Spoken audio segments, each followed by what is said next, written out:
Alrighty, folks. Day two FIDE Candidates starting soon.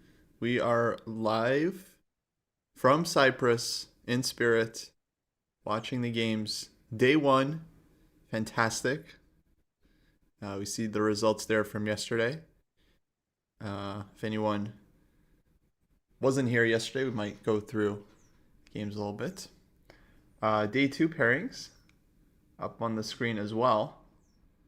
We have Fabi black against Giri, Prague black against Wei, and Sindarov white against Bubam. The three leaders. All in action. And Naka black against Esipenko. Well, I guess the first question is we need to decide what the game of the day is. Uh, my intuition would be that it should be the Fabi game. But yeah, that's my intuition. I hear arguments though for the Prague game. And the Sindarov game, it'll be, I mean, yeah. And honestly, all four games are going to be hugely critical. I mean, the Naka fans gotta be rooting for him here. I don't know. Do you have any thoughts? Yeah, I uh was thinking we usually kind of just let the games develop and then one game ends up presenting itself as the game of the day. Okay, we could So do it maybe that we way. can go that route. But I mean, yeah, generally I'm happy to watch Fabi. I feel like that's a big game for him. Uh, because I think okay, well, yesterday was a very good start for him. I'm gonna say the obvious. Yeah. He wins round one against Naka, his kryptonite, basically. So his like most difficult opponent in this field. And if he's in good form, he might start, piling on win after win. Like Fabi doesn't really care. Like he won yesterday, like he'll win today again too. Like he'll just keep winning games if people allow him to. And yesterday's win doesn't really feel like okay, he won that game. It feels like Naka maybe more lost it, right? But No, no, no, no, no, no. I was just watching the recap, and one of the amazing things about it is Naka did not understand the position. So he didn't, it was like one of these things where like one side understood what was going on and the other side did not. uh-huh. Did not. Interesting. It's really interesting, actually. We talked about the Bishop D5 thing. Naka doesn't even understand. I was watching the recap why that was problematic. And then he totally misplayed it in terms of just understanding, like, no, you don't put your pawns in the same color as your dark squares, Naka. What are you doing? What are you doing? You Yeah. know? Mm-hmm. So it's like he didn't understand WTF, even like clear, but and that's been the knock on Naka for a long time. That maybe he doesn't even understand chess. Oh, cry, come on. Hey, take it easy. Wow, early this round. So early and I'm already on it. 11 So minutes early in. and I'm already talking shit. Wow. Um, But yeah. anyway, that so he definitely earned that one. Um, And Naka definitely is not, I mean, not maybe on great form.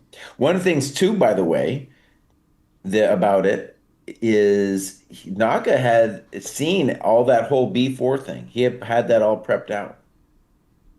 So, yeah, and he had like looked at it recently. So he even, to a certain extent, won the battle of the opening. right.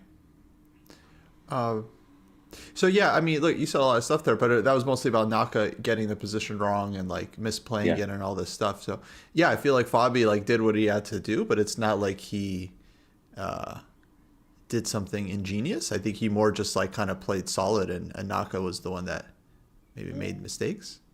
I mean, at this level, if you understand a position and your opponent doesn't, that's like, that's a huge difference between playing ability. Sure, sure. And Geary lost this game. Yeah. And there was a question: why didn't Geary follow his Chessable course against the Grand Prix? So actually, I saw one thing on Twitter. I think Anish maybe said in a press conference that he didn't check this line so carefully, and that his second specifically wrote that this wouldn't happen. Um, Uh, so throwing his second under the bus there a little Dang, yeah, bit. don't throw your second under the bus. Um, but I mean, maybe that's a true story. Then it is kind of funny.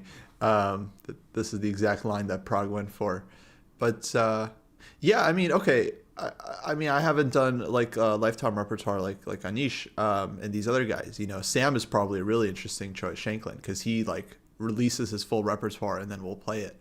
Um, Hmm. but yeah, it's hard to publish your notes and then play the exact same thing. Like usually, you kind of want to switch it up, if not Hmm. for just for practicality. Yeah, sure.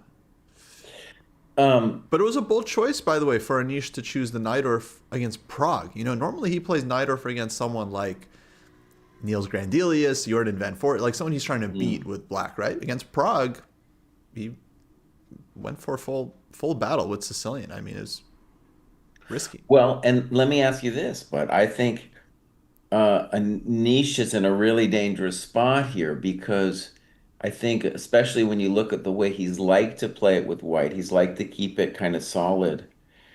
And maybe he'll just make a draw today, Russian school, right? To try to just play for white, make a draw. Old Russian school, right? You draw after you lose, recalibrate. And that's maybe what he should do. But he might also feel a little bit under the gun to be like, okay, if I'm gonna have a chance to win this effing thing, I got to take Fabi down with white, right? I He's not mean, gonna get white again against Fabi, and if you want to win this tournament, you better take Fabi down. well, I don't know. I mean, some of us remember the Nepo days when Nepo would specifically draw the top players and go after the lower rated guys, which That's also a strategy. won him two candidates. But Anish is already down -1 now. See. Yes, yes, yes. But okay, I don't know. I think it's a long tournament. If I was in his shoes, I wouldn't see round two as being must win. Mm. Um, I think a draw is absolutely fine. I also heard Naka say another thing that apparently he thinks it's just all about the second half. Like you just have to be in contention in the second half, and then that's when everything kind of counts. Which I think is not actually that. I think it's actually a pretty good mindset. Like if you just see it as like, okay, I just need to be within range, then you're That's not in a big rush, yeah, to just go Well, crazy. where I would push back on that is that's true if no one catches fire.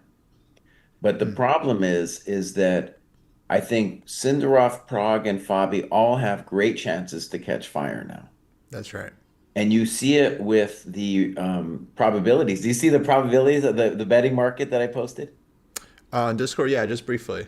Yeah. So, obviously the Fabi, all those three guys, it was amazing because I was so happy. I posted it because that was my 1, 2, and 3 right there. Was their probabilities now is it's lining up with my reality. Which is it's Fabi, uh Sindarov and Prague is 1, 2, 3. Yeah. And the betting markets are now on my side with that. Okay. I mean, it's just one round, yeah. No, no, I mean victories here, like they're a huge deal. And even though it's early in the tournament, I think it's massive because it's going to be so hard to get victories. It might seem like you're just going to be winning games left and right. But I think Naka's going to find it real hard to win some games, real hard. We'll Today's see. another great, Esipenko, is he going to play super solid? Probably. Esipenko also, lost and needs to prove something too. Yeah. But the quality there is a bit different. I mean, we didn't follow the game so closely, but it seems like Osopenko was actually better for a large part of that game, maybe even much better, and then ended up Maybe. losing. Whereas Prague, I think he was just at least equal or pressing the whole time. Hmm. Mostly pressing because he had this like huge time advantage, and then ended up in this end game. Uh, okay, so from a pure chess point of view, I feel like Prague maybe played the best game yesterday um, of the winners. Yeah, he But played great. yeah, so okay, the thing about Naka is like he has these recaps. You're watching the recap, so he's Yeah. like gleefully making a recap about his loss to Fabi, right? I feel like the old Naka would not have been happy about the loss, right? But now he's like, because for him he has more than just the tournament. Obviously he's got the family, but like he has the channel, right? So as long as he plays the event and shows like fighting chess and he's in it, the channel will support him and will watch. And I think actually that gives him a lot of strength. So I was thinking like if Geary has a bad first half, I think he just shuts it down for the second half. He just starts making draws. Like that's kind of it. But if Naka has a bad first half, I just feel like he's got nothing to lose, so he's just gonna keep going for it. And then at some point, he probably will pick up steam because he'll just play himself back into form. We'll see. We'll see. Yeah, huge day today. I think we'll see too. I think Project Bluebound. I think if you were betting, you would still say you'd think there's probably going to be a draw, right, with Bluebound and Sindarov. But Sindarov White, I think Still, but I mean, this is the thing with Bluebound. He's so hard to beat, dude. So he's that'll hard be to he's another hard to beat, but he's good. So like if Sindarov does what he did yesterday, he might lose. fair. I mean, I thought, by the way, just because Sindarov ended up having a worse position at some point, I feel like he played really fighting chess and he was taking risks. All right, we're starting here. We got Nice. E4, D4, D5 on Fabi's board. It's C4 from Esipenko. And E4 E5 from Bluebomb, who's online he's kind of French player exclusively, but here he's going for solid. Maybe how about we just watch all four for a second, Fabi. I called you Fabi, man. Okay. Look, Fabi played 397 against Geary, and that is a Levon Aronian specialty. Who I don't know if you saw, but it was leaked somewhere that he's helping Fabi, or he mentioned it in an interview Well, himself. that's no surprise. Okay. Amazing stuff. All right. I think let's focus on the Geary game for a second. Let's just say before we leave, though, that Blue Baum is playing the Petrov. So my prediction of a draw is going to come true. Okay, but 93, Sindarov was ready for it. He's got something up his Well, we've seen this sleeve. 93. This is this weird endgame variation that leads to nothing. Um, and Wei Yi, by the way, too, I'm guessing he's just going to play super solid, and that's probably also, likely a drawn situation. Now, yeah, let's do the Fabi game, but clearly, because this is going to be a big problem for a niche if he's not prepared for this business. Yeah, no, this is some Levon home cooking. I was just curious about because Prague he didn't move for like 90 seconds there, so I was wondering, if he was trapped in the bathroom again or like what was happening. Yesterday he got stuck in the bathroom, right? He like wasn't making a move for like several minutes, and that's what happened. Like he couldn't open the door. I'm just spreading rumors. That's what I saw in the chat, so I just assumed that was correct. Okay. Okay, okay. I want to say a couple words about this. So I played the Catalan forever, Yes. All right, let's go there. and the these Rook B8 systems were generally associated with an early Knight C6 and then Rook B8. Okay. Um, And this is obviously Black has avoided playing knight f6. The knight isn't even on c3 yet. And we're getting a very spicy situation. Black just plays b6 now, too. So it's like rook b8 looks like you're going for b5. And I assume if dude had let him play b5, he would have done it. So now the point of b6 is just to say, well, look, bud, I'm going to play bishop b7. You still have to spend some time to take my c4 pawn. And I am fine. Now, is that true? It seems like it's going to be really hard for Anish to get something here. Um, Yeah, I mean it's okay. Well, I'll say some obvious things. say some obvious things. Yeah. It's um, it's an odd move, knight d7, and it's an odd move order to take this early, rook b8, and then go b. Everything he's doing is a little bit strange, like taking on c4, then going b6 rather than trying to play for b5, putting the knight on d7 instead of like c6, and none of this is like typical Catalan play for Black, who almost always has the knight on f6 already developed and so on. So I want to say too that knight d7, Actually, I wanted you to continue, but I'm just going to say 97 in terms of moves played is 1%. 1%. Mm. And then G3, DC4, we have 73 games. Bishop G2, Rook B8, 46 games. A4, 32 games. B6, 7 games. And here we are. And now knight f2. Gary actually playing relatively quickly for someone who is supposed to be surprised. I have a feeling if he didn't know the position, he would be spending way more time than a minute on his moves. So knight FD2 there's 2 games with this. High level games. Matlikov and Gelfand both played this move. Gelfand way back in 2019. Wow. So interesting. So yeah, some spicy prep. Yeah, and Anish is just blitzing here. Okay, so he knows his stuff. He knows his stuff as usual. The other thing I was going to say is that it is prep. It's home cooking, so objectively, it's likely uh, not that bad for black. So I want to say after knight FD2, let's see what's going on here. Um, Bishop A6 has been played one time.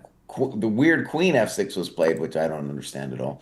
But so Bishop A6 happened. Wait, so A5? Wait a second. I got to get my bearings here. So knight FD2, A5. No one's played that. That's what we call a novelty in the business, folks. Novelty. Novelty. Oh, A5. But perhaps not a surprising one because Anish responded Well, knight quickly. C4 is an obvious one to play. Yeah. Okay. But then he didn't think about his follow up either, where it's like, okay, you definitely have choices on knight ba3. So I think both players are still in. Well, Anish is definitely in book. Fabi now has actually paused a little bit, so I don't know if he's still in book, but Anish definitely still in book. Okay, so one thing I want to ask you about is at the dojo now, we now have access to this kind of amazing cloud database thing. So the cloud database is a thing where if somebody else has done a deep analysis on any given position, an opening position, it's going to show us what that eval is.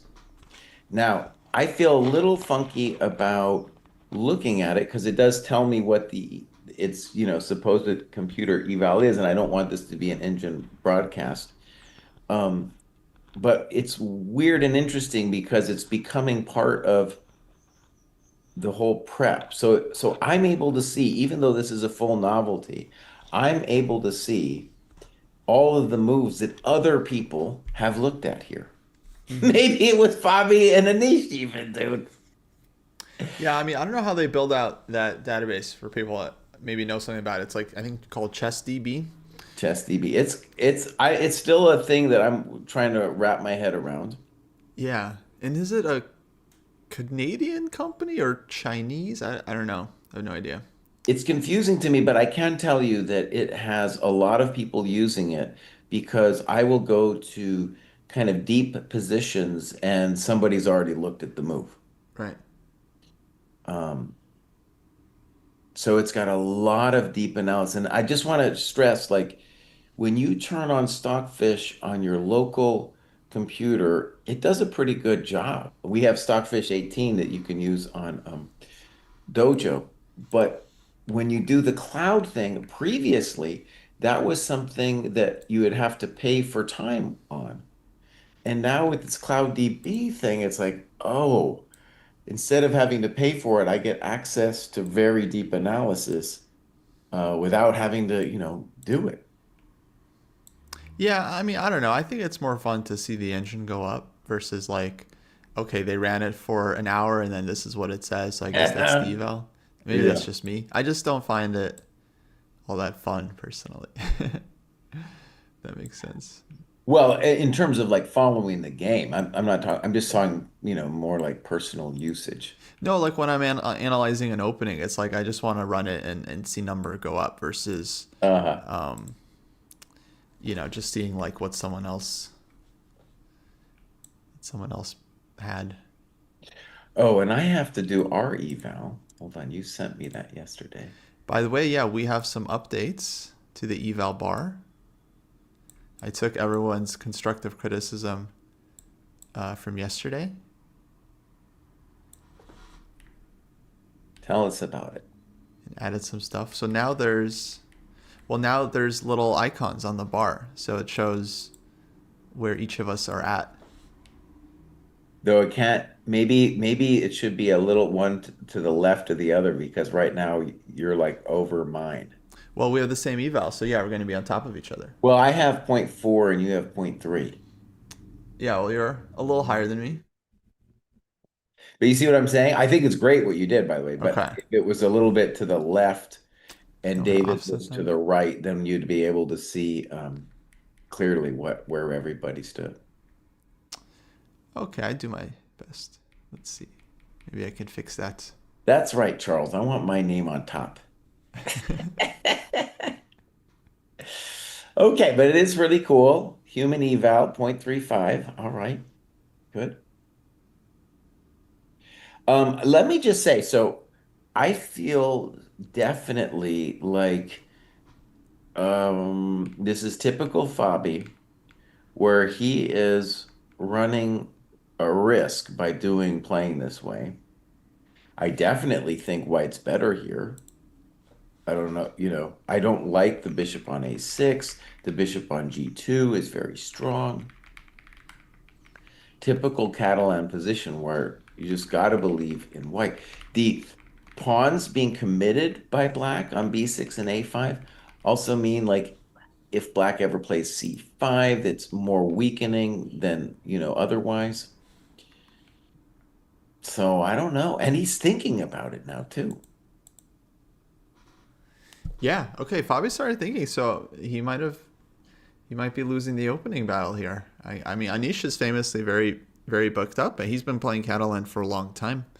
And this is one of those things where it's like before they used to be very secretive about seconds because it was like, okay, if you knew that someone was helping you, people could kind of guess what openings they specialize in and Yeah. that you might be playing. So if you, for example, like 20 years ago, if you hired Svidler for your team, then the opposing team might think like, oh, you might be playing like Grunfeld or E4, like some other opening that he's like specializing in. These days, everyone kind of like specializes in everything, so it's totally widened out. So now it's totally hard to say like, okay, if you hire someone, then they're 100% going to help you with this opening or that opening. But maybe Gary, looked at Levant's games and saw this like tricky 97 thing because he seems to be fully ready for it. He said, well, right. I mean, it's a case in point for like, oh, maybe you do want to know who the second is. It might really tell you something. Yeah, and sometimes that is how people come up with ideas. They're like, okay, what should I play against Catalan? Like, oh, try this line, it's good. And then it's like, yeah, that's just how they, just how they share it. Okay, let me tell you another thing I don't like about Black's position. So first of all, we need to decide, are we playing bishop b4 check or not? It seems hard to not play bishop b4 check. Okay, eval bar is updated. Wow, you did that fast, buddy. Yeah, I did it.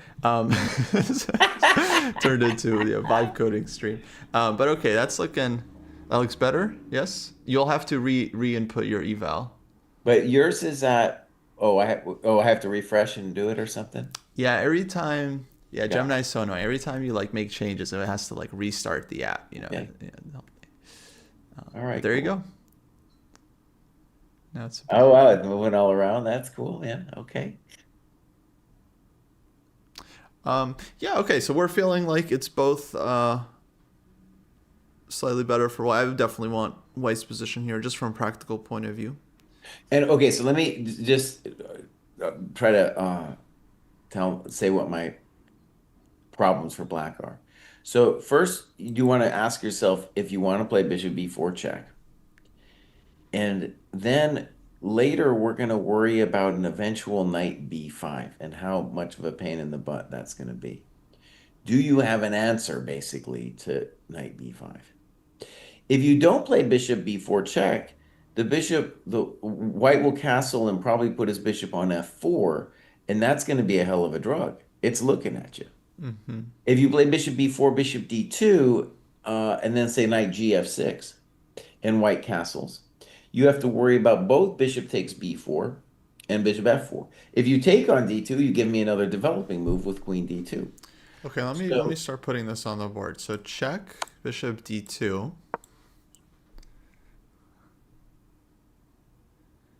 I would say And knight gf6 is the first question.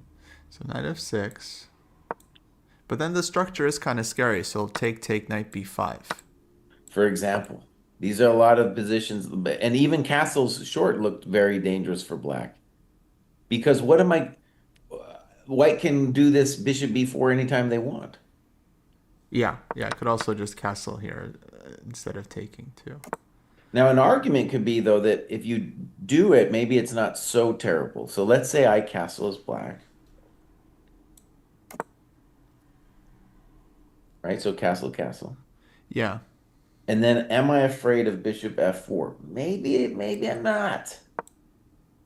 Maybe I'm not, but that would be like the big question that I'd be thinking about in this position. I'd be wondering about bishop b4, bishop d2 to just trade right away. Queen d2, knight f6, castles, castles. I'd be curious about this position, if it's that good for white. Like, because black maybe gets c5 in. It looks bad. It looks bad. Because now, especially when you gift me the tempo with bishop d2, I'm ready to play rook fd1. Mm-hmm. Okay, well, let's just say rook fd1. Black tries c5.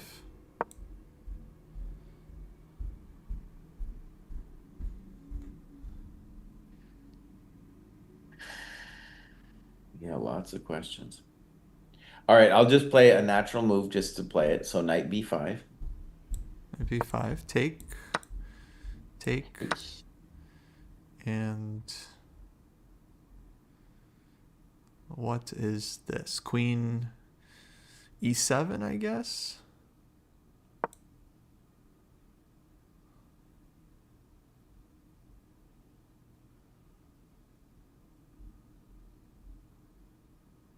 Well, just natural Catalan play anyway would be dc, Yeah. Knight c5. queen d6. So trade. That's very unpleasant. Rook Rook take. takes. Yeah, that's just clear advantage for what? Hmm.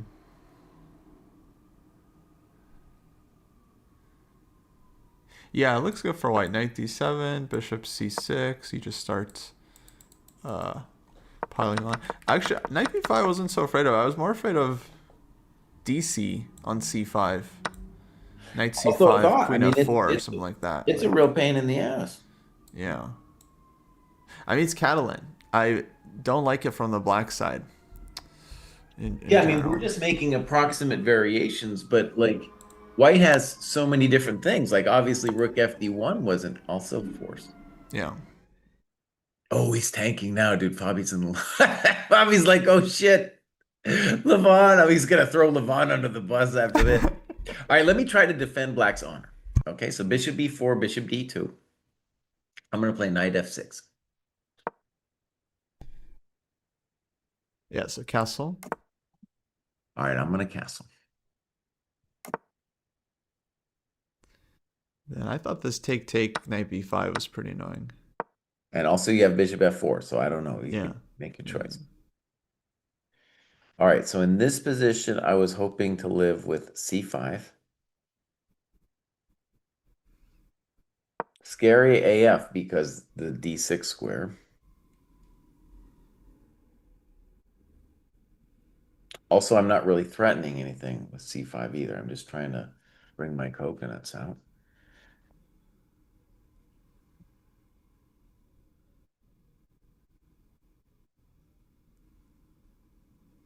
Um, yeah, maybe knight CD6. What's your intention though with knight CD6? Just to kind of like freeze black a bit. All right, I don't know, queen e7. Queen E7.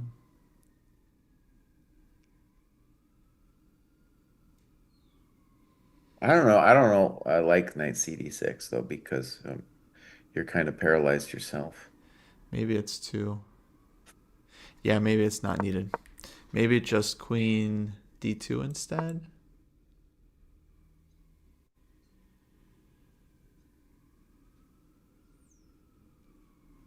Okay, queen e7. Then go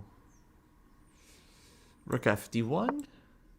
I think rook fc1 might be a move too, because then you'd be threatening knight a7. But all right, let's go rook fd1. Rook fd8.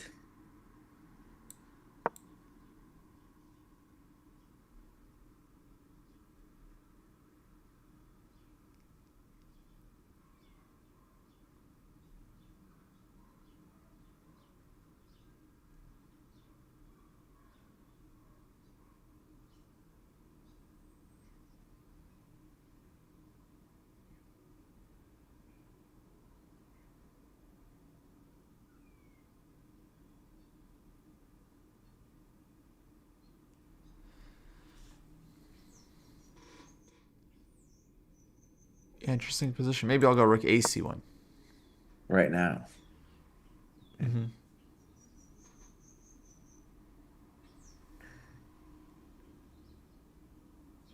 That at least here I might live, I feel. I go bishop b5, ab5, cd4. Okay. So Queen takes. Knight C5. Probably knight c5. I don't, you know, yeah. No, I might live through this one. Maybe, yeah. Still All feels right, nice to roll. let me defend White's honor, Kostya. Let me defend White's honor. By the way, these are all the things that Kostya's thinking, or not Kostya. I've mixed you up with Fabi twice now. All right, Yeah. so take me back to move 12 for White. Okay, Knight F6. Take Knight B5. No. So I want to play White though. So let's see. It would be so I don't want to take on B4. Ah, okay. So So go Knight back a second. F6. So on move Oh, castle, 11, I want castle, to bishop castle. F4. I want to try castle, castle, bishop F4, right? Maybe this is no good, but that would just be, it's just a question I want to ask. Yeah, how about Knight D5? All right. Maybe it's going to be a short-lived question on my part.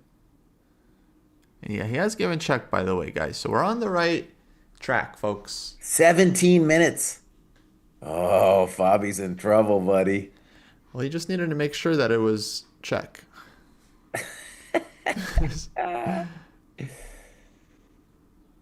All right, I'm willing to believe maybe bishop f4, knight d5. All right, so let me try to again defend his honor though. So on move 12, I want to play rook c1. I feel like that's always useful. Yeah.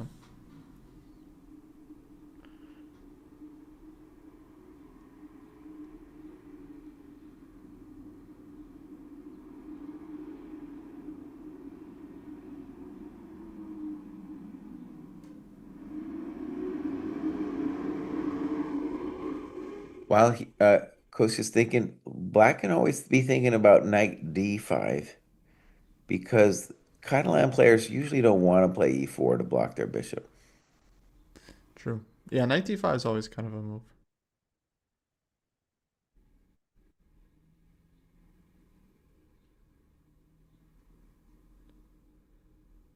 And I think Anish is on the pot because he's thinking about what to do after bishop b4, which to me, bishop d2 is pretty obvious.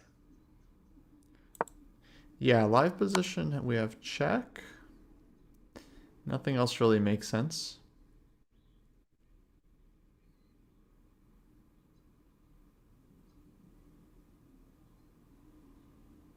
And let me just explain why I don't want to take on b4. That like taking on b4 might be a nice position for white, but basically, I think if black ever takes on d2, then that's to my advantage because I want to get the developing move with the queen. So I don't feel like I'm in a rush to take the thing on b4. All right, Kosi, let me bishop d2 played. Yeah, we'll see how I'm quick the response is. And he takes on a3. interesting. Okay, interesting. So he's claiming the bishop on d2 is misplaced, and the knight on a3 is misplaced, Very surprising. and now plays knight e7. It's good he played it up tempo. So, okay, he saw bishop d2 coming and he had this idea. All right, very interesting. Let's talk about this position. So obviously now the bishop on d2 is white's pride and joy. The knight on a3 owes black a tempo to fix itself. And a lot of the questions about the evaluation of the position have to do with like uh, how effective is knight d5 going to be? How plausible is c5 going to be? I kind of thought the idea might be to go bishop b7. At some point, we might play bishop b7, but Yeah. no rush on that, honestly. And then c5 for sure. Okay. So, okay. This will, I think Anish should think here, because this is all of a sudden a very new and interesting position. Yeah, it's not typical Catalan. I still believe in white a lot, but white needs to find some good moves here. Castles. That looks good. It's like screw it, okay, I'll castle. I mean, that feels pretty useful and necessary. Feels pretty useful.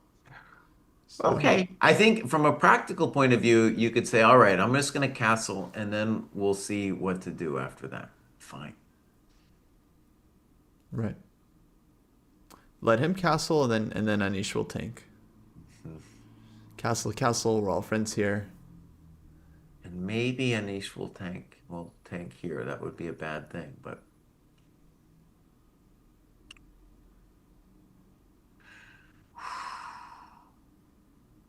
um so all right. One of the things we want to say is black will almost certainly have to play c5 someday. White's going to have the two bishops, and white is definitely better. It's just a question of how much and if he can do something after this c5 thing goes down. At some point, maybe depending on how things go, white could consider flicking out Harry the H pawn.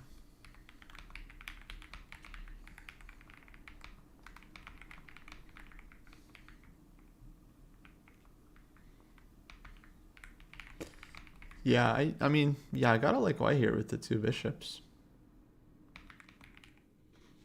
One, well, yeah.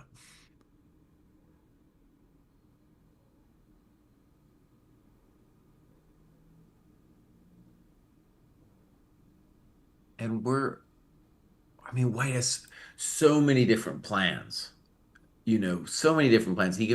I think one of the big questions is, do you want to put your knight on b5 or do you want to put on c4? Both of them, look very plausible to do both of them. Right. One virtue of the knight on e7 is that, for one, it's allowing the other knight to potentially go to f6, but Yes. also it covers c6. So knight b5, a7, c6 isn't such a thing anymore. Hmm.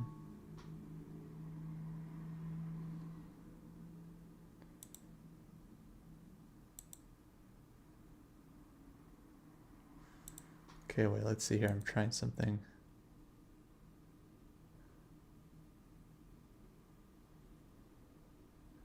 Oh, it kept it. Okay, wait.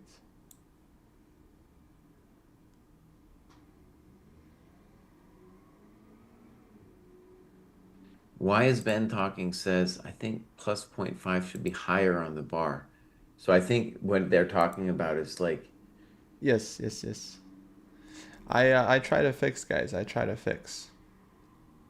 do I need to refresh my thing now? Yes, but I don't. Let's see. Is that better? No, I didn't really do much. One thing while he's thinking about it is Bobby is famous for playing knights against bishops. The really famous example was his King's Indian, where he was black. I forgot his opponent. I want to say it was a Polish GM. Maybe Wojtasek. In any case, like it was like Bishop G4, Bishop F3. He has two knights against the two bishops, and it was a master class, dude. Oh yeah, King's Indian. Yeah, that was a fantastic concept.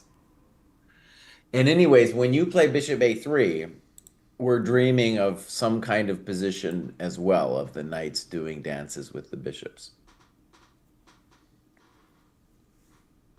And by the way, like, you know, it's certainly the case that even if we say white's better, both players are going to make mistakes here.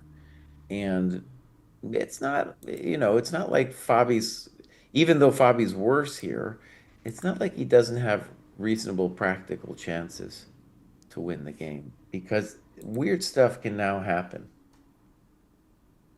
I think he needs to castle though. This bullshit where he's taking forever. He gave me a heart attack yesterday, buddy. What are you doing? Yeah, but he was in control. I mean, okay, apparently he kind of knew what was going on, and Naka less so. Falk is But confirming with me that it was a white Tasek. yeah, I do wonder if this bishop takes a3. This is an idea he's seen in the preparation because it definitely makes some sense. No, he took 17 minutes on Bishop B4. But maybe it was like Kind of he's kind of inspired by, working it through, you know. it's definitely inspired by other bishops or knights versus bishop games, positions he's seen. Mm-hmm. No, he came up with that concept when he played Bishop B4. Yeah. Okay. One of the things too about Fabi we're seeing is like it's an obvious thing to say, but like the guy with black and white takes incredible risks, and of course he can get burned. Generally, he gets away with it, but it's not the case, and this is something his opponents understand. Like what I mean is like let's say a lot of times I'm playing in tournaments, I'm playing against little Asian kids, and they're busting out analysis. It's usually correct moves. With Fabi, it's not clear, and these guys know it that it's necessarily correct. He's just trying to mess with you. He's trying to play something he knows a little bit better and gonna mess with you. And so far, he's gotten like this is Anisha's best case scenario because now he has it's got to be a pleasant position for White. Yeah, absolutely. I think, and you should be happy. But why, Fabi, you're killing me, bro. You got a castle, buddy. I think the only thing you could be thinking about is knight d5, but you can do knight d5 next, dude.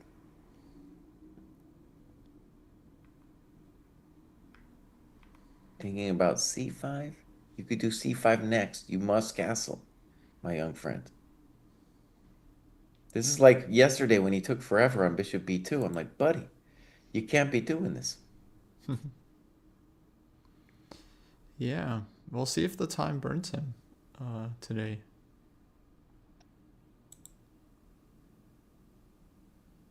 Oh, it's too much.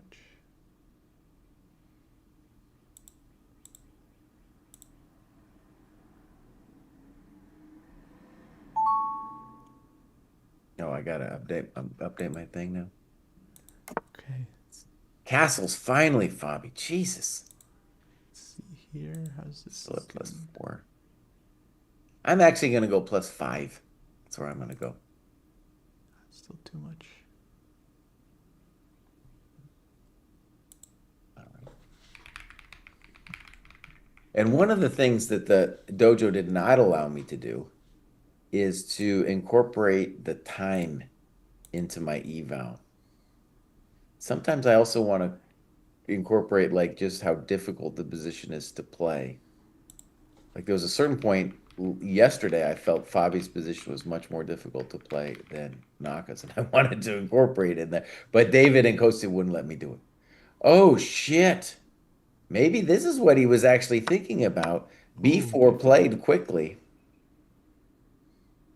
Yeah, I thought B4 is an idea. I mean, just opening up the bishops. But is it so much? I mean, still black will go bishop B7 soon. Or C5. What's wrong with C5? Maybe just C5. But then C5, I mean, white is keeping the bishops for now. Mm. But okay, after C5, I don't know what white does. Maybe you don't take and you play bishop C3. I don't know.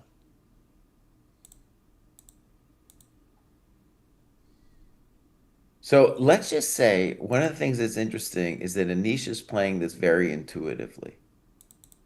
He's not making it concrete. You know what I mean? Yeah, yeah. I mean, I totally get this kind of play. Just you just make moves. Something looks a little better than other. You know, you just that doesn't look so good. Okay, I play this instead. Yeah, B4. All right. It's like the opposite of like what you were saying yesterday about Naka and Fabi, how they always look for a variation. It's rather like he just kind of picks moves based on vibes. I mean, there's a lot of calculation, but it's also a lot of vibes. Um, so we have a question. What does the J and the K mean? So these are our evals. And I don't know if mine's Oh, beginning. you probably need to refresh on your side because I was updating the scale. I've been going back and forth with Gemini. I'm like, it's too much. Add some. It's just to try to get the scale. It's hard to get the scale just right. Actually, it's Uh-huh. very tricky. It doesn't know what I want. So I have mine at .5. Maybe I'm at the wrong one though, or something. I don't know. Oh, I don't know. Let me It says when I'm looking at it, it says you're at 0. Yeah, I But think that's not correct. yeah. Let me get you the link.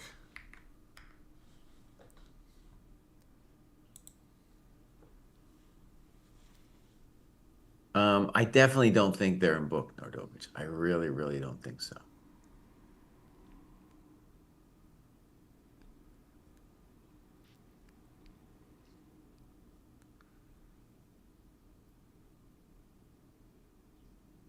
All right. So yeah, with the one you just sent me, it still says I'm at .5 and you're at 0. Really? Okay, do you have a reset room button there? A reset room button? Yeah, at the bottom. It says like Yeah. reset room. Okay. Reset room. Try clicking that. Confirm reset. Okay. So I think that probably it looks like all right. And now it's at like 0, 0. Yeah, and I put mine to .5. Ah, but it's okay. So it's not syncing us anymore. That's what's happening. Mm. Um, okay. Moment. All right, we fixed this. I don't know why it stopped syncing.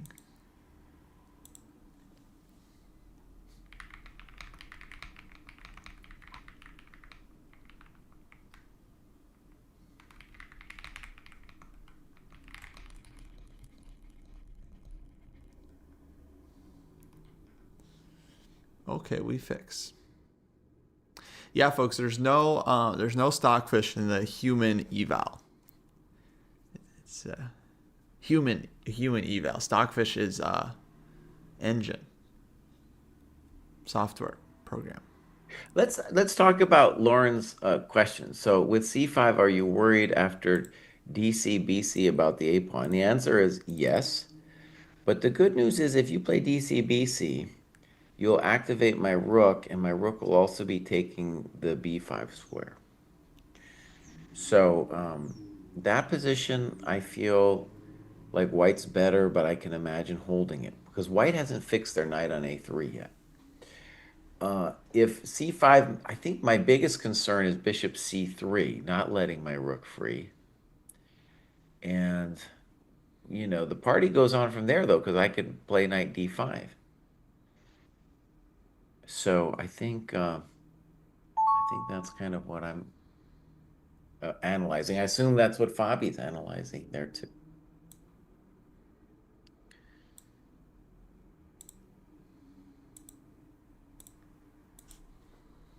If he doesn't play c5, well, well, I guess he could consider rook e8. He could consider it. I feel like though knight d5 is looking real nasty after in that situation, Okay, I sent you a new link. Let's try this. right?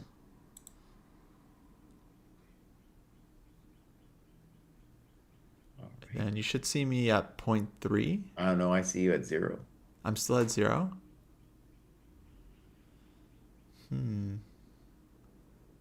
I'll put mine to 0.5. I don't know if that. All right, you're at 0.5. Okay, I'll try to just keep you updated. Okay, we'll have to fix for tomorrow. If I could, if I move you, do you see it if I move you? Like I put us at both at 0.5. No. I think so somehow it's not syncing. I'm at point 0.4 Okay. or 0.3 actually.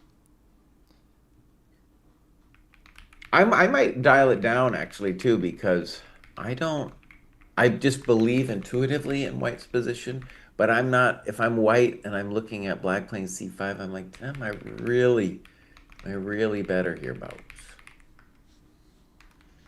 I guess I do believe that white is better after c5, bishop c3.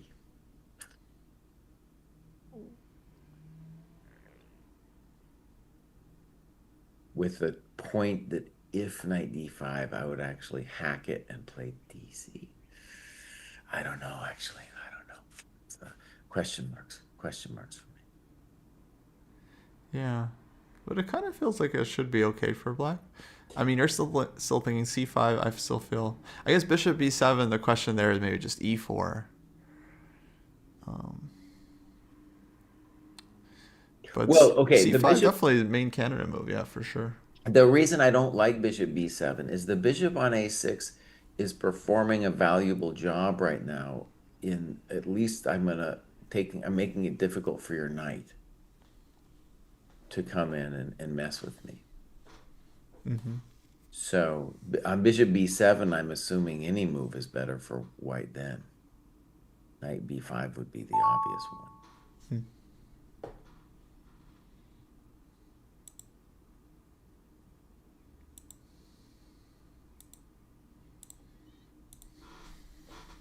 Wow, okay, here we go.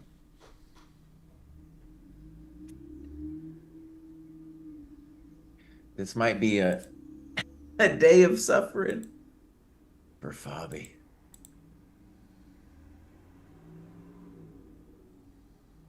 All right, I don't want you to go there, but I'm going to give you an update. Prague is playing a very interesting knight c3 Steinitz, French, and he is blitzing it out. Wei Yi is down in time. At some point, we'll look. I know this position that they're looking at too. I've seen that myself. I know that the computer thinks it's slightly better for white. The endgame that I predicted is happening with Bluebaum in the Petrov. I definitely think it's equal, but the thing about that position is Sindarov could just say, "I'm gonna outplay you, son," and maybe he will. Yeah. And Hikaru and Naka have got some kind of Catalan themselves. Very, very equal position. Okay. Okay, let's try one more link. All right, one more. So new link. Close the other one. Just close it. Oh, okay. It's bad vibes. All right. Open this one. I actually got a page not found. Let me try it again. Wait, let me make sure I have all the other ones closed because I know that sometimes you need to close it out. Close this one too. Oh, page not found. Okay, great. Awesome. Okay, moment. Leave that open. We'll try to fix that one. All right.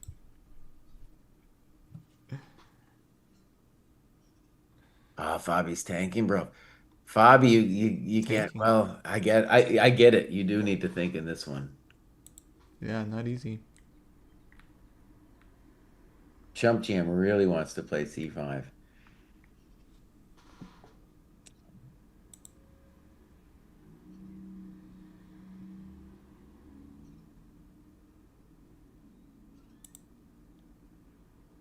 One thing that's interesting about really strong players when it comes to bad positions is there's some bad positions that you could say, well, I know I'm worse, but I kind of know what the dynamics are. I've been in this rodeo before. So I think that's one of the things that Bobby's kind of looking for here is like some kind of position that you feel like you're not getting toasted on. Now, let me ask you something, Kostya. Are you vibe coding right now or not? Um, If you're vibe coding, I want to give you the space to vibe code. But if you're not, we could play this variation out a little bit. oh yeah, yeah. No, I'm just waiting on Gemini. So yeah, yeah, we Okay. can definitely analyze. So let's play C5, bud. Okay. Let's C5. And you should play what you think is White's intuition here. I like Bishop C3, but if you want to look at DC, I get it. Okay, I would do.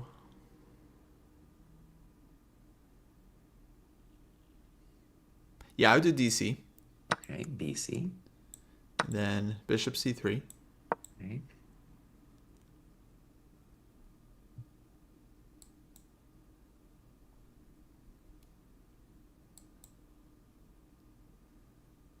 All right, I'm going to play basic chess with Queen C7. Okay. I go Queen D2.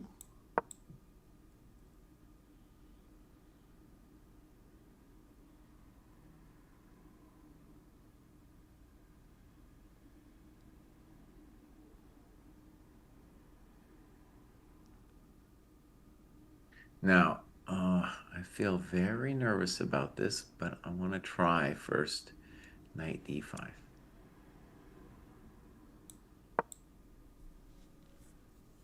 Knight D5. Mhm.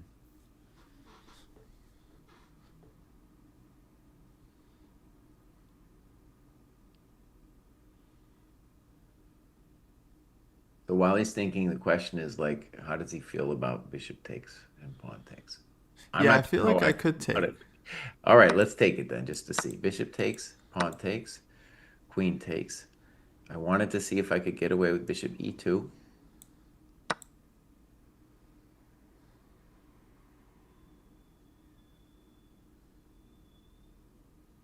Okay, rook E1. Rook Fe8.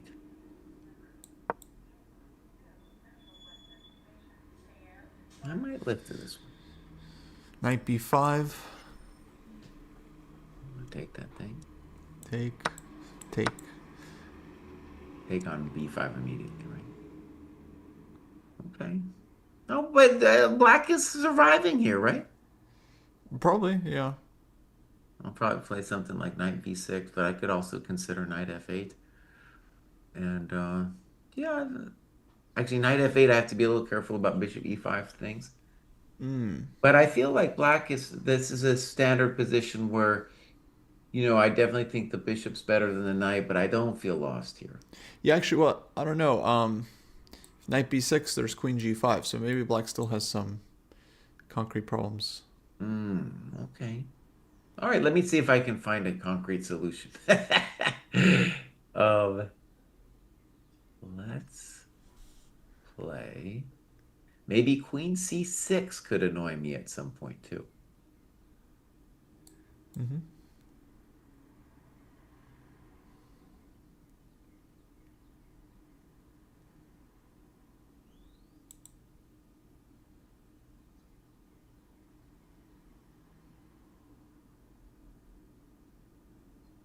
All right. First, Kostya, this looks insane, but for the fans, let's do it. Rook takes e1, rook takes e1, rook b5. Probably losing, but got to be checked. Okay, I do my best. Rook e8, knight f8, and Not that simple. queen g5. Right.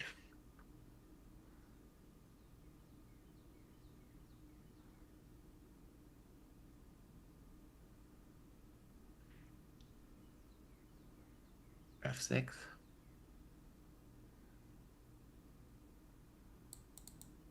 Oh yeah, there's bishop takes g7 too. But wait, does that work? King But take. let's just say that f6 doesn't work. Oh, okay. I Yeah. mean, excuse me, f6 works because bishop f6, rook b1, king g2, queen c6. So c5 was played, so we're on the right path. Oh, I'm a Nice. GM today. I gotta say it. I'm a GM today. C5. Yeah, I think a couple people in chat might be GMs on that one. So um, people are saying instead of queen g5 to play bishop g7 directly. but I don't think that works because check. There's knight g6. Yeah, I don't understand that. Take, check, check, check.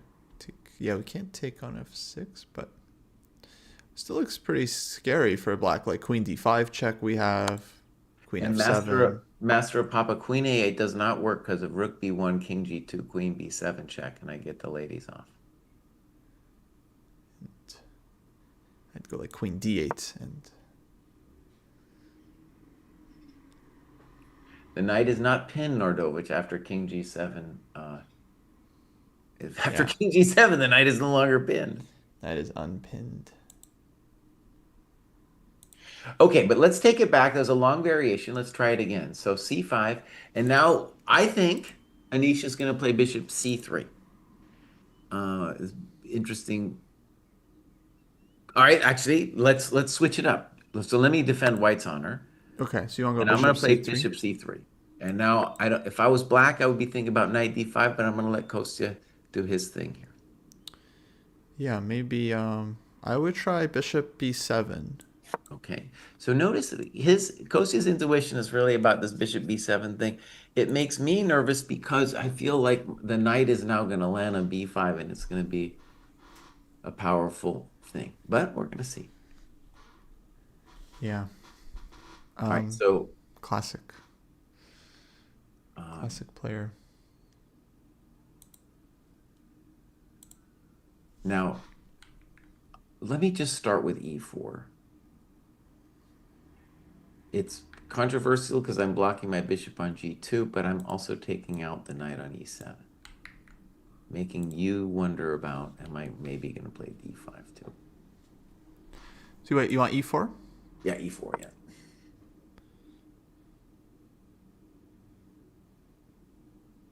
So e4.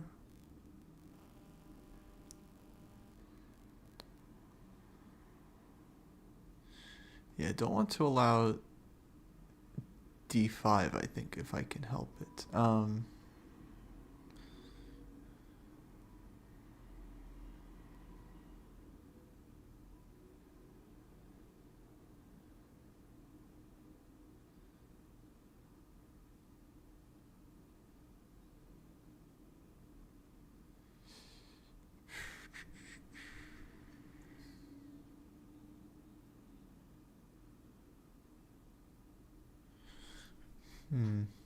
This looks pretty pleasant for white, right?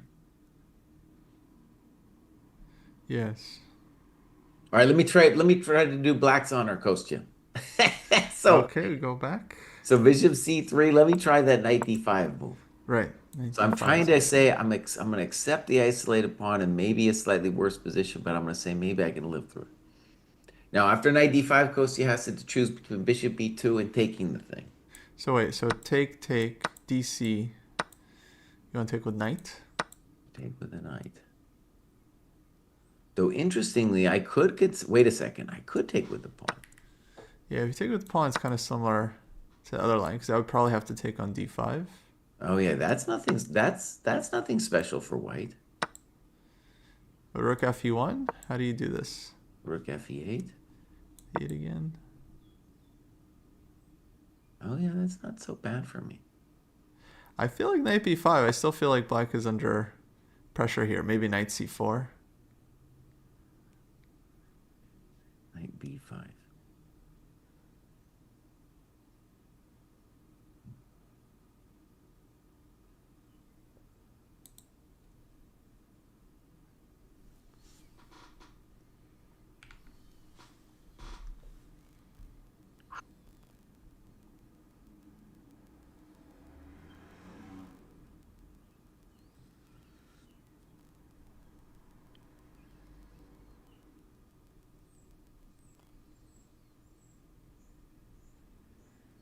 All right, so knight b6.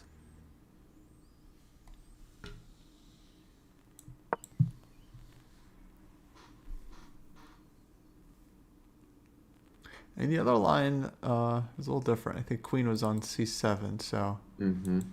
uh,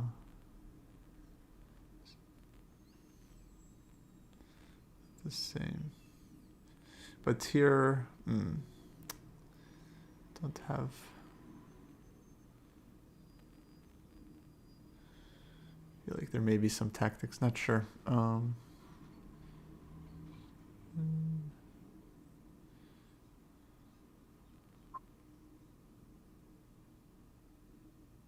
Okay, I have a line. So queen takes d8, Rook rook b b10. takes, right? Then bishop a5. My intention was that rook b8 would be okay for me. We're going to find out. And then knight c3. d3. Oh, maybe. Okay. But I have, knight c4. Knight c4 is still there. Yeah. That looks okay. Looks okay for black. Now, Let's go one back. thing I just want to say while we're thinking is what is happening here is interesting is with after c5, the fact that he's thinking shows that it is a is a real question for the guy. I think I'm leaning like let's just stress I believe in the activity of black spaces after DC BC because my rook's out and I kind of feel like I'm doing stuff. After Yeah. bishop c3, though, I think the knight d5 question is kind of real. And I didn't even realize, Kostya, that after bishop takes, pawn takes dc, black could play bc. At first, I didn't think that was possible, but I guess it is. So that's a real problem. It's possible, but it still feels very concrete. Like you have to be really sure as black that you can go for that line, I think. And I want to stress, actually, after knight d5, one thing I don't have to be sure about is even to play knight d5, I don't have to be totally sure because on dc, after bishop takes, pawn takes dc, knight c5 seems eminently playable for black. In fact, I'm going to go ahead and say black is okay in that position. Oh, Because bishop c3, knight d5, and then taking with the knight. after DC pawn takes. Yeah, Knight I was takes. wondering about this one, but The reason I think this is fine for black is I get to play knight e6 next and effectively battle for the blockade square. yeah, knight e6 is nice, but it still seems like white has traded a lot of heavies off. So like knight b5. Mm-hmm. Well, then I have knight a4, don't I? No, excuse me. So knight e6. Then like queen d3. Queen d3. Mm-hmm. For one, I could go back to knight c5. But I have a lot of scores for the queen. I can go to f5. But I have knight takes a4 then. Um, True. Honestly, I feel like the heavy opposite color bishop position. It's like this bishop on d4. I'm not even sure about that point. We could look at it actually. It could be interesting. Michiko, hello. I haven't heard the name Michiko in a long time. Oh, Michiko. In a minute. Mm, Okay, so this is really good. So this is showing the practical problems White's having in figuring out what if they have something here. It feels like they should have it. yeah, I would think white is doing really well. Maybe even just knight d4 after knight e6. Just trade these guys off. Oh, that ain't it, buddy. Oh, that ain't it, Ghost. Yeah. But what do you mean? You think black is okay? Yeah. Hmm. You trade? No, I don't have to drag and let it sit there because you taking is not favorable to you. I could start with rook c8.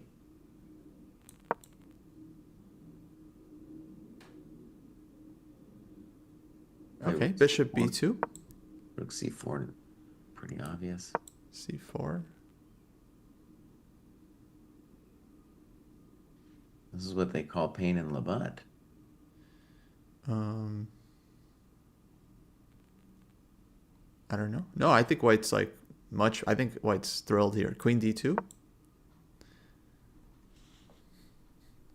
I don't know. Even if it's equal objectively somehow, I think I would take white here all day long. Queen d7. Okay. Rook fd1. You're gonna let me take on a4? I think so. Yeah. Yeah, I really believe in white's position here. All right. So let me just say it's an interesting contrast. I feel like with the knight on e6, I feel like I've seen this thing before, and I feel I'm not going to get wasted. With rook a4, I think I have to be careful because you could take once, play rook a1, and my bishop on a6 is in a little trouble. So I'll just play rook fc8 like a normal person.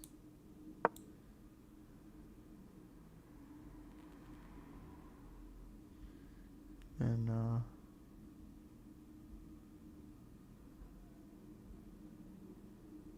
Oh, I could have also played knight d4 and then rook a4. That looked fine too. But I don't know what white's doing. to me, it just looks like a middle game with opposite color bishops, and white has the clearly better bishop. Okay, but what I'm trying to tell you is like in these isolated queen pawn positions, the knight on e6, he's a monster. Okay, but I can trade it off at any moment. I don't see the problem. You could trade it off, but then I get fe, and then I don't know. Yeah, yeah. It just looks like we have the clearly better bishop there. Okay. But But like in this current position, I don't know. I mean, the beginning position, I gotta think white's a little bit better. This one, I don't feel like you have anything at all anymore. interesting. Because I got the pressure on a4, and it's hard for you to generate some kind of something. I mean, at any moment I can go like knight e6, queen g5, and start attacking. But why is that an attack? I'll have rook c2. Well, you have counterplay, but I mean, white's definitely. I think No, going for I'm gonna get play two. I'm gonna get the bishop if my bishop gets to e2 or something. But I'll tell you what, this is I think you could probably do better than this. But yeah. let's just Let's see a frame good it. game. Let's frame it that we do have a move, bishop c3. I'm a GM today. Yeah, he just went back. I'm a GM today. It's 12 minutes. And now, okay, I do think the most challenging move is knight d5, Mm-hmm. but maybe there's other moves too. I think knight d5 is really annoying.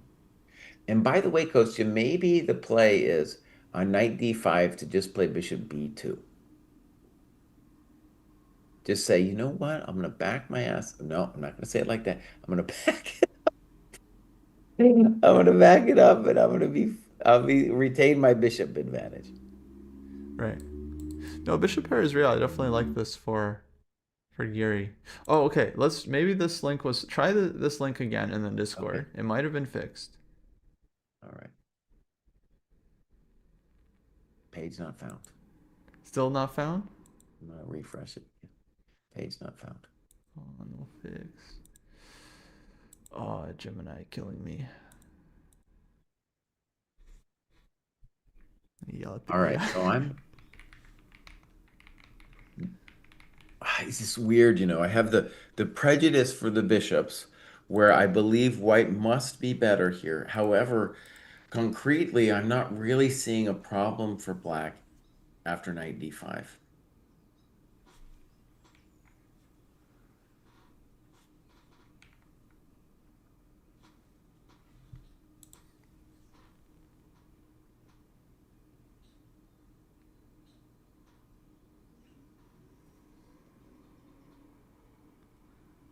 Hmm.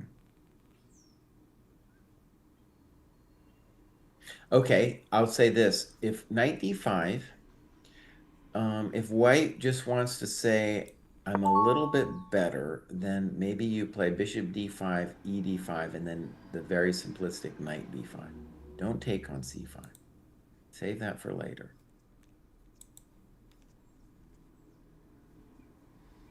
Yeah, I still like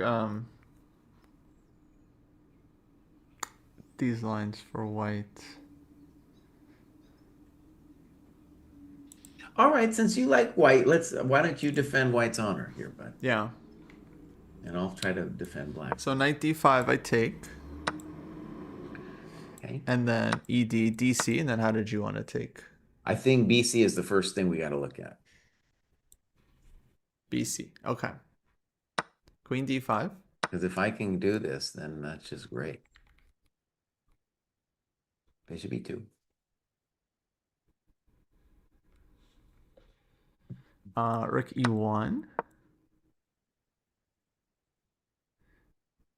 Now, I played rook fe8 last time, and I believe in that move. But even bishop a6 isn't so dumb. So I'm allowing what? Rook ad1 if I do that? Maybe that is dumb. Mm-hmm. Okay, so rook fe8.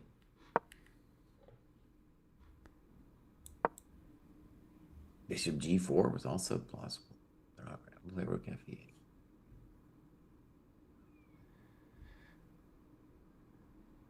Okay, so we had knight b5, knight b6 last time.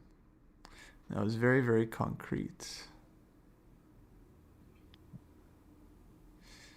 And knight b5, I think if you're black, you're like, well, knight b5 is the only move I really got to look at Maybe because knight c4? there's all these other moves, like the knight is loose on c4. So like, let's say I play knight f6 on knight c4. Or, sure, let's try knight f6. Knight f6? Yeah.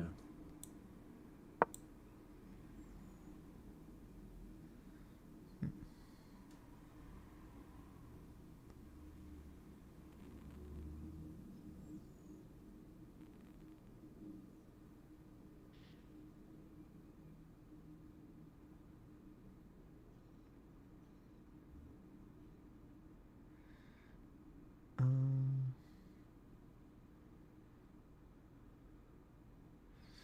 oh, maybe I go queen g5?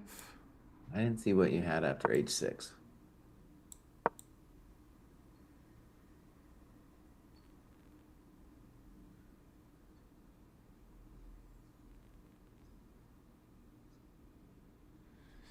Yeah, h6 is not much. Okay, so I think I have to take on d8. Rook takes. And now...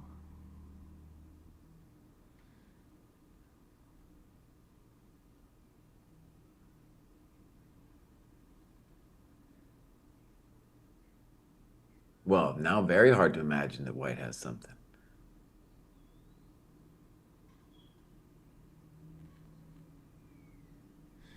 Yeah, my guess is black is fine. So maybe not knight c4? Knight c4, knight f6.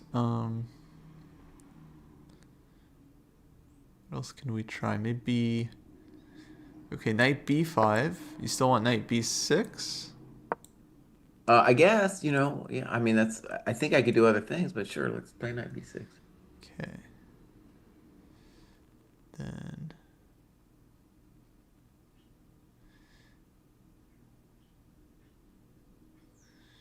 Maybe I had something in this line, but. What? Ah, okay, wait. Take. Bishop a5, rook b8, knight c7?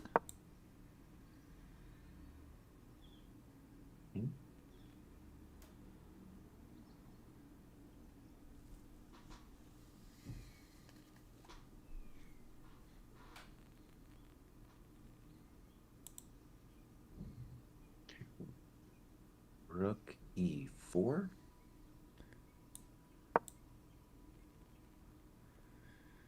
Then rook b1. Knight d7. Knight d7. Feels like it's barely hanging on.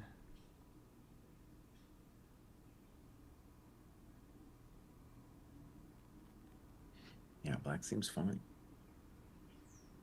But just barely, right? It's like you got this like back rank Well, and you have to be careful.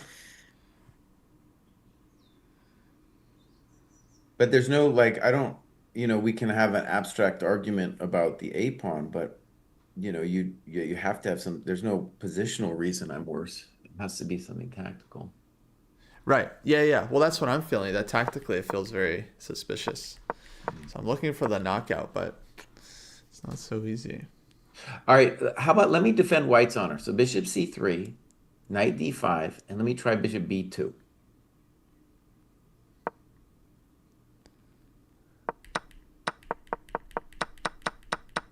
Yeah, okay. So knight d5, bishop b2, also possible. And black has a wide range of moves here, so it's really hard to, when you play bishop b2, you're like, oh, I don't know what exactly is going to happen here. Yeah. Let's just mention c4 looks weird, but maybe. cd is a move. Queen e7 is a move. Maybe some weird queen f6. Probably a computer likes weird crud like h6. Computer always loves to throw h6 in. It's Yeah. like, screw it. So this would be a position like if you play bishop b2, you just be like, okay, I believe in the bishops and let's see what black does to us.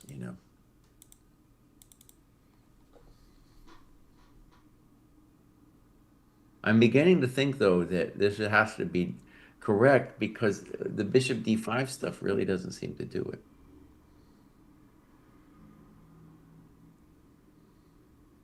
Still on that bishop f6, queen f6. I didn't see what to do for what.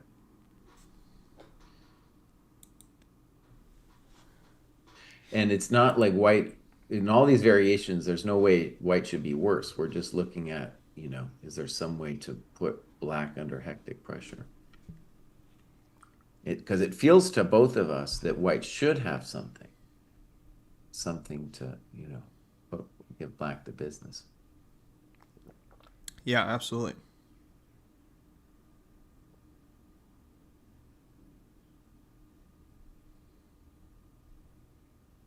All right, Kosi, let's just have fun with it. What's your intuition after bishop b2?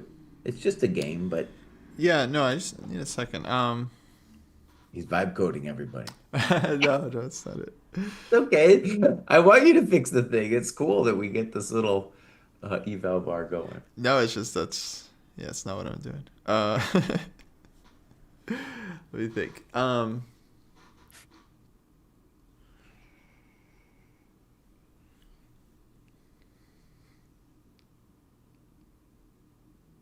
Lauren is believing in black. But I think queen Bobby, I'm not sure if Bobby e7 believes in black because he's would be thinking my forever on move. knight d5. Go ahead. I'm sorry, I interrupted you. Queen e7 I think would be the Queen move. d7 makes sense. Okay. Now, a bummer for me is if I play DC now, I got to wonder about BC and the rook talking to my bishop, kind of like last game with Naka. However, my intention was almost regardless of what you do, I need to bring the knight in, so I'm playing knight b5.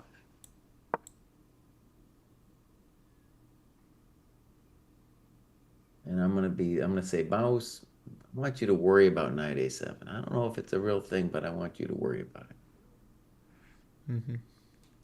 Um, I also want you to worry about e4, d5. I don't know if it's a real thing either.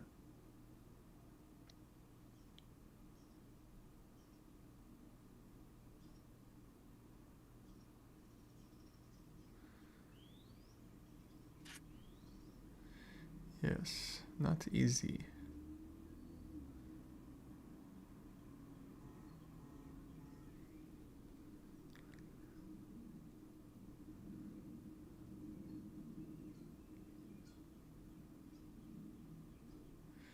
Um, I'd probably go bishop b7 if I'm not going to take on b5.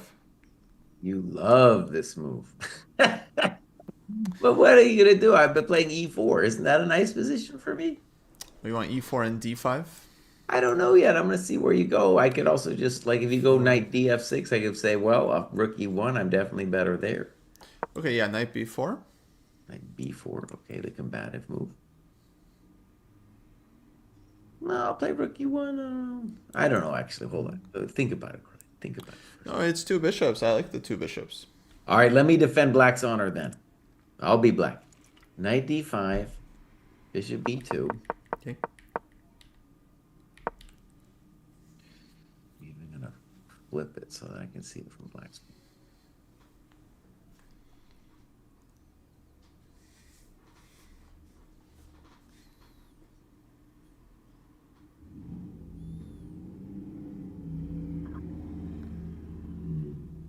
Be nice if I could generate a threat.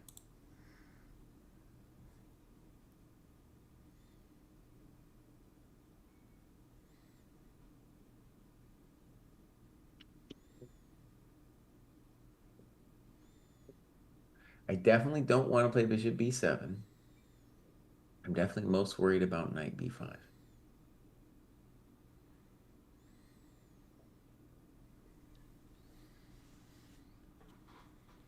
This is a tense round. You know, I'm just checking out some of the other games. It's like, okay, Sindarov, they still got all the pieces on the board. Yeah, Wei that's Yi. definitely an endgame where you could outplay somebody. Yeah, I feel like that's the plan. Try to put pressure. And then Wei Yi Prague is going to be sharp, I think, eventually. And then Naka might be a bit worse, actually, against Mr. Esipenko. Mm-hmm.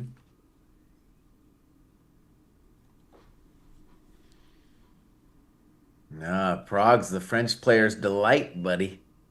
French player's delight. He's playing for the win with black, buddy. He's not playing or he's not like making. Oh, man, got some serious people here.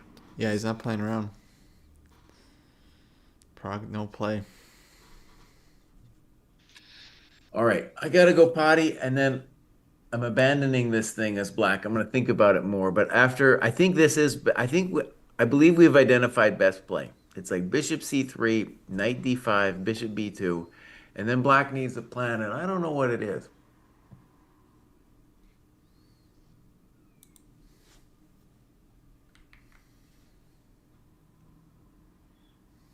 I'm even considering b5 there to try to liquidate everything. I don't know. Yeah, that would be frightening. How you doing, bud?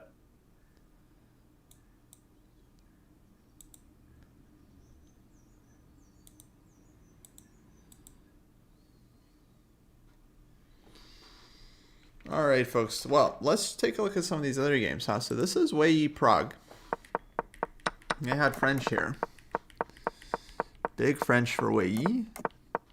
F6 takes now 95. So maybe white is a little bit better here, but it's not like he has can go for checkmate or something. Sindarov, he's got the squeeze. Like he has a lot of pieces on the board, and it's g4 coming, g5. Black has less space here, so it's like a little bit, he can't really use the d5 square without wrecking his structure, so blue bomb could be under a little bit of pressure here. Kantana Chess, thank you for the raid. Hello everyone. Welcome, welcome. Great time to join. We're watching Candidates Day 2, the tournament of the year. Very exciting, very tense. Everything. I mean, these players are playing for everything. If they win this tournament, they get to play World Championship match, folks. World Championship match on the line with Gukesh, who has been losing lots of games recently. So very vulnerable world champion. Very, he's sitting there. I wonder what Gukesh is doing right now. Like, is he watching? Is he watching with like his coach? Who is he watching? Chess Base India or someone else? Is he looking at the games? Is he looking at them with Engine? Is he trying to think like who he's gonna play? What's he up to right now? Is he expecting Fabi to take over?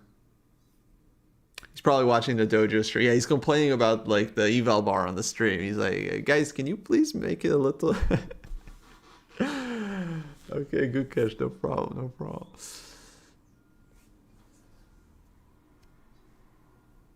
Thank you, Anna. Thank you. Hope you're well. Thank you. Thank you.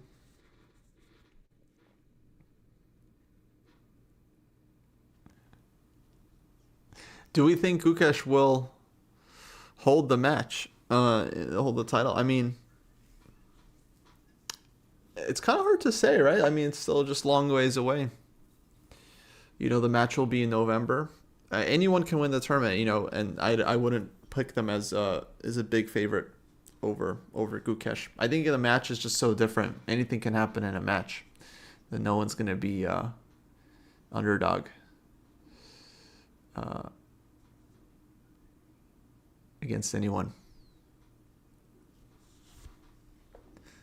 So G3. And so this is the Naka game. So I thought Naka actually under some pressure here. So they also got this Catalan.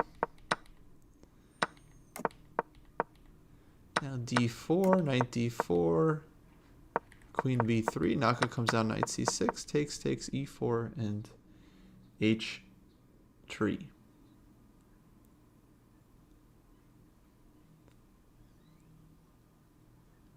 And yeah, it looks a little better for white.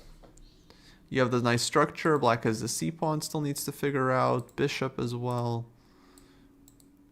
If white, just a lot of potential here for white. If he can just get his pieces out and Naka doesn't figure out how to create counterplay, it just worse here as black.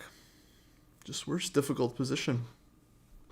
So I don't know. We'll see what kind of shape Naka's in today. After losing the first game, it's always very tough to bounce back. And he starts with two blacks. So he's black again, also unpleasant. And Esipenko is someone who very solid. Very solid.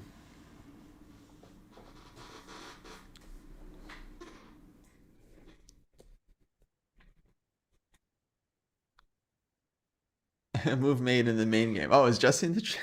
Just kidding.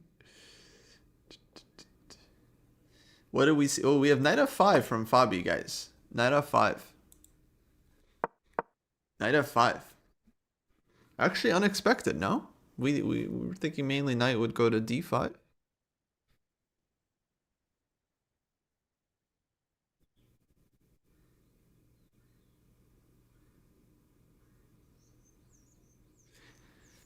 It's a little frisky for black, but yeah, I feel like Fabi's worse here. By the way, he's now down 40 minutes, guys. 40 minutes on the clock. And there's no increment until move 40. They're only on move 15, so 25 moves to make. It's not horrible, but it's close to becoming a problem.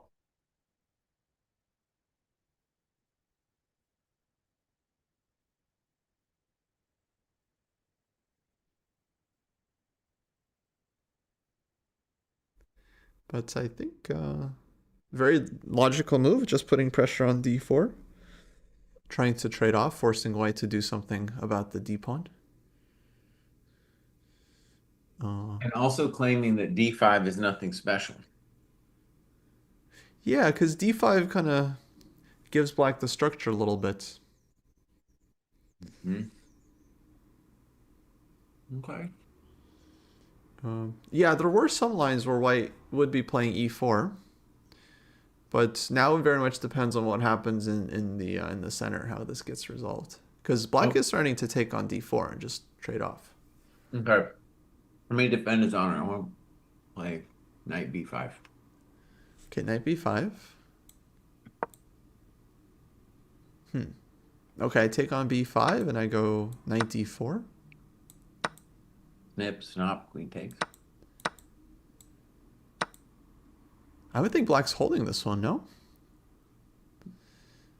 Queen, knight somewhere. Probably c5, right? Knight c5, yeah. You got other moves too, but c5 is the first question.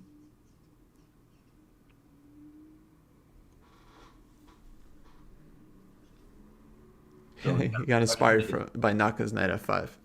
Yeah, I mean, it worked out so well for him yesterday. okay. I think that's a good position to look at. I have a feeling that might be one of the ones that convinced Bobby to play knight f5. It's the variation he's looking for. On d5, I think he was gonna. I think the idea was to take. Maybe e5 is not so dumb. I think e5 is interesting. Yeah, e5 is interesting, and then planning to just give the other bishop for the knight and put the knight on d6. That's a position Naka would like. Knight b5, take, knight d6. I think Naka would play for a win here as black. And do it too.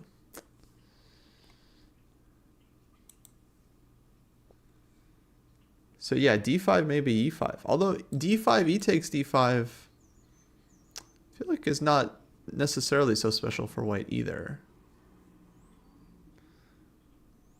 Yeah, I like this knight f5. Nice idea from Fabi.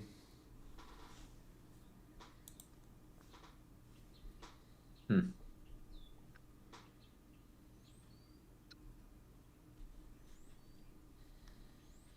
Yeah, interesting. I think one of the cool things I like about knight f5 is my move, knight d5. Maybe it's fine, but it's kind of like in that position with knight d5, black is just playing for holding the game. Mm-hmm. It feels like by rights, that's what I should be doing.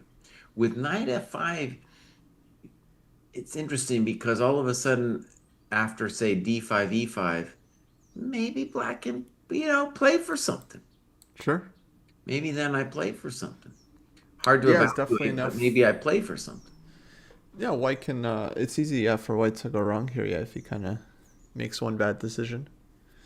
Um, I think Gary is going to be quite solid, but we'll see if he goes for it. Because here it's like, okay, it's very close to liquidating. Like one move and that's it, kind of. So, And we want to stress that the reason why black maybe is surviving is the knight on a3 hasn't found its way back in. That's the one reason this has not worked out so well. And on a move like knight c2, which I don't believe in at all, uh, simple, I think, would be b5 with a big liquidation.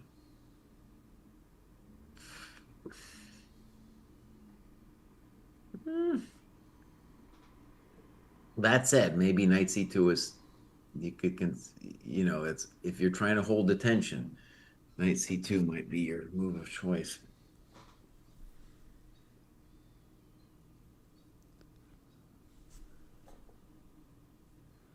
That variation that we looked at first with knight b5 is a big bummer for white because that looks like absolutely nothing.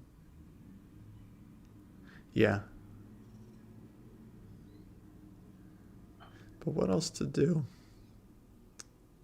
Wait, do we mention knight c2? That's what I was just saying, Kostya. Kostya's like vibe coding over there, not listening to me at all. No, I was reading the chat. But what was the issue with knight c2? I don't know if it's an issue. We ought to first just say it's a little awkward. And what I said about it is it's least a move that holds the tension. But the knight is fundamentally wrong on c2 because this pawn's on c5. So even if it's white's move after knight c2, it's not clear how you're going to build the position. Yes, it does feel like a geary move. I like knight c2. It's very vibe friendly move. Just defending d4, you don't commit anything, you don't trade off too many pieces. Maybe you play e4 next. I really don't like it. It gives up both the b5 and the c4 squares. I mean, maybe if you're desperate to try to hold the tension, you do that. But I think black again. But another nice thing about knight f5, if you get your opponent to play knight c2, well, maybe then we're playing a little spicy for ourselves. Hmm. Like knight c2, knight f6. Why is white better? I don't know. I don't think so.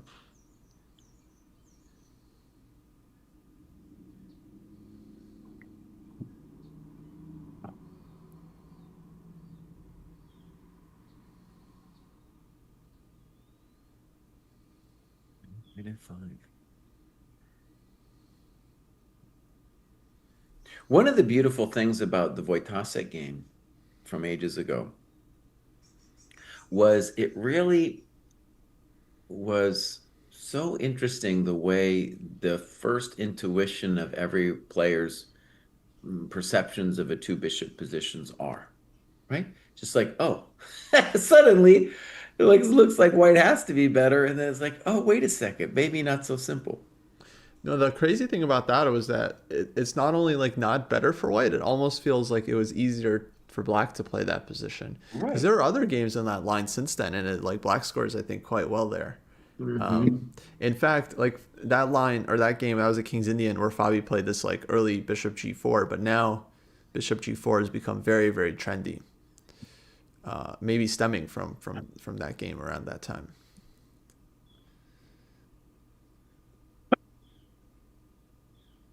So, anyways, of course, like I still believe white, but by the way, I have to reduce. I don't have access to our thing, but I'm going to reduce Oh, my. try to refresh again.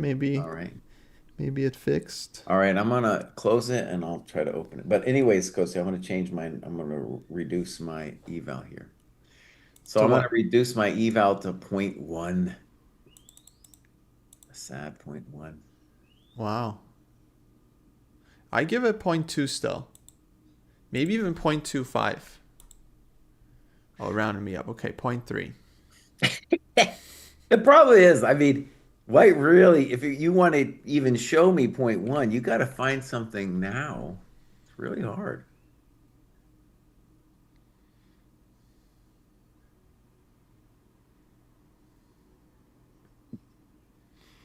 Hmm.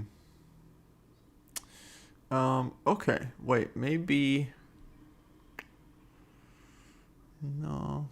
I was gonna say DC, but then knight c5. Let's say queen Hmm. c2, and like knight d4 for black, and Sure, yeah. just hopping around. Nothing really Hopping, I'm hopping. working for white. Yeah, exactly. Now, let me say something obvious. If it were possible for white to ever play e3, then we could say, oh, the knight on f5 is trash. But unfortunately, really hard to play e3. Yeah, just need some time. And it's funny because when we were considering the knight d5 thing, I think a reason my mind wasn't ready for knight f5 is there are so many positions in Catalan positions where the knight is just terrible on f5 because of some kind of e3. But Yeah. here it's no lo puedo.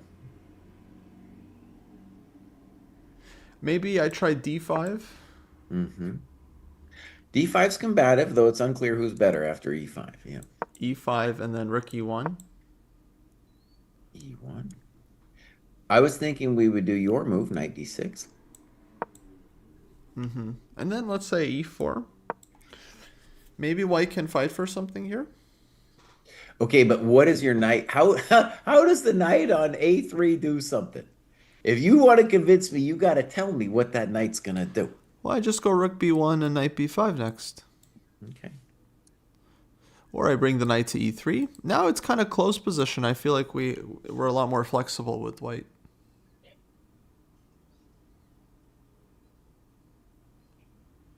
Well, since you're going to be passive for a second with the knight, I'm going to play F5. F5. Wow. Okay. I was okay. No longer stressing how to open things up. Well, it's very concrete. Like I assume EF, Yeah. knight takes.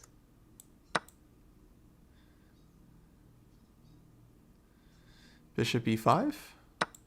I'll take that thing. Rook takes. Rook takes. All right, now I'm going to think for half a second. All right, I want to play Queen F6. Okay. We'll move a pawn. Yeah. Is it dangerous? Maybe like Queen E1. Queen E1. I think Rook E6 is another key move, but all right, Queen E1. Let's play Knight D4. I'm saying your knight is nothing. Yeah. It's still Queen E3. Oh, there's check. Have to be careful.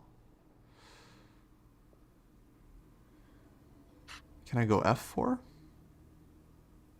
Controversial. Using the extra pawn on the king's side. There you go. Using the extra pawn, yeah. Wait, but this feels very unforced, this line. Can we go back just No, very enforced, and but I think I want to stress after D5, E5, the whole thing is unforced, right? It's just an interesting position. White can also consider 17 D6. yeah. White could consider other moves too, maybe 17 knight B5. And rook E1 certainly is a move. And I don't have to play knight D6 on rook E1 either. I can wait for you to play E3. So yeah, it's a very unforcing position after D5, E5. But I want to stress, if I'm black and I get this position with D5, E5, after the horrific opening that I got, and I get this position, and I'm like, oh, this is like interesting and dynamic. Well, then all of a sudden I'm like, well, wait a second. Maybe I can dream. As Yeah. the song goes, Coach, I think it goes, I can dream about you if I can't hold you tonight, you know? And I think that's what I'm doing here in this position. Is that Elvis Presley or who was that? No, come on, Elvis Presley. Bruce Springsteen. No, it was a one-hit wonder. I Oh, then can I won't get dream it. about you. I won't get it. Yeah, we'll see how much of a fight Gary wants here, because D5 I think is the very kind of ambitious move, and after Mhm. not really seeing anything else, I feel like this is what I would play because I would still be trying to maximize his white here. Um, E5 rook E1, yeah, to me it seems like white still has definitely some chances there. But what else? Like knight C2, I think is like the solid vibe move, but then knight F6, I thought it was pretty annoying. And by the way, I have other moves besides knight f6, and the problem with knight c2 is, dude, it's not going anywhere. As long as I don't take on d4, your knight is just a crud piece. Yeah, I mean the idea is to eventually do something to bring it somewhere to D4 But somehow. where? But where goes? No, but somehow it can come to D4. Like white can take on C5 at some moment, and then And just I'm get gonna the. recapture with the pawn. But there's also idea like rook E1 and E4, and then the knight can go to E3. Maybe. Yeah. Um, I think it's just keeping the tension. It's like okay, maybe I don't have a move with the knight yet, but then you also don't really. It's like black doesn't really move the knight on F5 either, or the pawn on C5. Like you're not taking on D4, so I get to keep the tension. I get to build up still.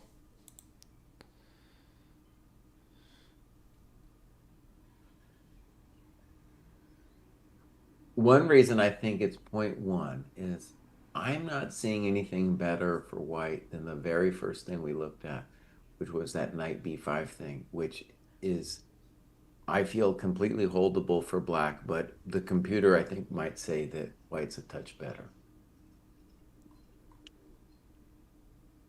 We have a move.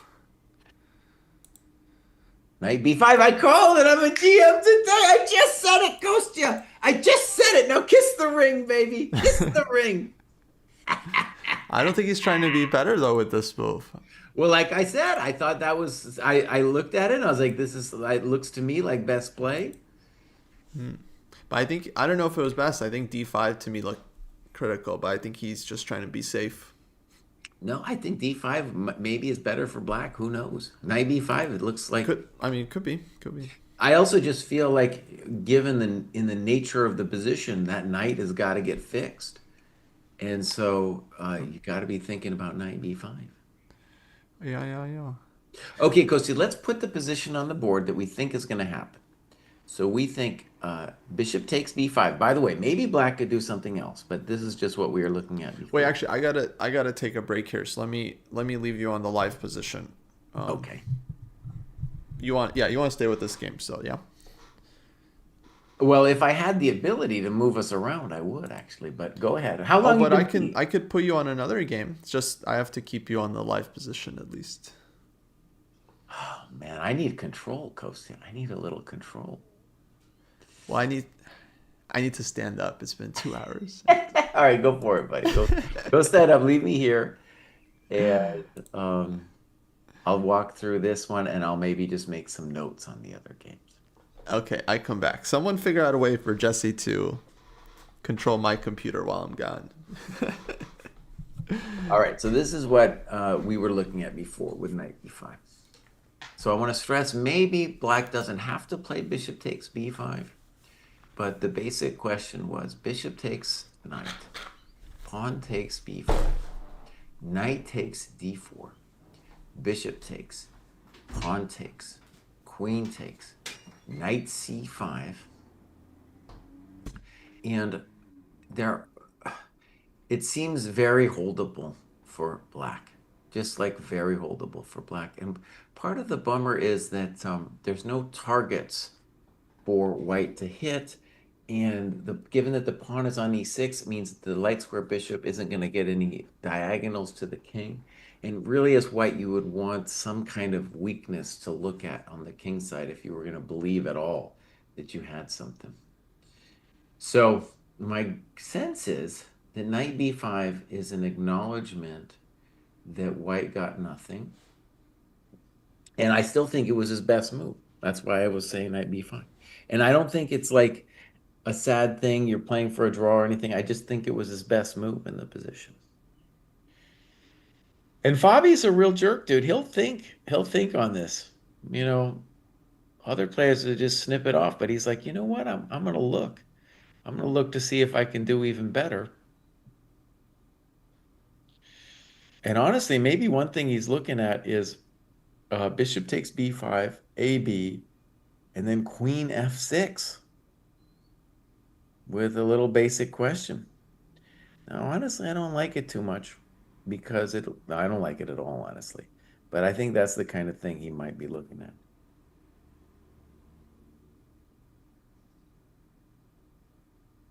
Well, one thing, Jake, is that Kosi won't let me have an analysis board. You know, it's very like, so I have, so like he's off there vibe coding and I'm telling him moves. He's not even listening to me. Give me an analysis board, buddy. Give it to me, man.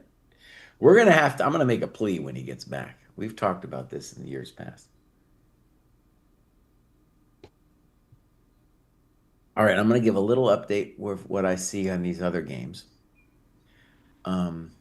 I think the Prague position looks roughly equal, but I would rather be black. The blue-bound game, maybe white's a little better. Maybe white's a little better. I'd rather be white, let's put it that way. And then Kosi was saying that Esipenko might be a little better against Naka. Maybe not, I don't know. I don't know. It looks pretty equalish to me. Very equalish, honestly. Let me just see how it happens.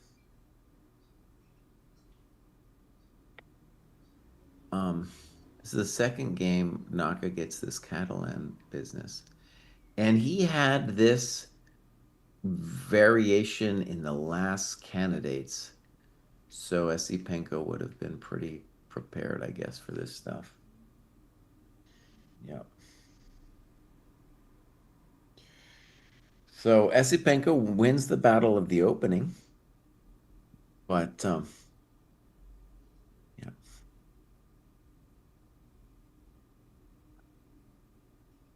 yeah, okay. So I still believe that Naka's fine in that position, but it is, I think, a prepped out position for uh, Esipenko. Um, when Kostya gets back, maybe I'll talk a little bit about the Prague game because I've played this that position many times, or in positions like it as black. Yeah, dude. Prague is going to play for a win here. It's not going to be pleasant for peasant. I tell you this. He is going to come for you, baby. He's going to come. Dude, Prague could take it over. I mean, we're talking about people catching fire. We could have Sindarov and Prague winning this round for sure.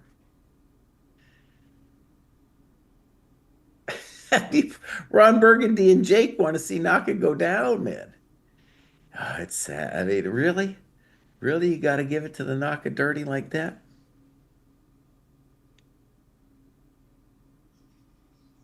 Yeah. I can dream about you. Wei Yi, I think Wei Yi might be just worse, but we'll get a sense of it in a little bit. No, I think I understand maybe what he wishes. Maybe I get it.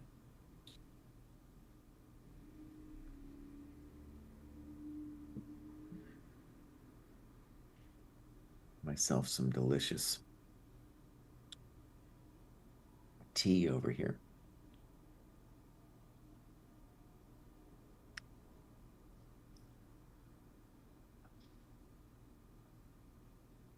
If I can hold you tonight. That Fabi's tanking here is really interesting. I think I would play that variation I did pretty quickly, but when you're a professional like Fabi, you're like, okay, that position that Cry showed me, that one's equal. I don't need time on the clock to defend that thing. He might be looking like, what possible dangers could I face in that position? But I think beyond that, he's saying to himself, well, wait a second. Could I do anything else just to keep the game going?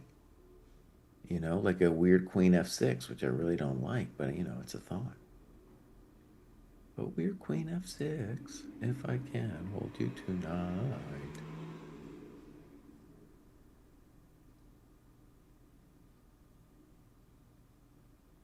Hmm. King d7. Well, one of the things I think about that endgame is people turned on the computer and realized maybe Fabi let it go at some point. But, that's very um, common. You're under stress, blah, blah, blah. I don't think anything about it, honestly. I think the real mistake that was interesting from Naka was not seeing that bishop takes d5 would hold any danger, and then becoming complacent and putting the pawns on the dark squares. That showed to me that he didn't understand the position at all. You can't be putting the pawns in the dark squares when you've got a bishop on the dark squares. That's just like a thing. And so he was thinking that he had no danger at all. And if he had played it right, I don't think he really had any real danger. But so I feel like he was positionally outplayed just because there was something he didn't get, right? It's on the position he just didn't get. And yeah, you're not going to win no candidates like that. So King D7, that's not important to me about a mistake or something like that. All right, Sindarov. Let's go take a look at Sindarov for a second. Um, no, I think Sindarov's got a nice position. So let's just say this variation with knight d3 is an attempt that white has come up with to get not necessarily like a much better endgame or something, but just a situation where I have an idea, I can play with the plan, and mistakes will be made by both players. So, it then turns into a situation, can I outplay a guy? And yeah, I still like White's position here a lot. He could take on h7, e6, even knight h3. I don't like knight h3 too much as a move, but he could do it. Unfortunately, I do not have the ability to show you guys this because Kostya won't let me drive, dude. He's like that one parent, dude. It just won't let you drive ever. Yeah, it's rough, man. Hmm.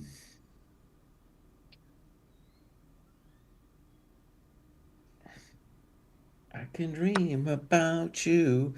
Um, I was watching the Naka recap, and it was interesting. Like Naka, I feel like didn't get the dangers in the position, and I know I just said that, but it's interesting to me that he didn't feel it. He didn't know where the pieces belonged, and so you know, talk to like older GMs. That's what they say about the younger generation. And Naka's obviously no young pup, but they say they just don't know. They're calculating so much they don't know where the pieces belong. And that's how it felt to me in that game yesterday. I was like, dude, don't you know where the coconuts go? Has anyone told you where the coconuts go? Yeah. You're welcome. You're welcome, Mr. O'Donnell. Hopefully it goes to, oh, he's back. Expect there was something I was gonna. Oh yeah, I know what I'm gonna ask him. All right, Kosu, we got a question, and chat's gonna support me on All this. right, what'd I miss? You missed the great controversy of why Costa doesn't let us have an analysis board. Okay, yeah, That's what we're let's talking talk about this actually. What's going on? about. No, no, let's discuss. Yeah, so what are you saying? The dojo needs an analysis board when we're doing this stuff. But why are you saying that I'm not like letting you? Because we talked about it years ago, and you were like, "Oh, we don't need no analysis board." Okay, so you're saying based on a discussion we had years ago, I am now today not letting you have an I don't analysis know. board? Maybe you are. Maybe you are gonna let me have What an is this? I'm analysis board. allowing. I'm not allowing. Do I just run everything? Like what? Why don't we just discuss? Like we, you never asked me for an analysis board for the. I spent an hour setting up the stream yesterday. You didn't mention an analysis. Like what do you want? Like In any case, it might be cool if we could get an analysis board. okay, let's discuss. I don't like this thing where it's like you and David also. You guys always like ask me about stuff like I'm in charge. Like it's my call. Like just suggest something. We can discuss it.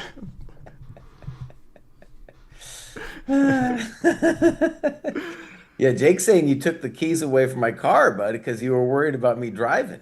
I understand, dude. I understand. That time's going to come for me sooner than rather than later, too. I'm slowing down. There's no No, I doubt mean about we can set it up. It's just we have to set it up, right? It's like I it. set up the stream how I kind of envisioned it, Yeah. and to do the analysis board, it's just a start would be to make the analysis board, send me the link, for instance. Then I could maybe screen share it, and then you would have control. Oh my God, it just happened. So we predicted this. I predicted this. I don't know. I'm going to say an hour ago, this knight c5 position. And Kosia, with that, I think we should move to a different game. I'll make a plea that we go to Prague, but here I'm just going to say, to me, this feels completely holdable for Black. Yeah, yeah, we looked at this years ago. Years ago, yeah. This position. Yeah, I think it's. I mean, it's like optically, I'd still take white if I had to Hmm. pick someone, but Yeah. yeah, it just doesn't seem like it's enough with because the issue is that there's more than one open file. So if it was just the open A file, then I would say white's doing well because you can dominate the A file. But here black can get his rooks out on the D and C file. So it's kind of like basically it's like an empty bishop, which I think chat was saying early on that that's kind of Fabi's concept this whole game is to empty out this light squared bishop. And yeah, I think it's kind of come to fruition. Yeah, rook AD1. So one of the things too, I was even imagining, even if you got your rook to A7, part of the bother is the bishop doesn't have any way to intensify the pressure. But okay, this is nothing now, rook 81. We can trade, we can play queen e7, whatever we want to do. I would trade and play rook fd8 if I was black. Dead equal. Yeah, I think it's holding. People say we missed the live moves. I mean, I don't really feel that's the case.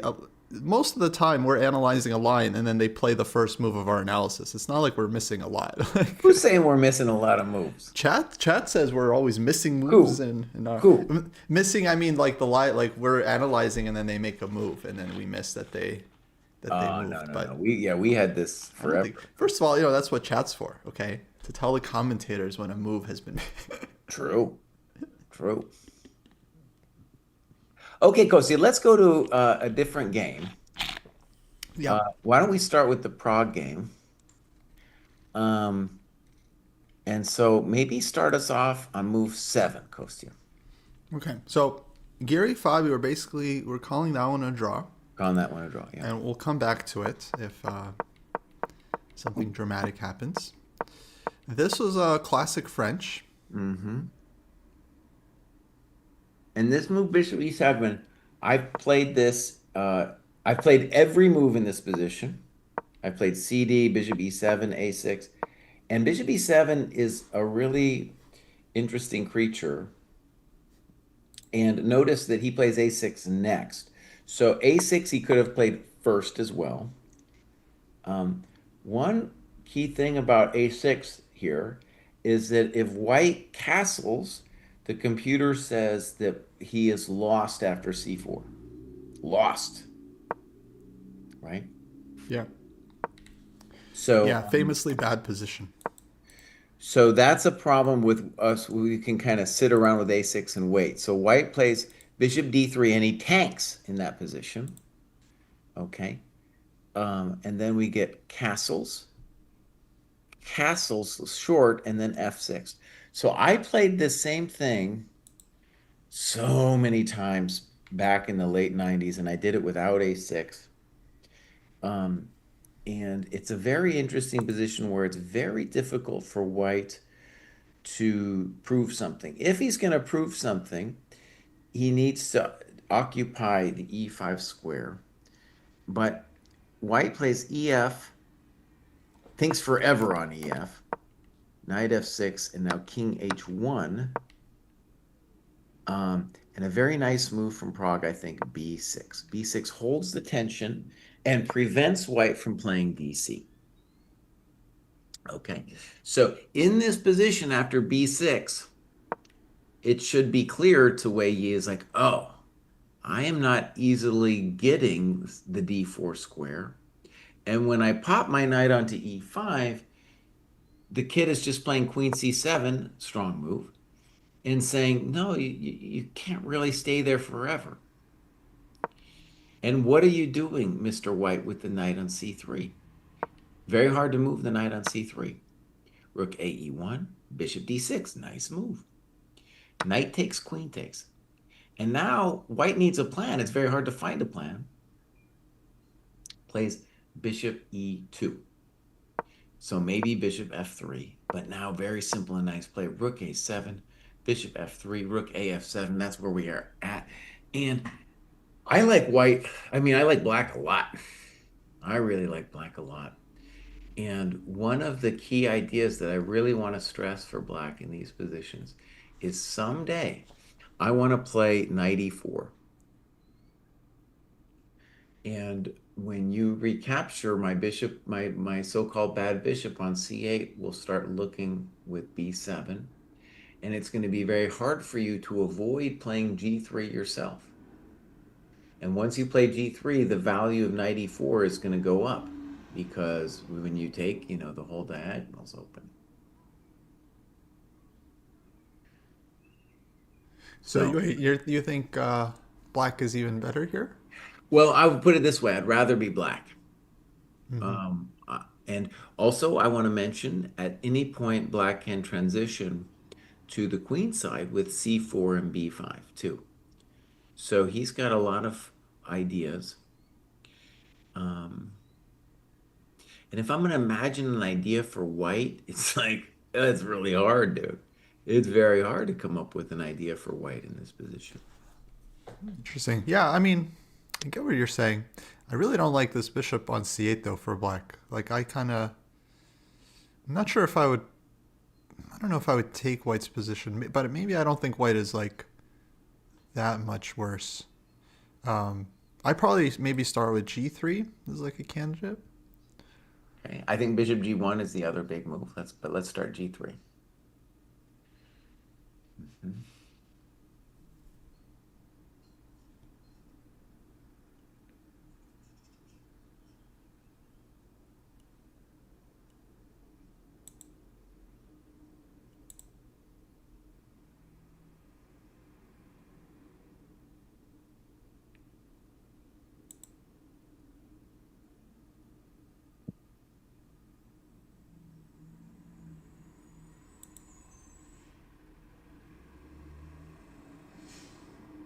Okay. I think I could think about this for a long time, but I want to play C4. Oops. Okay, g3, c4. Yeah, c4 is frisky. Um, So while he's thinking, I'm going to just tell you the intention is to knock your knight. And if you have, once you move the knight, I'm playing knight E4 like all the time. yes, but maybe it's not so scary. Okay, I'll try knight d1. Then I'm gonna go queen g2.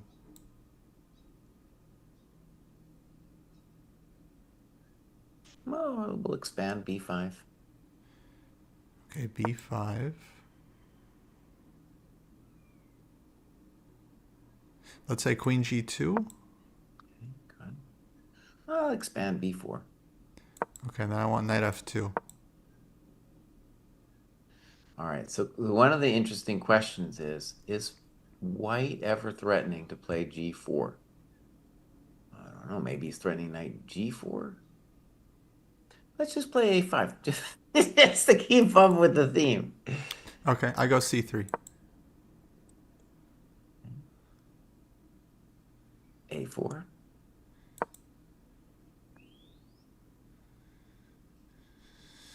Um,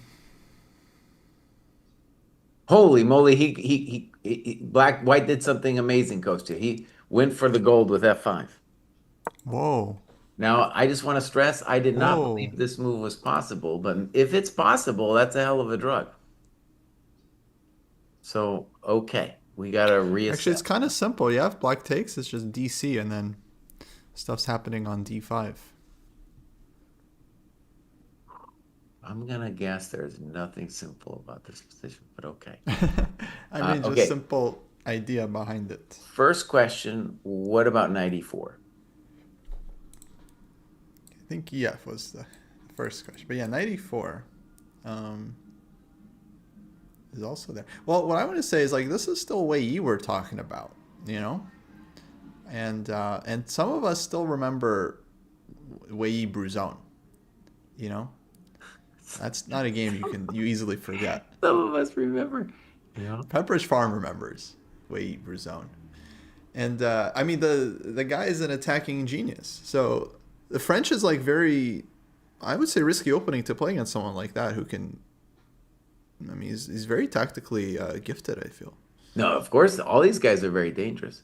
But what are you doing after 94, boss? Okay, now that's a good question. So 94.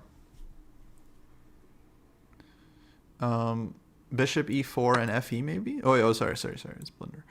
Uh,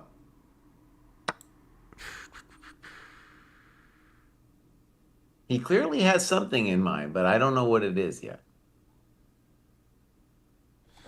Okay, let me think. 94, 5.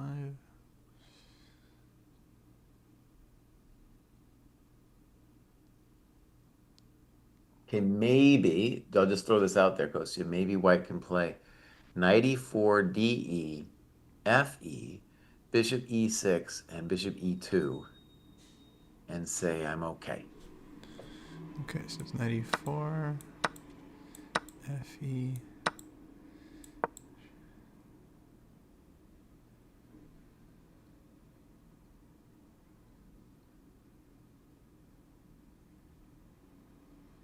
Now, is he okay? That's another question, but that would be kind of like maybe the first variation to come to mind for white after 94. I mean, it seems solid for white at least.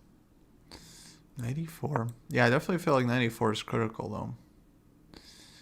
Really want to take with the bishop, but then I'm not sure how to proceed after that. But is there any ideas perhaps?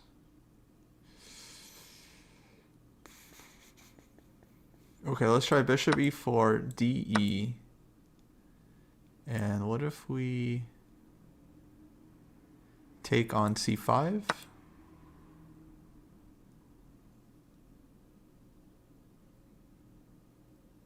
I don't see your idea yet, but let me. All right, whether I take with the bishop or the pawn, what's your intention? If you take with the bishop, I probably trade bishops. All right, let's say pawn takes. Pawn takes Okay, me. pawn takes. Okay, and then I was wondering about f6 ideas.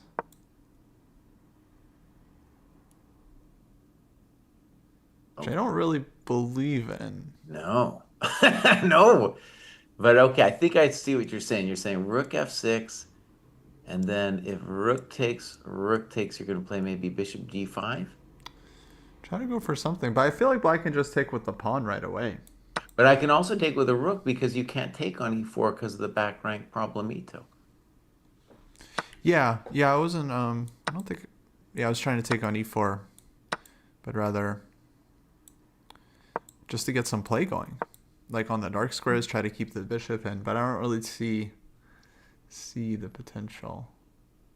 So let's go back. So f5, Now, 94. while Coach is thinking about this, what I'll stress is that when you're in a shitty position, it's really good to look for something like f5 just to change the dynamic. Yeah. Because all those positions we were looking at, like black was just building and white didn't know what the hell was going on. Whereas here, you know, I can like that one. I think 94 is the first thing that comes to mind. So go, I think 94 pawn takes FE. And unfortunately for black, I got to play bishop takes E6. And then just bishop E2. And then it's a question of does black have anything interesting after that? I don't know yet. I feel like we might. We might. We got some nice rooks and stuff, and it's our move, yada yada.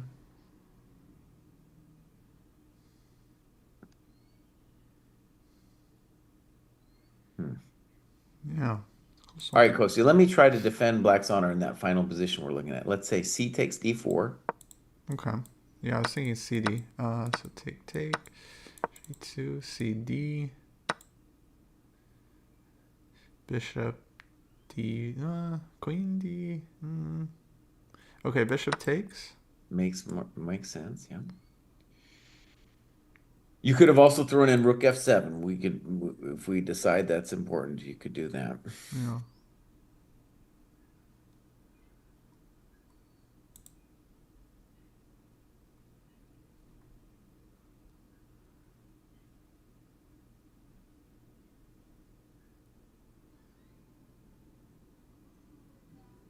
So as an example, maybe e3 here. I don't know.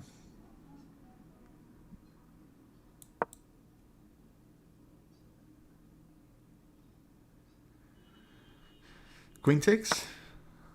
All right, bishop e5.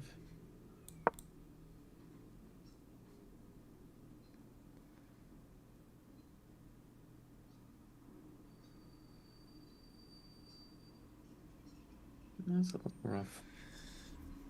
Hmm. Yeah, it's unpleasant. Um, maybe just bishop f3.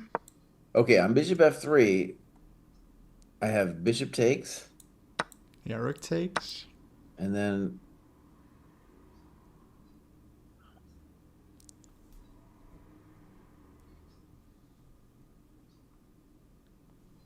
oh, this doesn't look good, does it? Rook takes. Mm-hmm. Pawn takes.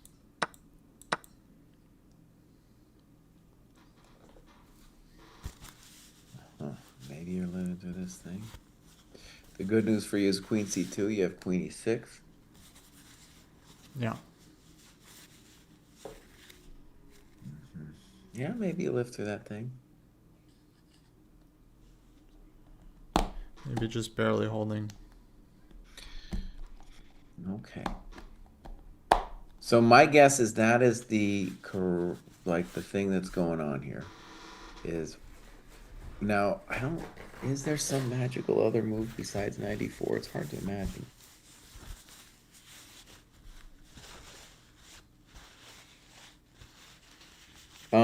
It looks super weird and I don't like it much, but there's the move c4. I don't really like it though at all. I see problems. I don't like it. C4 at all. Yeah, Gary Fabi heading towards draw. Hmm. Sindarov, I don't think is actually really getting very far against Blue Bomb. I think Blue Bomb's okay. Huh. Okay, let's see. And Naka probably holding, but you never know. Okay, hold on. Let's go to Bluebound then. I'll try to defend White's honor. It seems to me like White's a little bit better.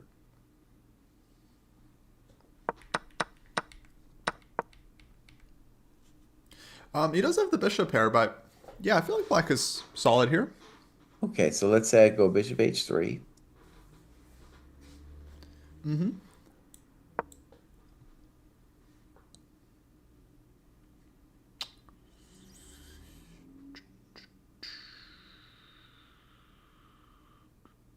Yeah, I want to be white here. What are we talking about? Okay, but what do you want? You want f4? Well, that's fine. Yeah, eventually I'll play f4. I'm going to build the position. Yeah. Okay, bishop d6. Okay. Bishop d2. I go knight g7. Mhm.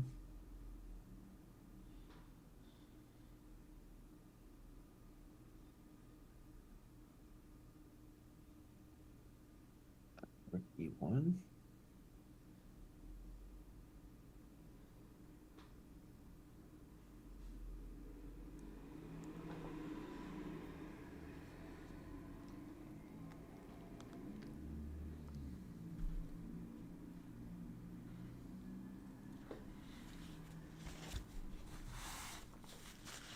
Hmm.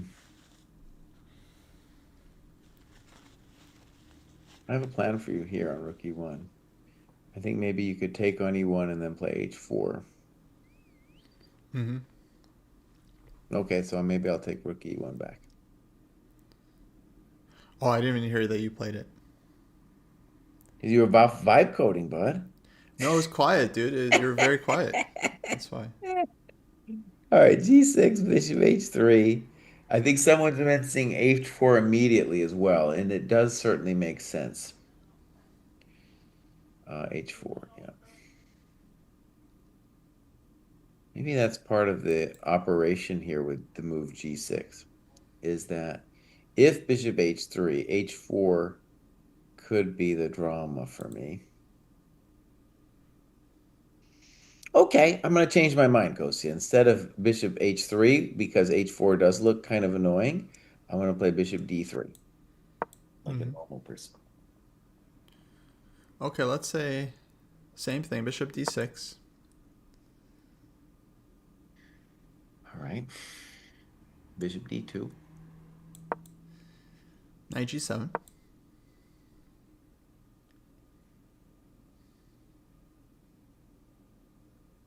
So if it's your move go, so what is it did you want to do to me? Maybe I double rooks. Like rookie seven or something? Hmm. Mhm. I mean, somewhere I'm thinking black could just play knight f5, but I don't really feel like I have to. I would maybe wait till f4 until there's an actual threat, and then maybe plant the knight on f5 one day. Uh-huh, okay. But yeah, I don't really know about that. It's kind of Okay, you're making a good case. All right, so G6.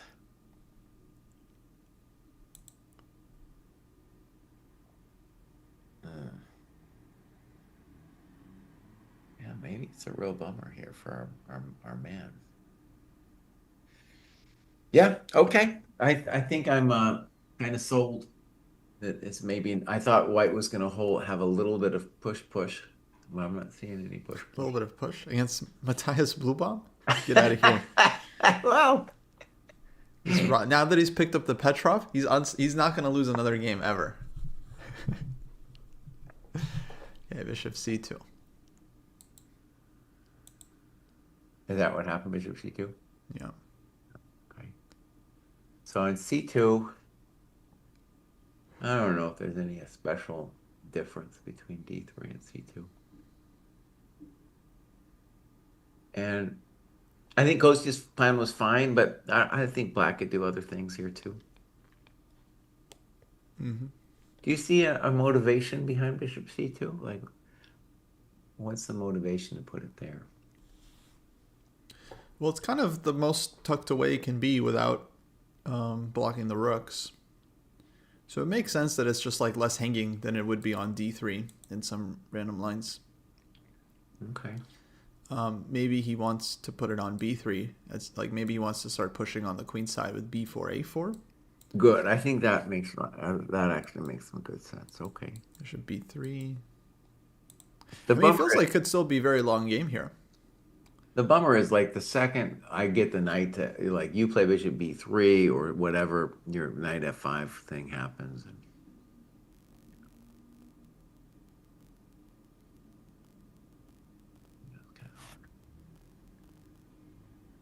Okay. Man, what is it? They get 2 hours for 40 moves? I feel like they get too much time, man. Got like 15 moves they just know. Book. So it's really like an hour and 50 minutes for like 25 moves. It's comfy.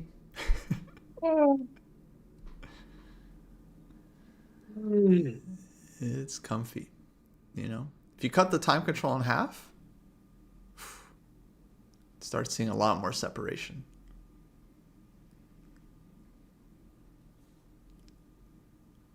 Selfish is kind of feeling what I was feeling that feels like Blue Bomb's out of the grief. It's hard to beat this dude, man. Yeah. No, he's solid. He's got a good mindset. Like he's just happy to be there. I mean, no, how are you gonna get to him? Even if you beat him, like he's still gonna feel like happy and stuff. A winner. You're gonna feel happy and stuff, a winner. Okay.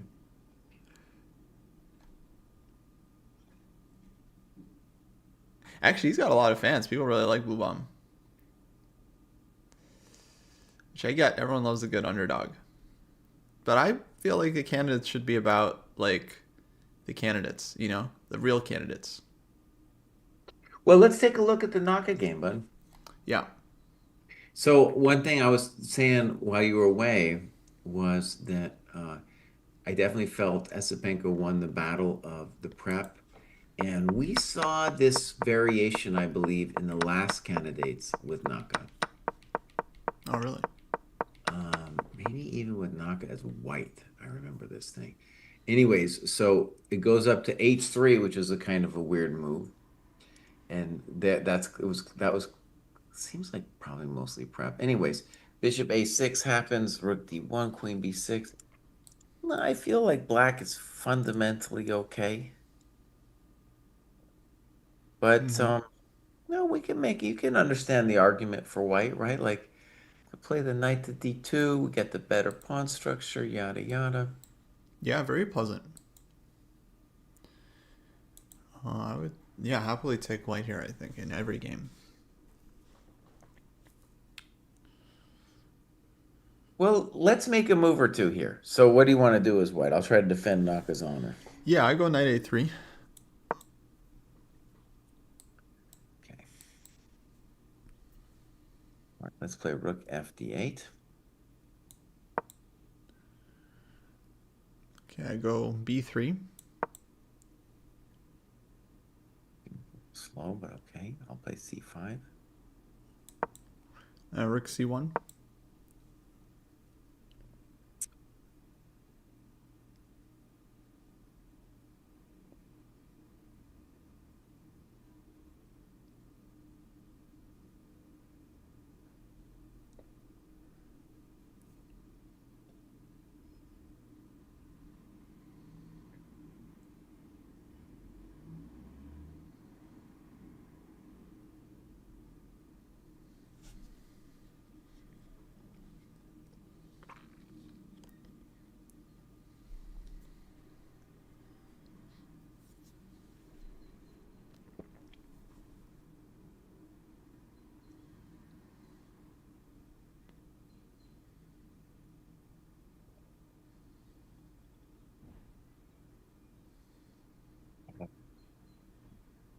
Yeah, it's a little spicy. Yeah, black just has to like hold somehow. So I don't know. I mean, but yeah, I would find it Okay, let's try unpleasant. again. Queen b6, knight a3.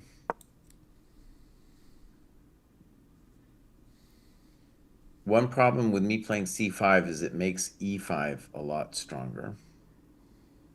If I don't play c5, though, it's hard to imagine what kind of active move I'm supposed to be doing.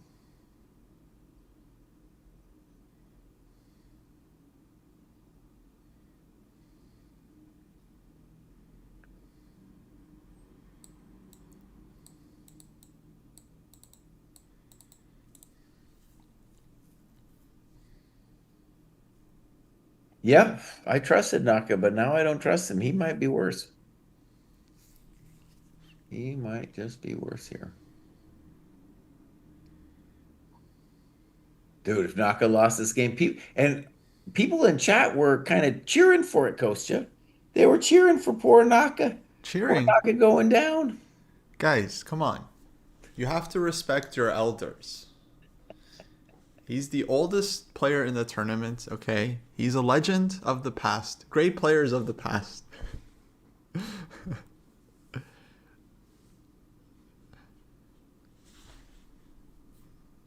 I don't know. Chess is hard. I mean, it's not like I would, I'm necessarily rooting against Esipenko. Andre seems like a perfectly fine young fellow himself.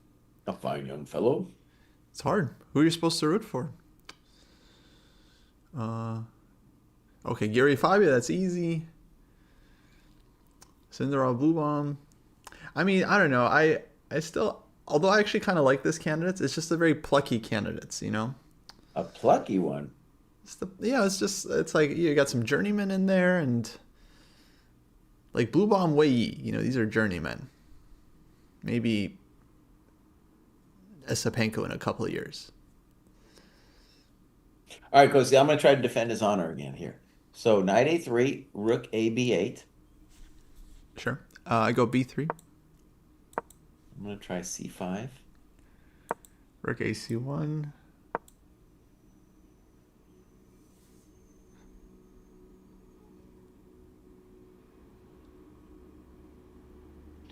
Rook fc8.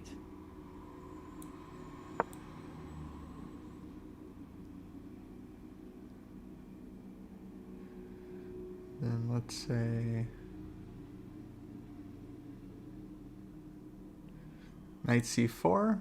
Okay, e5 is a big question. I don't know. Yeah, e5 for sure was a question. All right, I'm going to take the knight. But I thought knight c4 may be a simple way to press. Okay. Okay, queen takes. Yeah, queen takes.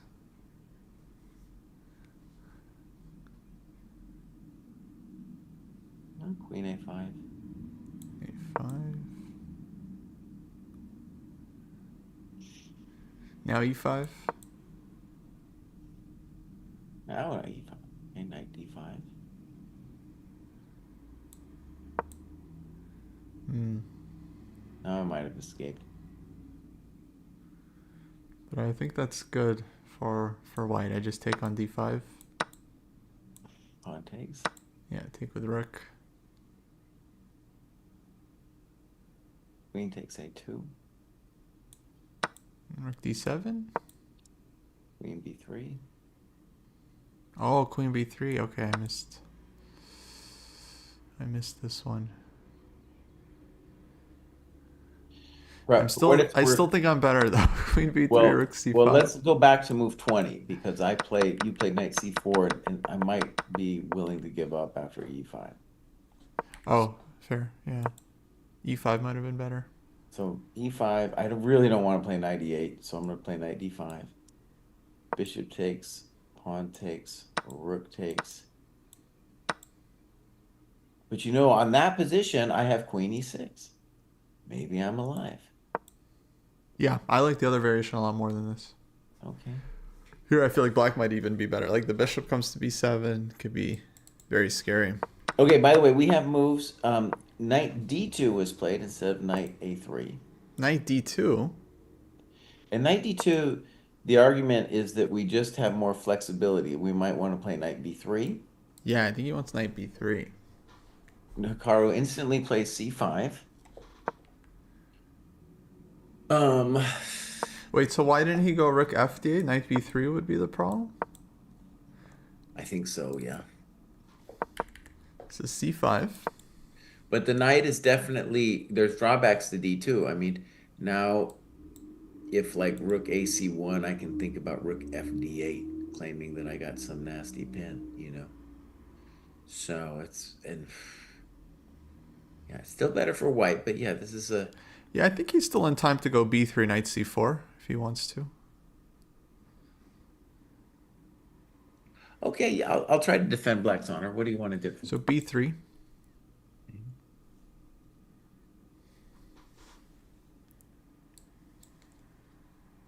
My rook fd8.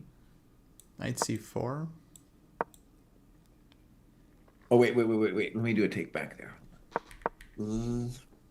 I feel like I need to do something with my a rook so that e5 doesn't hurt me too bad.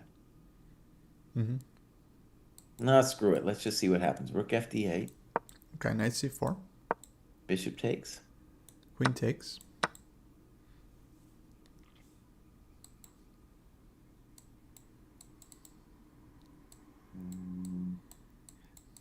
Rook b4.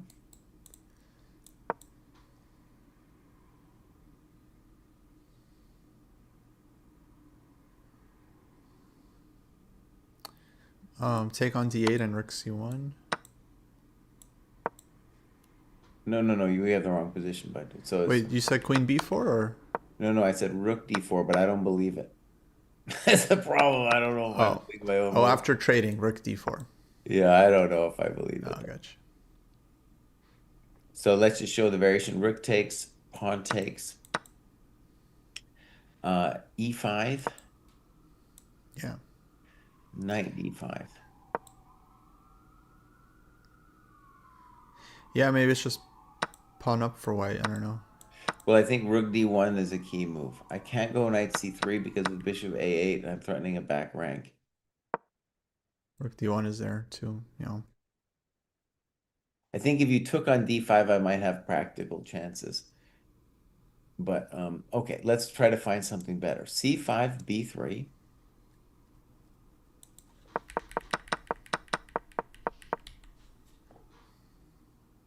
Wait a second. Okay, so queen b4. Mm-hmm. Uh, okay, rook ac1.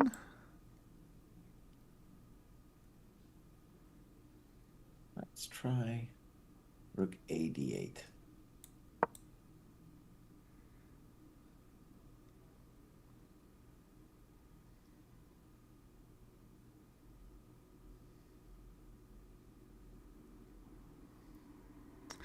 Okay, this looks a little better for black. Actually, a lot better than all the other lines so far.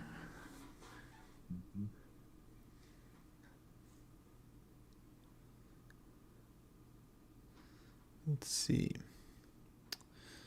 What can we do?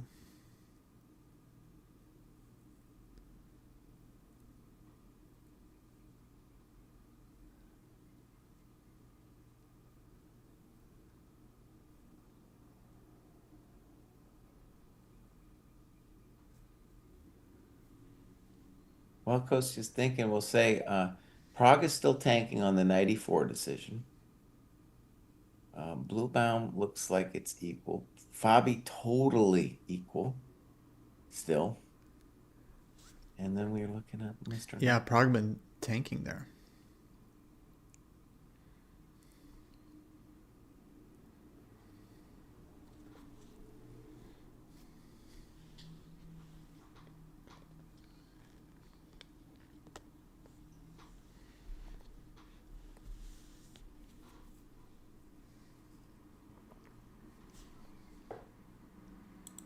So yeah, if you're Esipenko, you want to spend a ton of time here after C5 trying to figure out how you actually do the deed.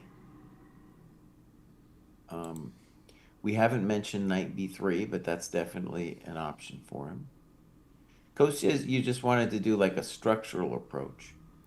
Oh yeah, And big time. I think white needs something special. I think B3 might just give me enough time to, hold it together a little bit.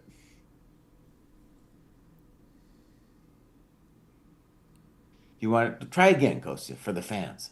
Do it for the fans, buddy. Okay, I go again. So you want to play B3 at 18 B3? Let me think.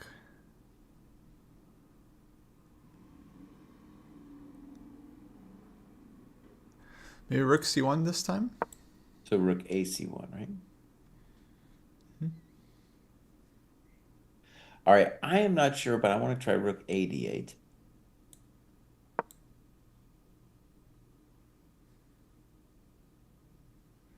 Then knight B3. Okay, here it comes. Okay, C4. C4. Then knight D4. Okay.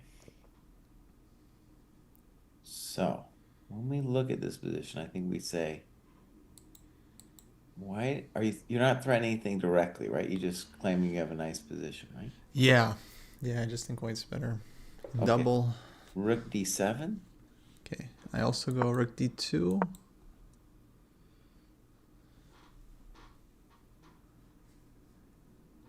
If E5 will have knight F5, so I think we're not concerned about that. All right, rook FD8. And then black will go there. Rook D1.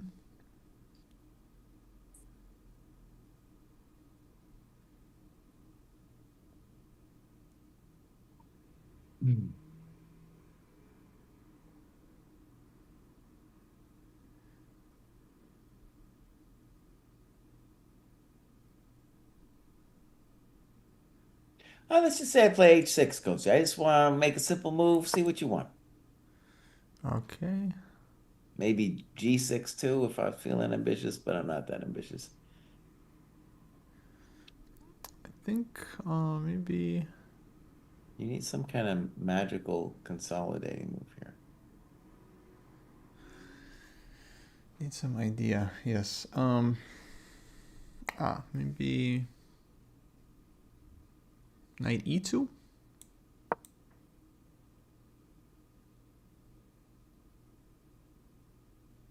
I'll be a rook D3 though.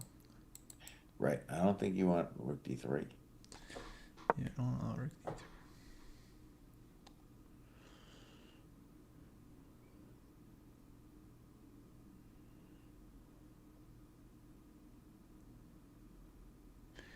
Yeah, it's weird. It's like kind of holding for black.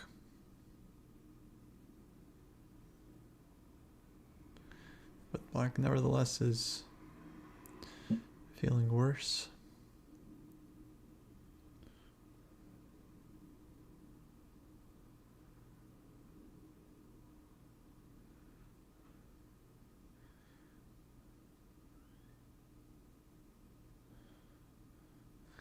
Let's see. Maybe knight d4 was not correct after c4,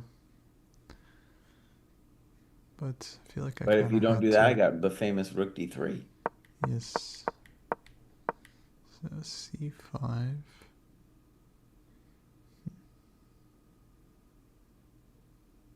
This is why I like the knight on a3, because I never had to worry about the d file. You would think Asipenko understands this, you know?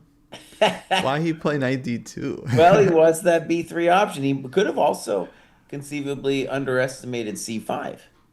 Knight b3 has never won a game for anyone. Maybe. No, he now he's like been spending a lot of time on this move, right? Like as we've been Yeah. going through it.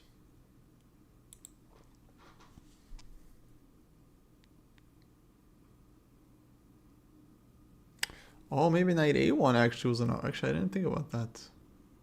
Because yeah, I did want the knight on e3. Okay, I try again. So rook c1, rook a d8, knight b3, c4, knight a1. Carlsen move. Knight A1. You gotta don't say nasty things about Carlson. Hey, Carlson doesn't want to do no knight A1. What are you doing to Carlsen Carlson? Why Carlsen's would known you for do his that knight to a1. He's known for it. him? Knight A1. What are you doing to Carlson, buddy? I want to put knight on e3, but still rook d3 is still kind of annoying. Although, who knows? Maybe this pawn is weak. I don't know. Let's say I play H6 just because I want to. Okay, knight c2.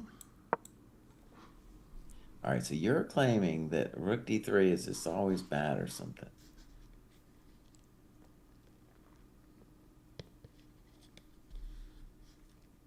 I don't know. All right, I'm just going to play rook D3. We're going to see what happens here.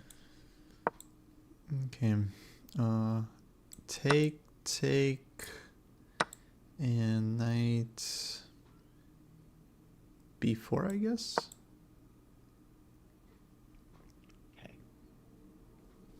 I have zero idea what's happening here. I'm going to play rook D8 just because that's what the mom said. She said, put the rook behind the pass pawn.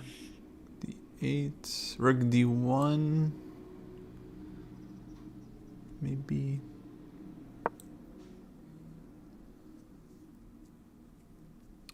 Oh, I also maybe had e5.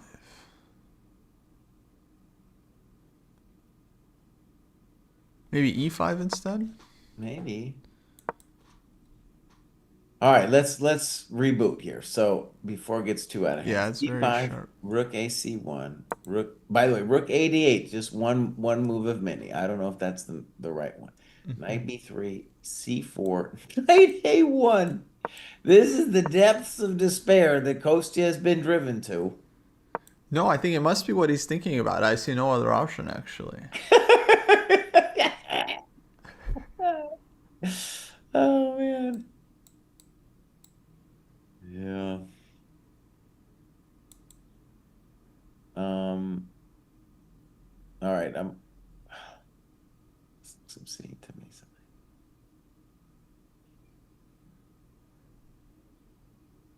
All right. Knight D7.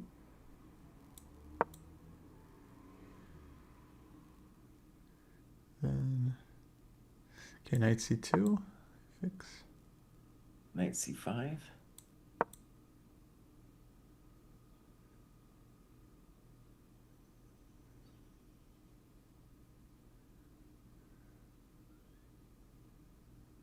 I come. Yeah. Okay, I'm just curious. Let's say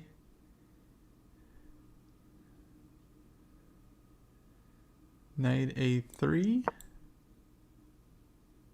All right. I'm just gonna put that knight on D3 because Mama said. Wait, sorry, no, I want knight e3. Sorry, why am I going e3? I want I don't e3. know. I Knight don't know. d3, rook c. After you played knight A1, I just figured you thought it was better on the side of the board. All right, 93. I would have played 93 because that's And what then she rook said. c2. Rook C2. Okay.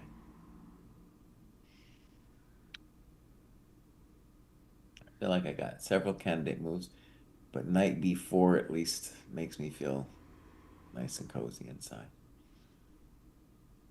So you want knight b4? I mean, honestly, I just wanted to convince you to end the variation with knight before because I'm threatening knight a2. Wait, we move b3. Okay. He moved. Yeah, you played Okay. b3. So this was kind of your intuition from earlier.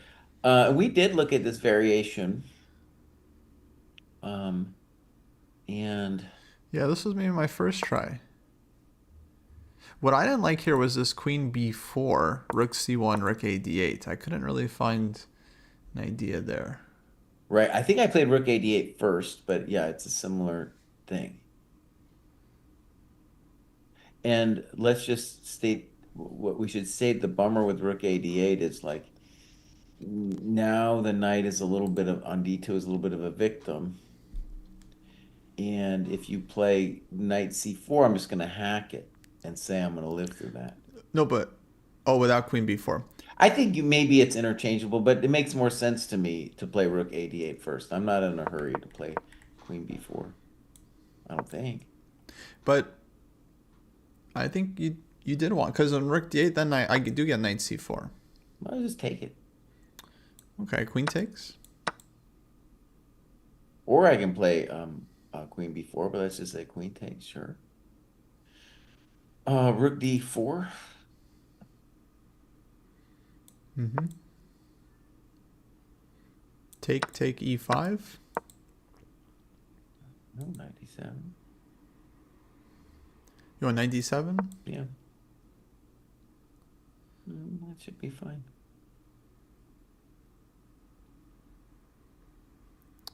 f4? No, now you're playing risky. Mm-hmm. Rook d8. Yeah, I just don't really believe in your horse. Well, here you might want to start believing in my d pawn and better king. Right? It's not so simple for a pimple now. No, that's simple, but I don't know, king h2. I still kind of like white. Knight c5. Knight c5.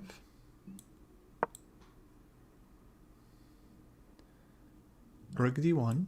Rook d1. Maybe I underestimated rook d1, but let's just see. D3. And b4. Did I blow this? Knight a4. Oh, Fabiani's drew. People are saying, yeah, draw. As expected, guys. As expected. We already said that like 40 minutes ago. Yeah, we really did. We gave up on it. We're good. We're GMs today. Okay, this is a little speculative, but this would be yeah. Okay, so let's go back to B3. I think rook a d8, that position, maybe you could have maybe there's some way you give me the business. Let's look at your primary concern, which was queen b4. Yeah, that is pretty annoying. Yeah, because this forces rook c1, and then you put the rook on d8, and I don't get Maybe I you don't get play to put the knight on rook c4. dc1. I know it looks weird, but maybe rook dc1. I don't know. That's obviously not convincing. Yeah, I'm not sure.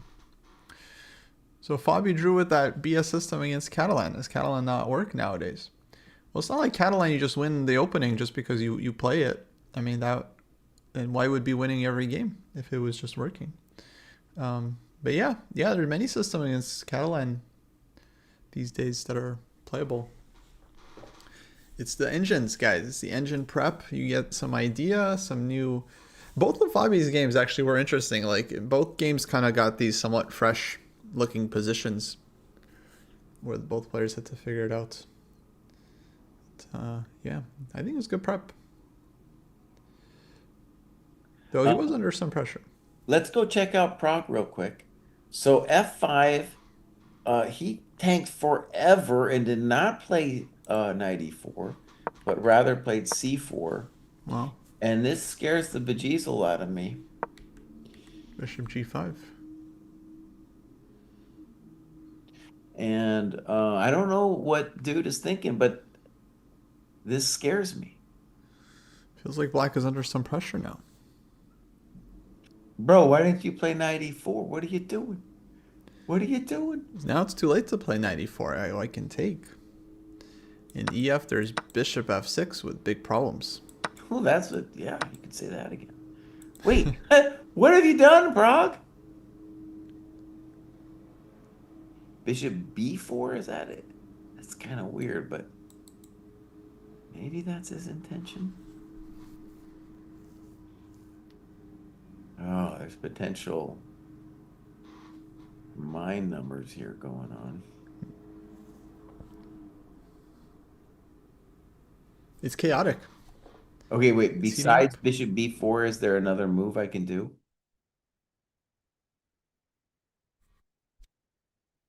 No, right? Well, why not rook e8, let's say? Rook e8. Okay. Um, well, don't I, why wouldn't I win a coconut there? So bishop f6, rook f6, fe6. Oh, Maybe. yeah, let me show that.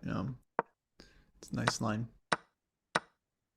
Bishop e6 and then rook e6. Let me show you the way out.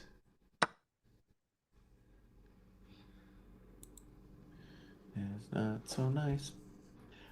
Okay. So bishop g5, clear. I mean, obviously Prague sees this, but now let's look bishop b4. I'm worried there's some kind of thing here, but maybe there isn't, dude. Maybe. I don't. Wait.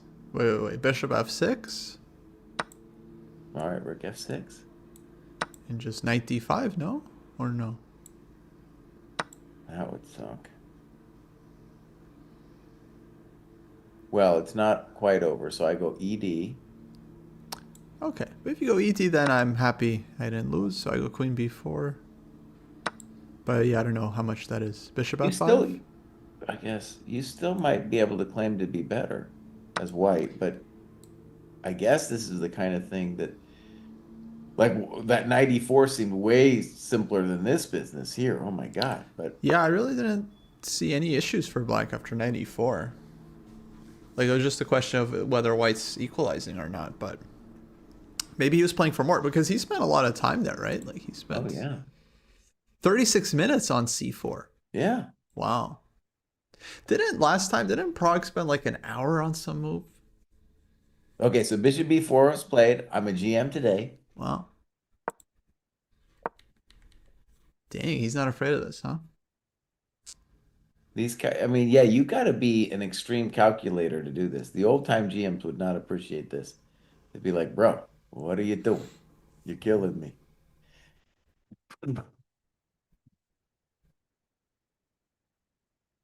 But at this And point, there's what do you think no, black wants on a3? I think he has to take it. Well, he doesn't have to take it. I just wouldn't, I'd be like, okay, but A3, I think I can take it and then just play EF, So pawn which takes constitutes, ef. let's call it my quote unquote threat. I'm threatening to take on F5. Hmm. Ay, ay, ay, It's ay, kind of ay. a pawn sack. Maybe white has some compensation. Um, but wait. Oh.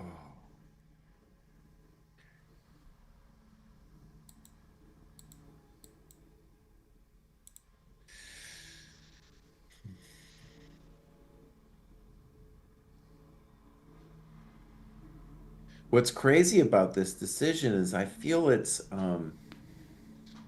like he had some like mindset coach, and the mindset coach was like, dude, we're gonna keep the tension going no matter what. We're never gonna relieve the tension. And so when F5 came and he realized maybe he had screwed it up a little bit, he's like, I'm gonna play C4 and gamble. That's a gambling's man's move. Yeah, so far Prague looking really interesting in this tournament. Back to the old Prague.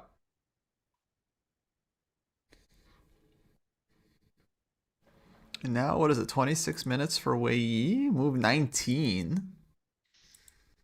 Okay, I Mm. mean, so big decision here, kind of to decide how things are going to go. Though I kind of feels like, okay, a lot of these variations were petering out a bit. Mm-hmm. Let's see, Sindarov traded one pair of rooks and then took with bishop. So he keeps the rooks on the board. Clearly shows he's still hoping for some chances. But okay, it's still very solid for black, so a lot of work for white to do here. Yeah, blue Okay, bombs. I like what he's done though because Yeah. now then at least there's no immediate knight f5 BS. Mm-hmm. There honestly even is. You could go knight f5, bishop takes, pawn takes. Since the bishop's hanging, can't take yet. And then if bishop f2. But anyways, knight f5 right now doesn't make sense because I could still just play bishop f2. I don't have to do anything. Mm-hmm. I think blue bomb's happy to hold this. He'll play all day long. Just happy to be there. I think though we say that in this position that white's a little bit better. I mean, I feel like you always take white for sure. But is it enough to? I guess I just don't really see. Well, there's G4 ideas. There's g4 ideas.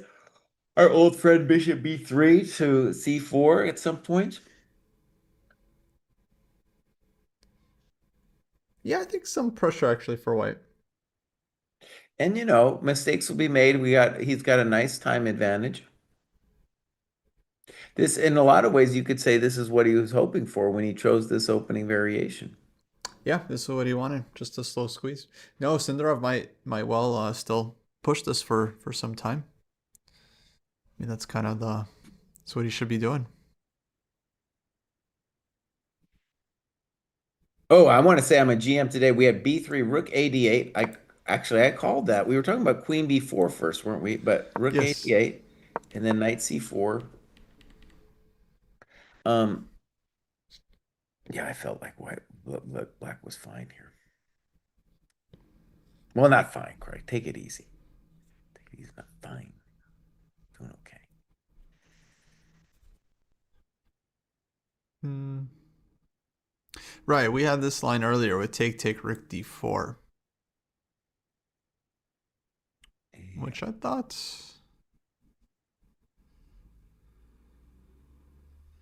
not so obvious for black. But maybe. So my feeling is that if bishop c4 is played and then all the rooks came off, I feel like black would be okay there. Let's do that again, Kostya. So Bishop C4, Yeah. Queen takes. Mm-hmm. Now maybe I got some other move, but let's just do what I did first. So Rook D4, snip, snop. You played E5. You don't have to. But if I don't, then I'm worried black will. Yeah, So I think it's the most ambitious still. okay. So I'll play Knight D7. You played F4 last time. Mm-hmm. Yeah, I won last time, so I make the same moves. You try to improve. Oh, I didn't see actually you winning, bud. Just to be clear. All right. I didn't see or say that. Uh, no, I think I'm fine here, honestly. Rook D8. Okay, king h2. H2. All right. So many different moves I can do. It's What is really happening hard with to the imagine. ladies? Yesterday it was four draws. Today anything decisive? Okay, we do have a move. Bishop takes, queen takes. And now we're gonna see if Rook D E5 was played. That's even maybe stronger. Oh, Joshua just mentioned this in the chat. Yes. No, it was very logical. Just yeah, you take e5. But Okay, so the only question on this e5 move is can he play a rook to c1 in some version? Yeah. So yeah, e5 very concrete, but there are questions because it kind of demands now that you do get your rook to d4. And do you really? Ooh, I have a maybe. Okay, I think I see an idea, Coach Tim. So maybe like this. Rook d8, rook d8, rook c1, rook d4. I might do a take back here, actually. Wait, but rook d4, we can take on c5? I thought I had a trick, but ultimately I'm not sure I have a trick. Okay. So actually that's kind of problemito and casito. Okay, I got it. So rook c1, and then I move 22. I do not play rook d4, but I just play the simplistic h6. I might consider g6. Let's start with h6 though. Okay. King h2. I No. also prophylaxis. No, I play rook d2, excuse. Oh, you attack? um, but what's No. happening there? Queen c5? Queen c5. I want to take on a2 or an f2 or something. I'm taking a lot of things. Yeah. But white takes on e5, But then I take on f2. and then... No, that's a forget about it, but goodbye. Wait. I don't believe. Rook e7? Wait, no, hold on. King g1. King G, I'm definitely going to b2. I don't know. Rook b2. No, I don't Uh, think so, my friend.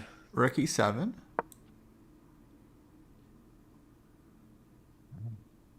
He's like trying to be fancy here. I don't know about all this fancy. King f8? No, nothing. Okay, take on Absolutely. a7. Take on b3. e5. No, Coach C, come on. 98. Knight e8. Sure. Even rook g3 might be drawing there, but let's just go 98. Okay, rook f7 I have, but Good luck winning this position.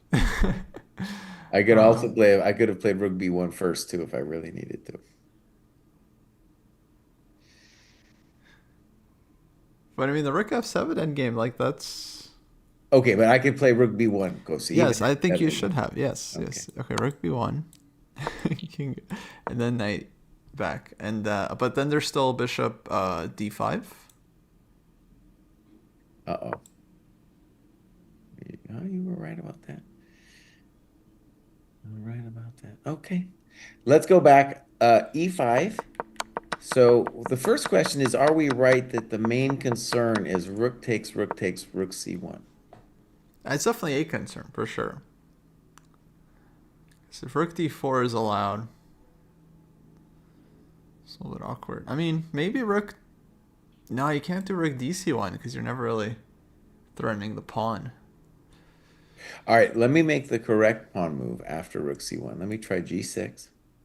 22 Is g6. so take rook c1 g6. Mm-hmm.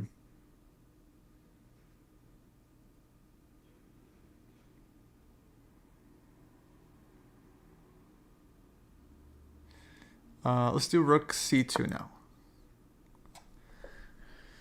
I learned from last time.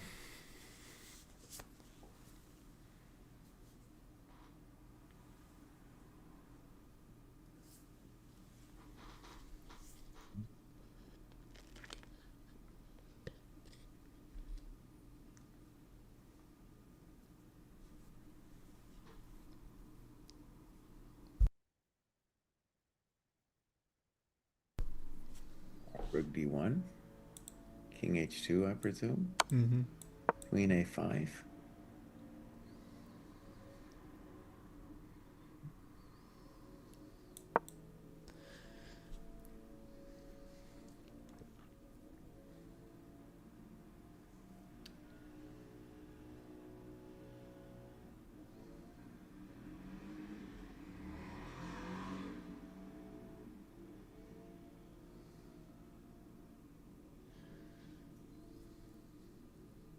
It is a simple chess. Trying to meet me.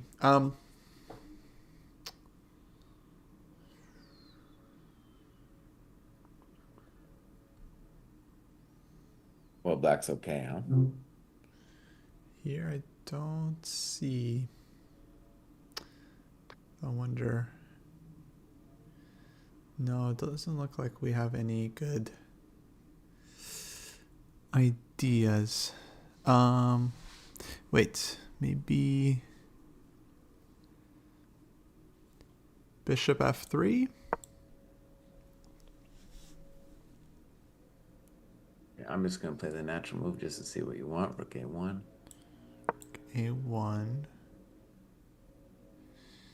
And like queen E2.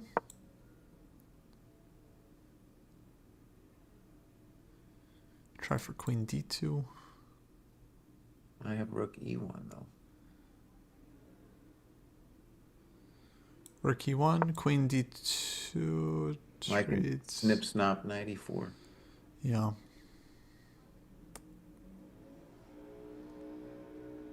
Yeah. Okay. Yeah, don't So see. Yeah, I think it's enough for black here. At least in that line. So take rook C1 G6 I think is good. Well, okay, G6 is why I can still try king H2, then rook D2. yeah. And this is probably fine for black.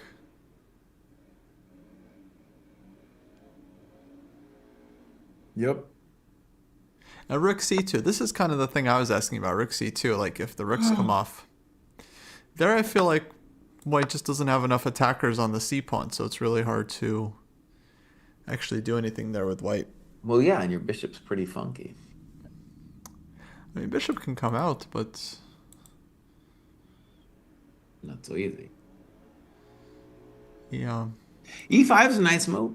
I think so. I was thinking too about, Naka's play yesterday. I really liked B6. And, this is E5 is a nice move where, well, we're just playing good chess. All right, Rook AC1 was played. Mm-hmm. And this is a little anti-intuitive because you're giving black several options. For one, black could just play G6 and say, well, buddy, well, buddy, you're going to have to give it to me. Or you Mm. can think about Rook D4. G6 is nice. That transposes to our other line. Right. So G6 and Rook D4. I mean, Rook D4, you'd have to calculate some, but what are we talking about? Rook D4, you got to take it, and then CD, and then you got to claim that you're working me with like Queen C5 or something weird. I don't know. Mm. I don't know. But sometimes you can see that happening. So if rook D4, take, queen C5. White brings the king in, brings the bishop back, like F3, bishop back. This is all very hard to believe. You know.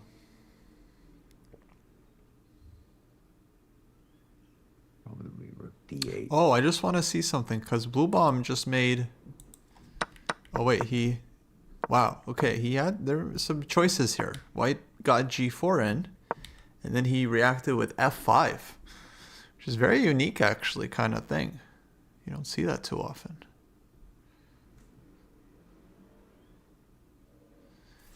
Then Sindarov traded on H5, knight H5, and now he can't do en passant. Nor would he want to. But this is starting to look pretty solid for black. No, I don't know. The knight is the argument is that the knight's pretty shitty actually. You have to babysit the bishop takes F5 tactic. Can't move the knight. So you're in a position where it's going to be hard to move, and white's then sole objective in life is to slowly open a second front on the queen side. Because there's no counterplay now that you've done this to yourself. Black's kind of hanging on. I mean, I don't know. I think Like white also has to keep the rook on the h file, so as soon as you move the rook away, then black is free to move his rook. Yeah, but think about it then. Okay, so I guess my question is, what does white want? I mean, bishop b3 Mm-hmm. or a4, a5 first are things that white can do. And this is going to be love you long time because, we're going to go to the second time control for sure here. Yeah.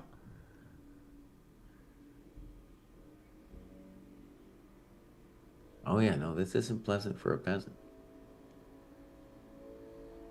I really think black is fine. Can we make some moves? Sure, okay. Okay, Okay, rook h. I was gonna play rook h8. God damn it! I was gonna play rook h. okay, what's your next? Why rook h8? What's your next move? I believe the idea is rook h7 and knight f6.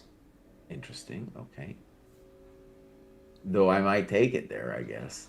Go for that endgame. Okay, I'm gonna play a4. Mm-hmm. Just Let's to see what say you want, basically. rook h7.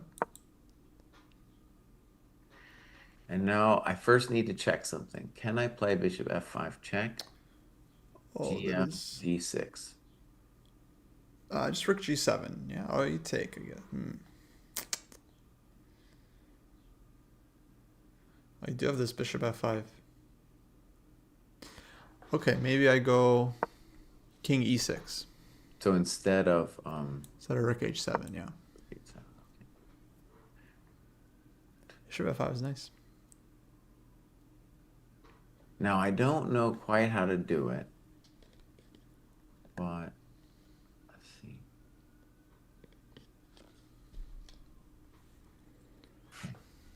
Now it becomes concrete. All right, bishop b3. Mm-hmm. Okay, put rook h7. c4.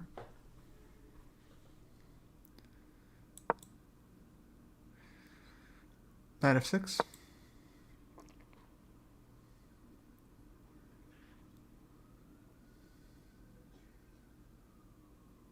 Wow, it has become hot, Mr. Pot.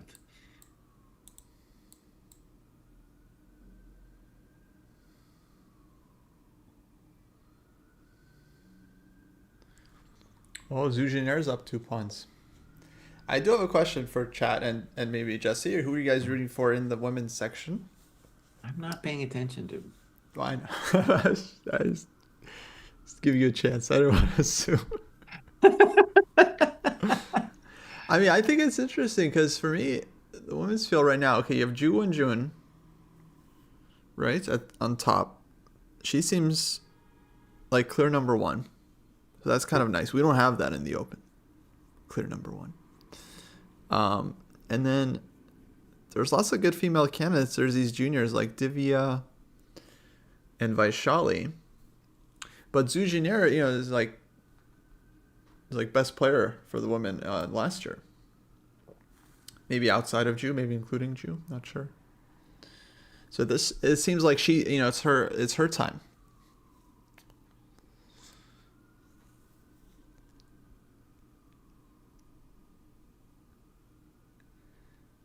Somehow, yeah, the veterans, I don't really believe in them.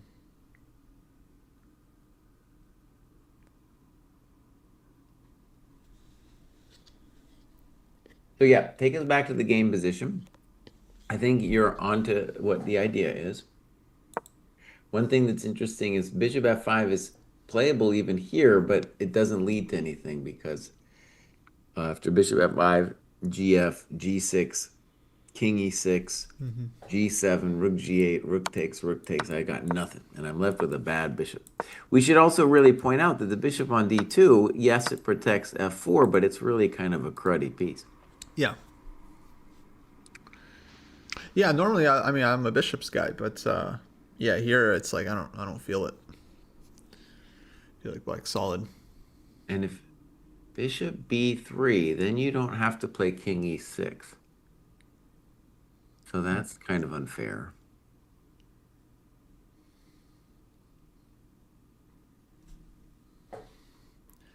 Wait, do we have move? Yeah, bishop d3. Bishop d3. Rook h7. I'm a blue bomb today. Wait, are you though? Oh, Because wait. doesn't that allow bishop takes f5 and then Wait, did he g6 just with blunder tempo? into blue bomb? Dude, Your did whole point Sindarov was just like trick king him e6, dude. with bishop d3? Just like go ahead and blunder, my friend? And then he did? Oh my god. I Wait. think the intention, by the way, bishop d3 was that if king e6, then I have c4. Now, you might be able to hold this endgame. Let's take a look. So bishop f5, gf, g6. Let's try rook g7. Okay. So Rook take and h5, take. rook g6. Now rook f5. Well, to me, it looks like a pawn. To me, it looks like pawn. Yeah. Wait, we gotta see the camera if like blue mom starts shaking his head after bishop f5 or not, because that matters a lot here. All right, I gotta find it. Or actually, post it to us in the chat, bud. Yes, I look.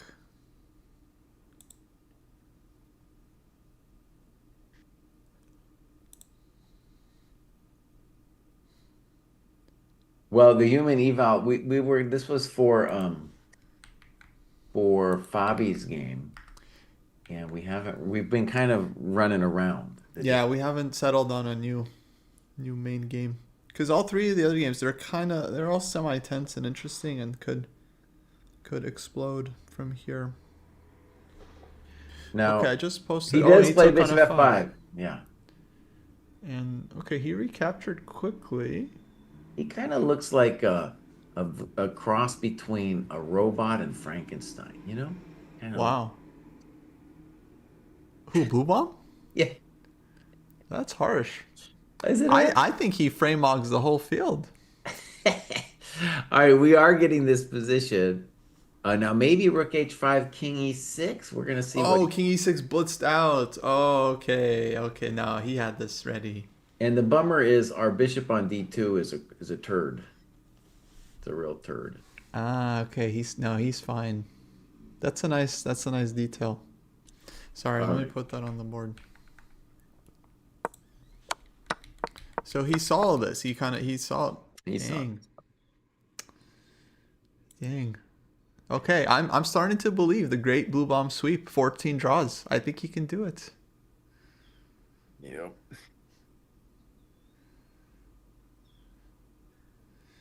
Is there anything? No, it seems like it's totally done here. Oh, well, I have to do a class in a little bit, Kostya, but I think this is a good point for me to depart. I feel like that Prague is holding this weird position. Anything could still happen, but I think he's just basically holding that thing. Bluebaum, of course, holds again, as predicted. And Esipenko Naka, it could go either way, but I'm predicting a draw there. I predict draw. Okay. Yeah, it could be 4 draws today easily. Yeah. That's what I'm telling you, man. Like those wins yesterday, not so easy. Not It's so very easy. tight. Yes. All right, you guys. I'll see you tomorrow, Kostya. I guess you're good for tomorrow morning, right? Tomorrow, yes, I'll be around. All right, you guys. It was a good time. I will see you tomorrow morning. Okay, guys, we stay.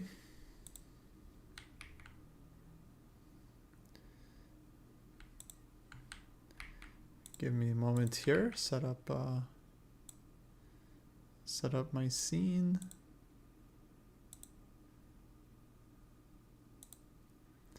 There we go. Okay, I think we'll hang out for the rest of the round. Just see how these games continue. Because you never know, something might happen. It would be cool to watch. So we have 3 games left. Senderov against Blue Bomb.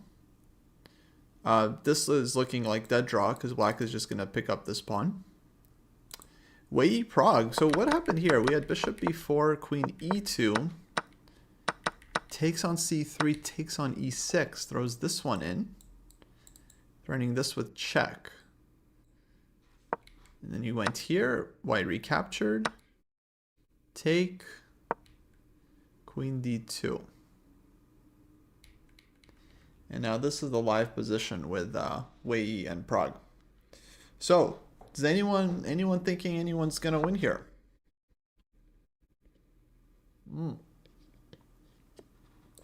Knight e4. Yeah, that invites bishop takes e4. Wei plays it very quickly, doesn't even think about it. I mean, did he have other options there? It's hard to say because everything was kind of hit with this knight. So he takes. And now maybe Prague throws in rook takes f1, maybe just recaptures. Throws in rook takes f1. Both players actually playing rather quickly here. Okay, rook f1 here is forced by the laws of chess. And now he takes back on e4 with the rook. So with the piece, opens up bishop and also prepares to maybe double on the e file, something like queen e8, like queen f2, queen e8 black can play.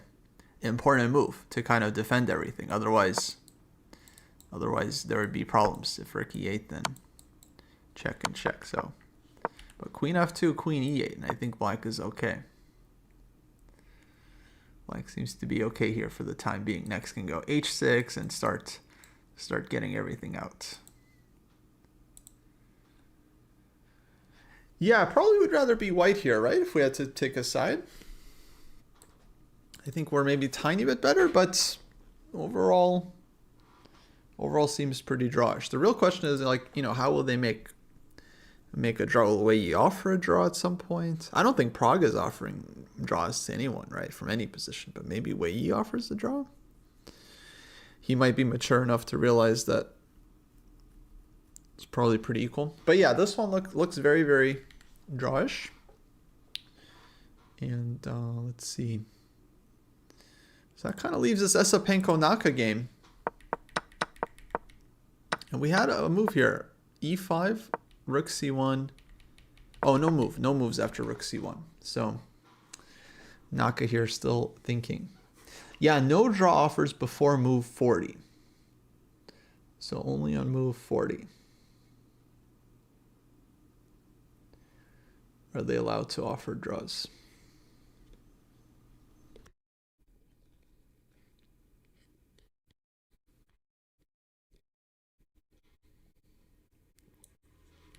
Wait, do we have? Oh, I feel like this isn't updating. Ah, there we go. Okay, take, take. Okay, do have moves from Naka? Take, take. a5, rook c1, rook c8, queen c3, queen c7, h4. h4. h4. Guys, h4. Bishop h3 on the books. A little bit annoying. White has 3 pawns under pressure. Black is all defended, but once bishop h3 comes, it's the rook is a little bit. There's going to be a question to the rook. He's going to have to look for a counterplay with rook to d8. I'm happy Kosti didn't give in to Jesse and the analysis. I accepted the analysis board. I told to Jesse, please make one and share me the link, and then he didn't do it. So I don't know. Maybe he didn't want to.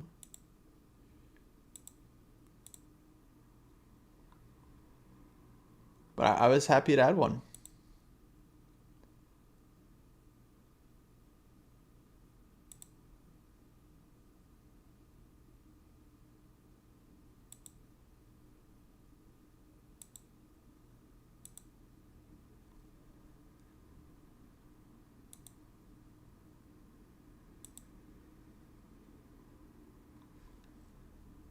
So h4, Naka under pressure. What Naka can do. What Naka can do. I feel like maybe, okay, I feel like he should also make left. Maybe h5, maybe g6, maybe h6. All 3 of these moves actually are kind of reasonable. h5 is interesting. But bishop h3, you're not going knight g4 because of f3 anyway. So h5 would be just to carve out some space and have the g4 square in the future.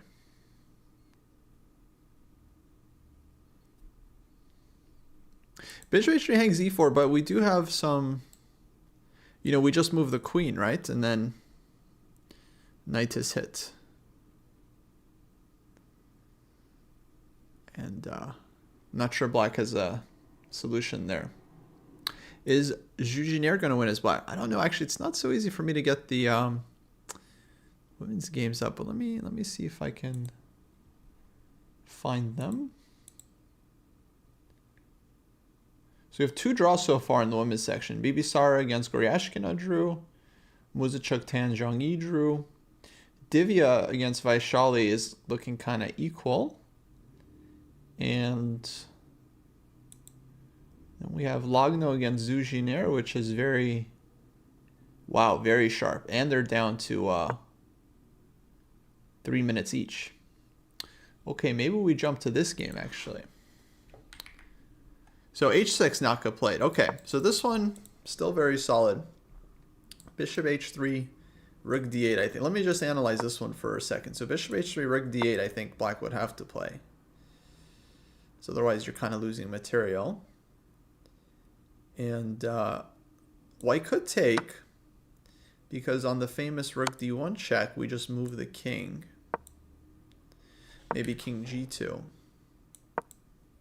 But this position is not so clear. Like, oh wait, sorry, we're taking the rook. Yeah, this is not. So white can't actually do this. He can't take the pawn. Rook d1. Rook is just hanging here. If queen was on b6, it would be working or something. But here, queen is defended on c7.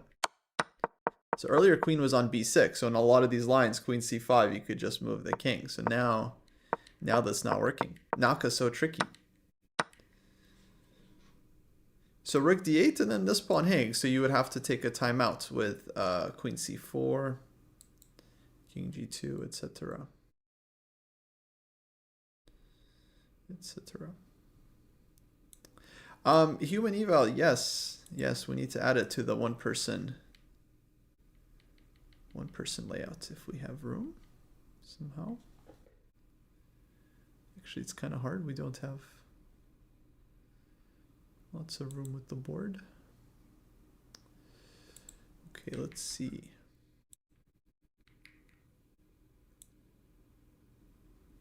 I put it here on the right side.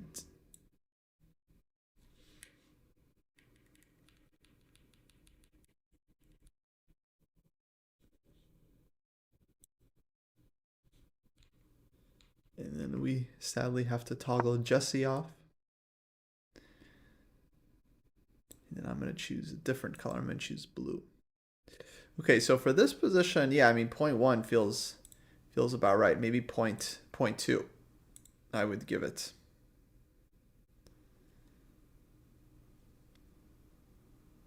Is rook e1 okay to keep the queen's pressure on the... I just think if you put the rook on e1, like, you're just not making a lot of progress here. You know, if you're actually trying to squeeze this as white, you know, you have 3 pieces and you have to use all of them. And they all have to be working in unison. But yeah, if your rook on e1 is passive, I think it's very hard because the queen won't be able to do anything on her own. Like, if you just look at this kind of situation here. We attack 3 pawns, black defends all 3 pawns, and so if we don't have any way to increase the pressure, you know, we can move our king back and forth, but so will black. So it's like,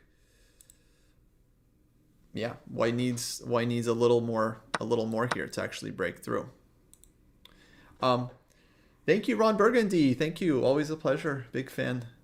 Okay, guys, let's go to this Zhu Jiner game, because this is basically possibly the #1 seed in, or #1 favorite in women's section to try to become the candidate, at least the most fiery player.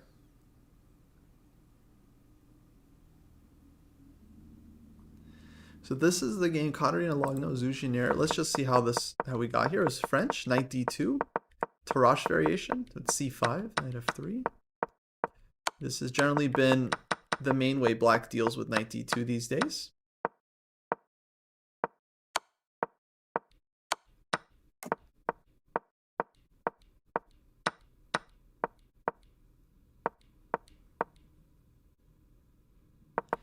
And yeah, somehow I guess white sacrificed a pawn here out of this opening.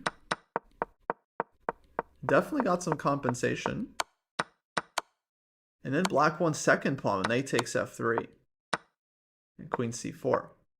But the king is still in the center for black. And so It's hard to bring the rook to g8. Still though, 2 pawns up for black. Less than a minute. Oh my god, they gotta make... I think they have 30-second increment though for their time control. So they have 13 moves to make until they have extra time. But for now, they do have the 30-second increment. But black still has some questions to answer. I mean, rook d1, rook d8 is coming. Is Zhu Jinier good at blitz? Yeah, I mean, she was fighting for the medals in the World Blitz a few months ago. So I believe she's quite good. But so is Katerina Logno. They're all kind of good actually at this level. Wow, Zhu Jinier really 2578 FIDE? I didn't realize her rating went up that much. This is scary for black. She has 10 seconds. What to do? Rook d7? Okay, rook c8. She gets out of the way just barely in time, but this is quite double-edged. I mean, the king is in the center. Sure, black is up 2 pawns, but you give white a couple moves, you get checkmated. So scary for black. Yes, Stan. Well, no, I mean, I was trying to fix the eval bar because people were making suggestions. Yes, but then Jesse, no, he was joking around. Although I did miss what he said a couple of times because there's a lot to follow when you're hosting. You know, you're like looking at the chat, you're looking at the games, getting pinged in Discord. You know, someone's trying to hack people. It's like a lot of stuff going on sometimes during the during this stream. Syndra Blue Bomb Drew. Okay, as expected.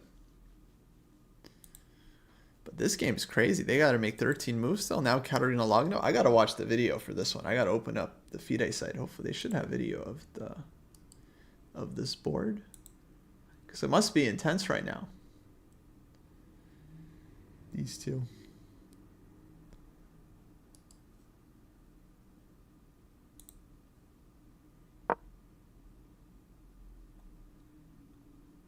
And rook d2 played.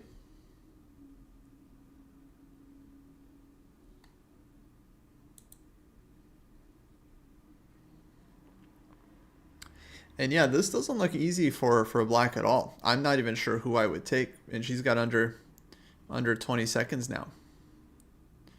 True, there's queen g4, but then maybe white just comes in. Queen f6. It says g2 is defended and... Okay, 5 seconds. Is she going to make a move? She does get a move off in time. With 3 seconds on the clock. Oh, she's really just playing with fire. But queen b4 makes a lot of sense. I mean, she's still finding very reasonable moves. Queen e7 now she wants to play and defend. But does white have something? Queen f6, rook takes e6 check. Is there queen f6, rook takes e6?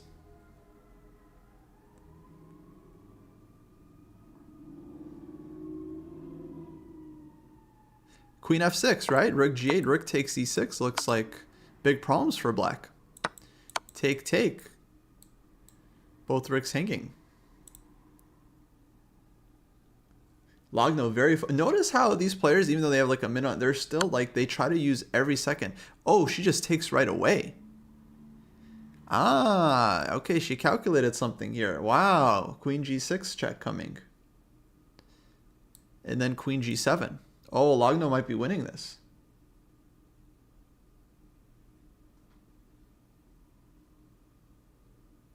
At the very least, a perpetual for white. Yeah, but maybe more. I mean, she wins her rook back with check.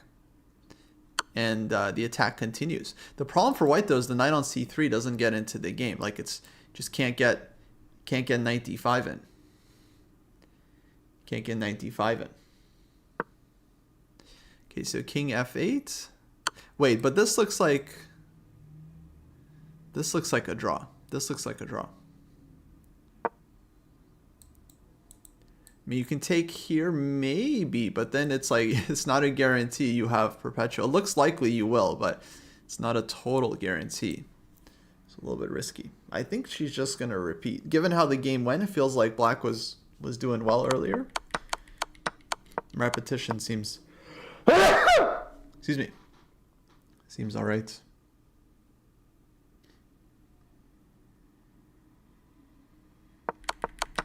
But could have white play queen f6? So here's my question. Why didn't white go queen f6 here? Threatening this one. Does anyone have an answer to this? Queen f6.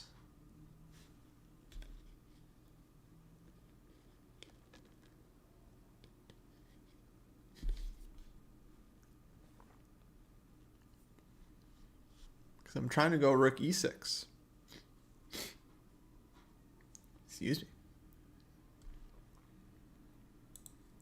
Okay, maybe we check compy while no one's looking. Maybe we should. Yeah, we have questions. We have questions. Okay, we have some moves, but I think they're just gonna. Yeah, they're just gonna repeat. They're just repeating, and I think this game is gonna be a draw very soon. Let me watch the video. Both, well, mostly white spending all her time to make sure she doesn't have anything better.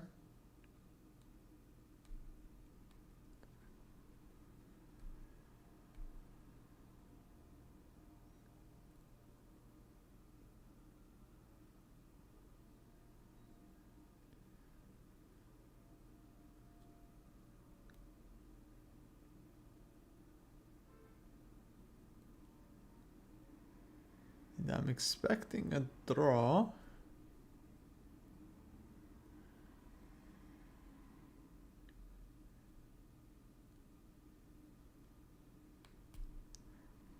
Well, queen f6, queen f8, we'll look at it, but rook takes e6 was the idea there.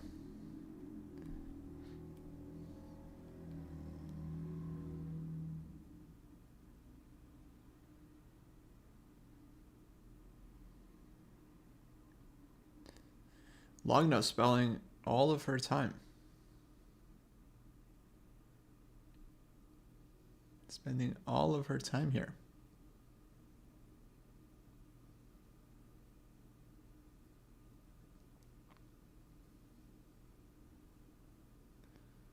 Didn't rook h6 work? Some people mentioning rook h6. What position, guys? What are we talking about?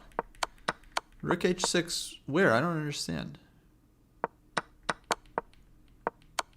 Before this, queen f6? Oh, queen f6, rook h6. Okay, okay, thank you, thank you. Now I understand. Wow. Yeah, nice move. Nice move, thank you. Yeah, I was just gonna check with Compy, but you guys save me the trouble. Appreciate it. Okay, looks like they are drawing. And oh, Zujinier, she's claiming. She's claiming. She stopped the clock. She's claiming king f8. This is the right way to claim a draw. You don't just offer a draw. The opponent doesn't have to accept. You just claim, and yes, arbiters confirm. 3-time repetition. But yeah, that's a nice one. I wonder if both players saw that. I mean, that'd be very impressive to me. So good job for Katarina for finding this this save.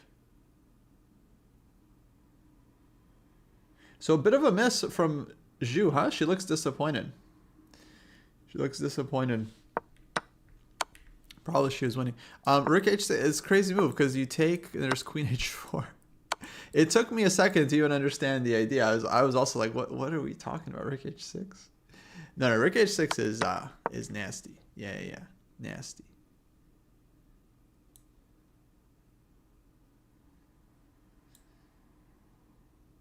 Yeah, only move for black? No, not only move, clear best move. Apparently rook f8 is actually not that special. So I was thinking we take, and then we get our rook back, and we get the f-pawn. So I was thinking this position is like lights out for black, but actually, apparently it's nothing special. Bishop on c6 actually very, very strong here, and then black's heavy pieces are kind of fighting, so white's extra pawn here is more or less meaningless.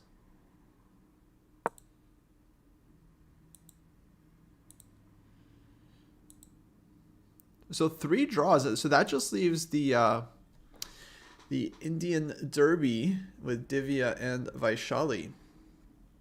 And did Divya just break through here? They're also down into just under a minute. So knight c5, queen c8, queen f3. Knight e4, rook takes b7. Did white just break through in this position? Takes. Black still has knight d6 available on tap. And but that's extra pawn for white. That's extra pawn for white. Where do you see video without eval bar? I don't think we haven't found the spot yet. Unfortunately, FIDE added an eval bar to their video. You know, it was their way of improving the broadcast that we enjoyed. It was, you know, the one safe space, but no.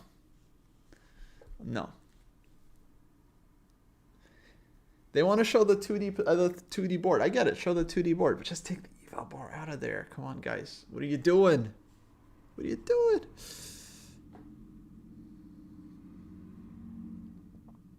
Yeah, they need some help. They need some help.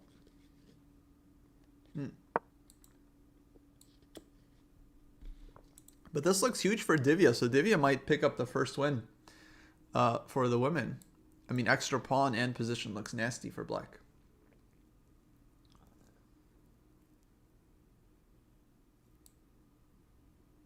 We actually did get an email from FIDE, and they were like, hey guys, you're taking away too much of our audience. Please stop doing such a good job.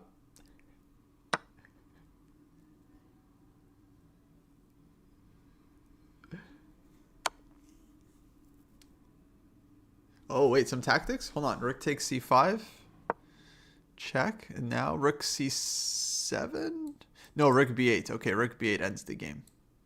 Check king h2. Rook b8.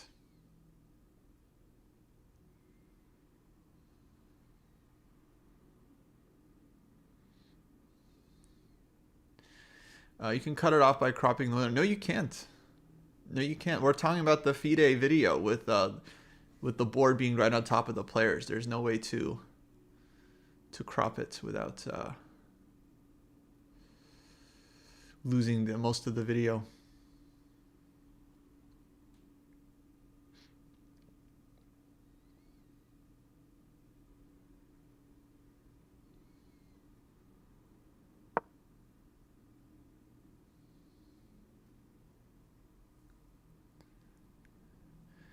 Okay, 2 minutes for Vaishali to find some solution here.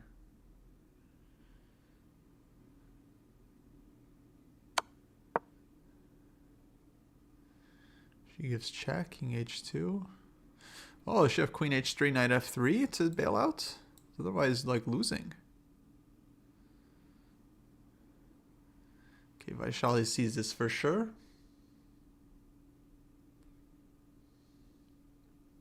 Yeah, I get that most people prefer the eval bar, but I mean, it's yeah, every stream has the eval bar. You can go to chess.com, find the eval bar. I mean, so many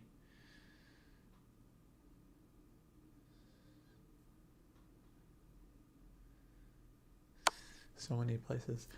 Couldn't you just place black rectangle over the eval? I'm not sure we're talking about the same thing. So we're talking about the video on YouTube. Oh, queen h3 found. Where the board is just like in the middle of the video. So it's just there, like, you know, I guess I could open a tiny window and just put it over. I mean, but it's not just for me, right? It's like for everyone. It's like anyone watching, I think, you know. There should be an option to be able to see the players without the eval, without the computer eval. That's my hill. That's my hill.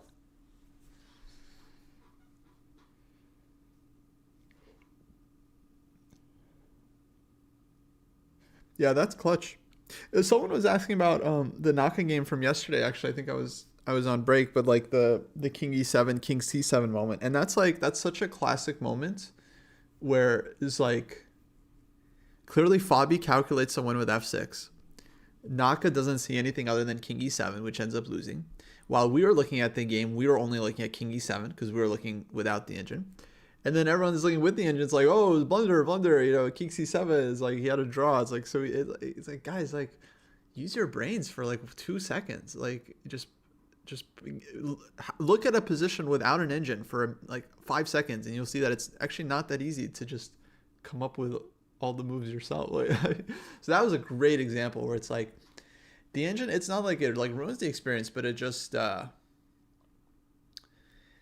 basically completely gives the wrong impression of what's going on.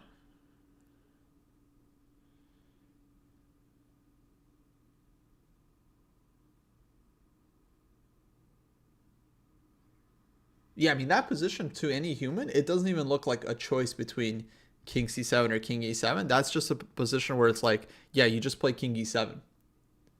Especially Naka had 3 minutes at that point. Okay, if he has 30 minutes in that position and he can actually sit and think, yeah, maybe that like that much more likely to like find the right move, right? We discussed that, but like he has 3 minutes. It's like E6 check, King E7 is just the most, and it's like the point is not whether he should have found it or not found or anything like that. It's just it's like when you watch with human perspective, it's like, oh yeah, of course he's going to play King E7. It's like you totally understand what's going on there. When you watch with the computer, you're like, oh, King C7's draw. Why doesn't he just play King? It's like completely misrepresents what's going on in the game.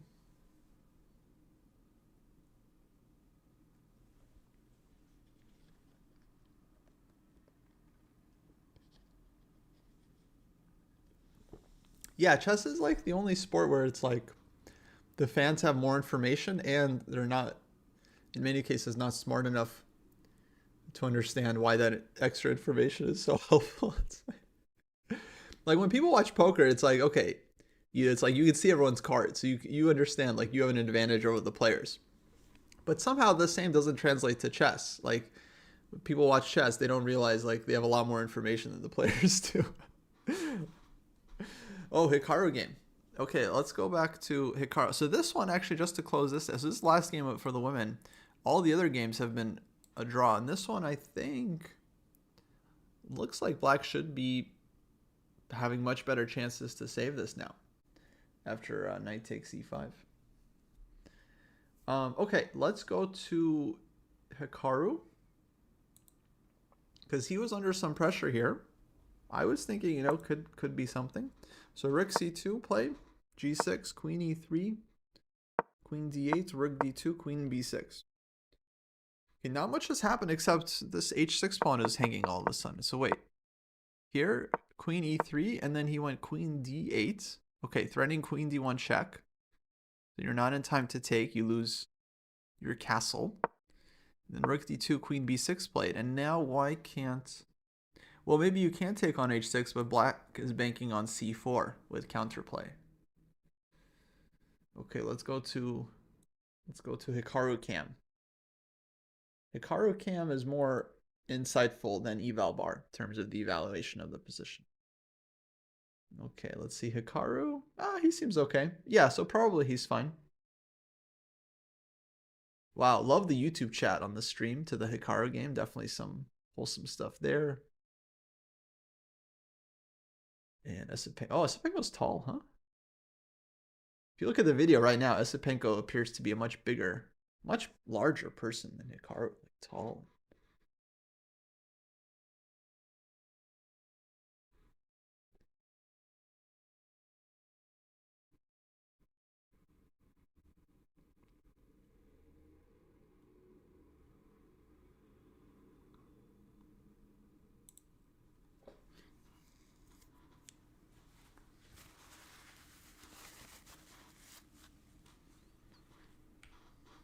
But okay, I mean, my general position is that it's not a bad thing. Like chess is a lot of like dumb fans that just like look at the engine. It's good. It's good for this. Like we need the masses to enjoy our sport, and the engine is the only way they can feel like they're kind of getting anything. So it's good. I think it's good. It's like we need more people watch. Dumb fans are good for the game. I don't say dumb fans like an insult. It's like every sport has their dumb. Like you know, there are millions of people telling LeBron James what to do. Just think about that. Just think about that first. There's like thousands of people out there telling LeBron James what he should be doing on the basketball court, and they don't even have the engine to at least with chess fans, like they have some objective value to like back them up. This is just like people just like expressing their opinion to like just Goats of goats. It's good. I think every sport. I think every sport needs their fair share of fans that think they know better. I think that's part of it. I think that's part of it. So I'm not complaining. I think it's good. I think it's a good thing. Okay, 11 minutes here for Andre. I've been thinking he's had pressure this whole game. And yeah, the time is a factor. So they don't have the increment here for another 12 moves. It's not impossible to get 12 moves off in 4.5 minutes, but you have to make 12 accurate moves without blundering something. And Andre looks like he's trying. He's definitely been putting pressure.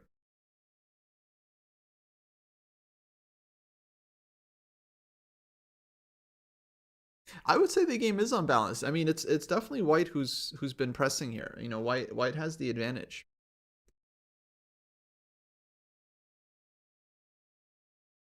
Now he might overpress at some point, and Black could get chances hypothetically. It's not likely, I think, here because I think White's quite safe and Esipenko's just very solid player. But yeah, generally White's the one that's been putting pressure here, and it's been up to Black to kind of try to create enough counterplay. Okay, Queen H6. Yeah, I mean, was a question. I was thinking. Well, I think that was C4. I think probably would have been the answer. Going for activity. Now he's played bishop f1, so he's undefended the e-pawn for a moment, but he wants to plant the bishop on c4. He's going for a little Fischer-Spassky game 6 action.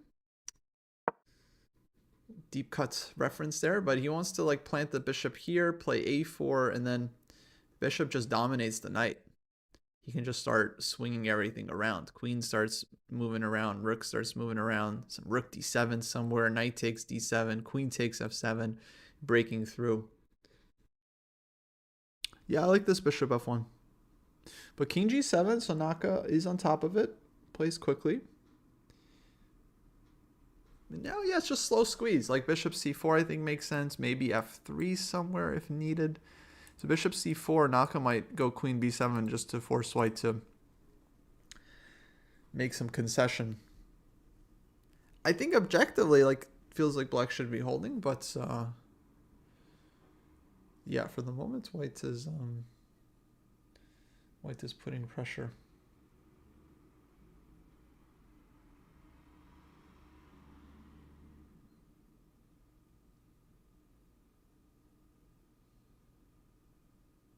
I think engines are really good as sparring partner. I know Dojo is supposed to be very anti. I'm really not that anti-engine. I think it's just how people use it. I think it's a very good sparring partner. So if you have ideas about the position and then you want to check them against the engine, you really try to understand what the engine is telling you. It's very helpful. But okay, most people aren't doing that, obviously.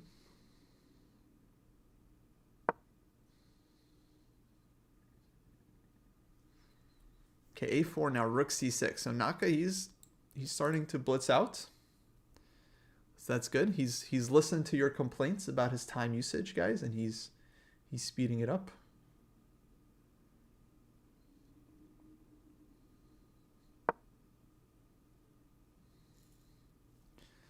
Now rook c2 played. Okay, Naka trying to understand the idea. Is there an idea? Maybe he just wants to plant the bishop somewhere and just keep squeezing.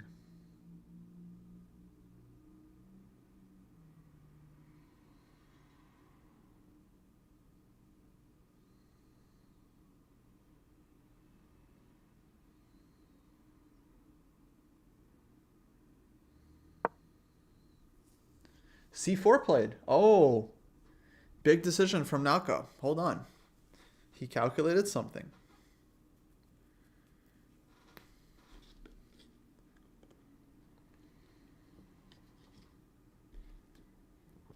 He calculated something.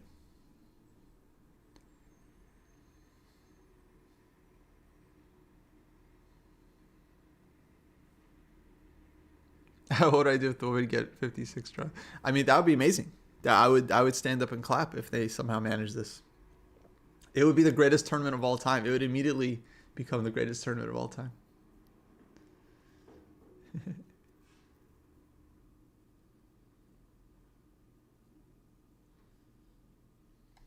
Okay, now this is a big moment. C4. So he's saying that the e-pawn is hanging.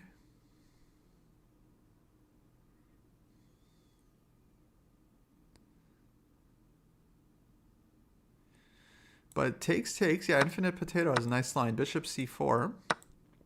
Knight takes c4. What else? Otherwise you're down a pawn. Rook e2. Maybe he's seen knight c5 here, going for b3 pawn. Let's say rook e5. Maybe f5 first, actually. Force white to play. Oh, if f3, there's still knight takes g3, actually. So I'm not even sure why wants to play f3. Maybe knight c5, maybe just takes here. But I was saying knight c5 might be enough for black. Because I wanted to provoke f3 so that we'd have this tempo. But even here, actually, well, okay, yeah, check, and I think black is having good counterplay. So takes, and I think he's able to take on e4. And yeah, Esipenko now has gone full calculation mode, so I think he's overlooked this c4. Now he's kicking himself. He's like, why didn't I just play bishop c4? Andre, what are you doing? Play bishop c4 and you don't have to worry about it. I mean, he played rook c2. Rook c2, like c4 is the last move you expect to work for black. It's the last, like you're literally playing rook, you're adding another defender. C4 is not supposed to work. And that's how strong Naka is with less, just a few minutes. He just finds it. He just finds the move that's not supposed to work. Yeah, it's attacked 3 times. So what? So what? E4 is hanging. Chess is a concrete game. Welcome to the Naka. All right, he takes. Rook takes. I mean, it's not over. It's not over. I still like this bishop on c4, but it does feel like now he's maybe broken through a bit.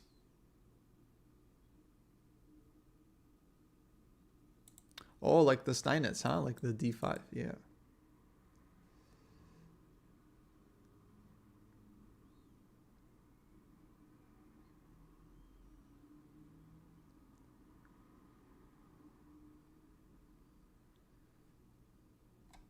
So if rook c4 here, rook b3, still hard to move the rook. I mean, maybe there's endgames where white, I don't know, maybe can take there, but maybe like tries to run the a pawn. But I think black is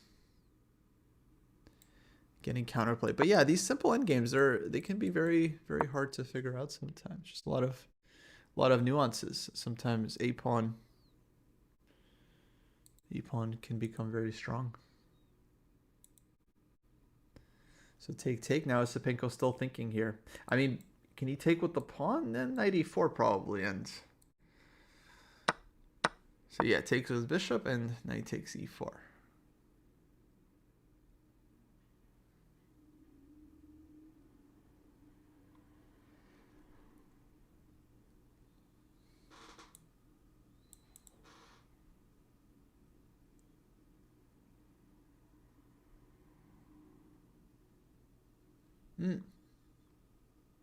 Yes.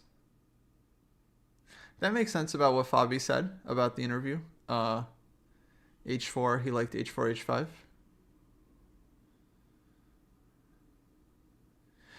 Yeah. I had a feeling he understood he was better just from his, like, I don't know, like his body language, the way he started playing, like a little bit faster, more energy. Like, yeah, he realized he starts to have big pressure.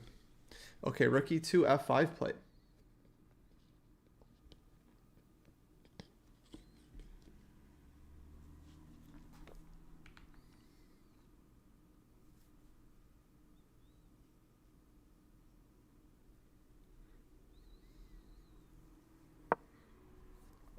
Now f3.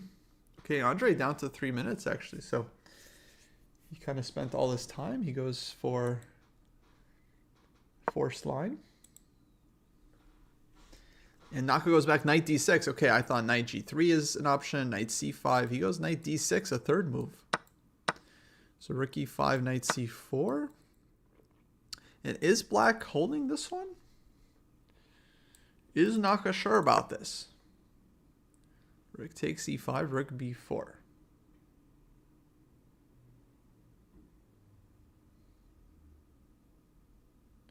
Play quickly. So he's just going straight for this endgame. Actually, it does look like a very drawish endgame. If takes, for example, takes, and if you allow rook c2, then your king is cut. That's very hard for white to win. If you play king f2, maybe just get cut off like this. And it's going to be really hard for white to make progress without losing some pawns on the king side. So I kind of believe in this for black. Yeah. Okay, 2 more moves till the time control. I think black holds this because I think it's a nice version. Like if the pawn was still back on f2, that one is supposed to be a draw, but it's like, okay, playable. Right, he's going to give some checks to make time control. But here with white's king cut off on the 2nd or 3rd rank, I think it's actually quite okay for black. I think he's going to save this one. So this is the last game of the day. Yeah, all the other games have been drawn. Wei Prague drew. Opposite color bishops. This one probably a draw as well. So all 4 games today. All 8 games might be drawn.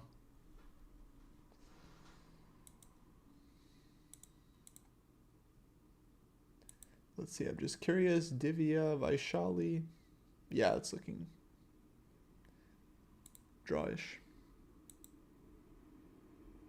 Yeah, that f5, f3 moment was instructive, huh? He throws this in to force white to play f3 and weaken his king. So rather than going for knight d6. And then, yeah, this is the endgame I was talking about, where it's like, it's kind of 50-50. Like, it's good drawing chances for black, but at least white can try to bring the king out. It's a lot easier to get the king out here. Maybe it's still hard. But I think f3, yeah, is a better version.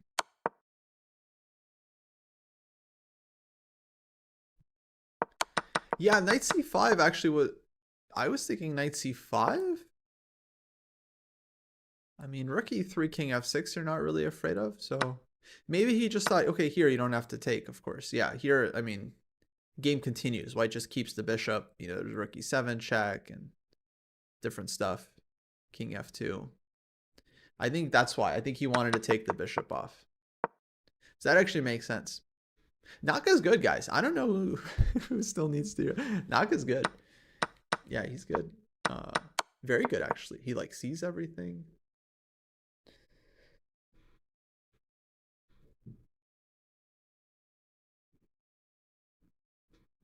So black's king side is weaker, but that I think that's what makes this so smart from Naka, is that his king is out though. So it like white can't really. If the king was stuck on g8, that would be one thing, but the king is free. So it's kind of more useful for black, this inclusion, that he's able to cut white's king off.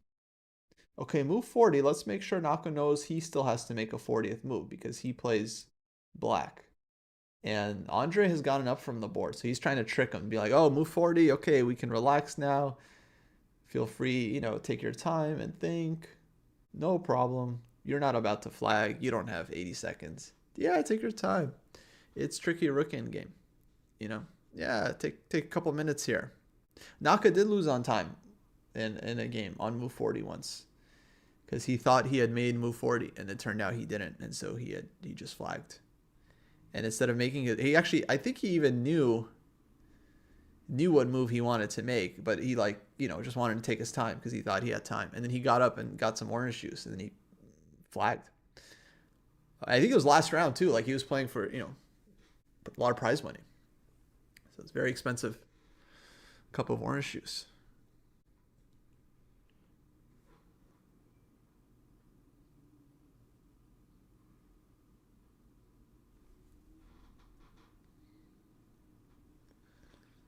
Okay, what he do? Rook c3. Let's get to the live position. That looks normal. And yeah, it's hard for me to imagine white coming up with some real ideas here, because generally the way you win these endgames is by bringing the king all the way over to b2. and then trying to dislodge the rook and promote the pawn. But as soon as the king strays from the king side, black is just going to start taking pawns and should be able to create enough counterplay. So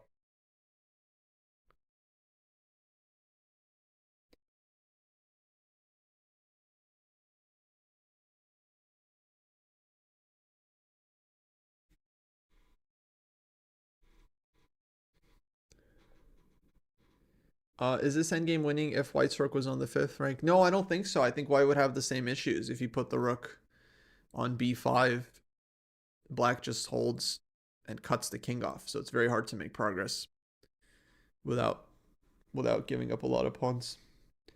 Can you explain the plan for white and how black must be careful of back rank checks and promotions? I don't know about back rank checks. I think black is okay on the back rank. King just needs to stay like g7, h7, and black is safe. But yeah, white's plan, like I mentioned, try to run the king over to the queen side, but it's very hard to do without losing some pawns. So I'm not sure if he actually has a meaningful way to push here. We'll see. We'll stick with the game just for a little bit because I'm curious if he will come up with something because he's got half an hour here, but it feels like a very it feels very difficult to come up with something here for white. Some endgames are drawn, but it's like, okay, you can try this, you can try this, you have different ideas. This one is hard to come up with ideas because rook is just covering everything.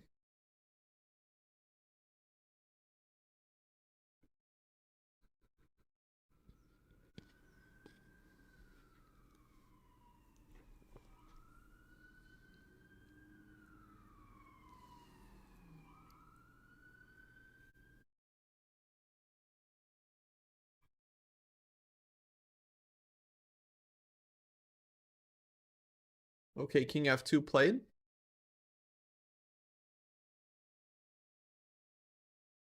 Yeah, black should just stay put. The rook should just stay on a3 here. And it's just very hard for white to make progress. Yeah, the king should just stay on f6 or g7, h7. Basically just not let white do anything. And basically just hold the position.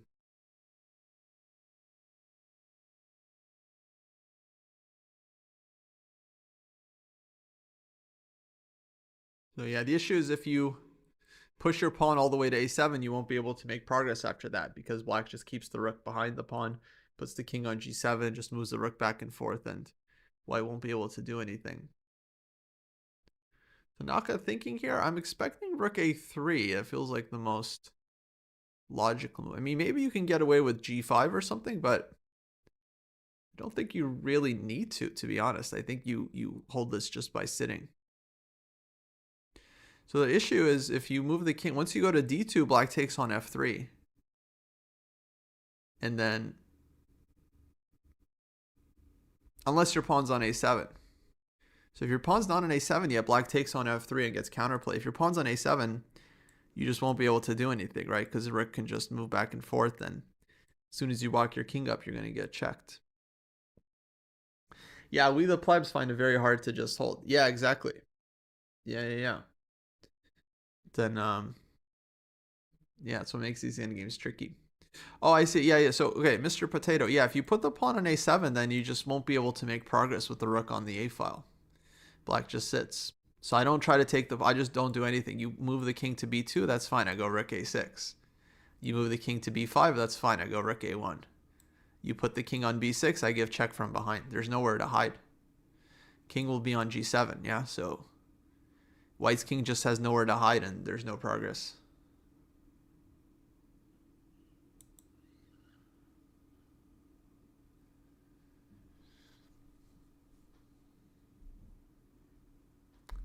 Yeah, it looks like Naka's considering his options here.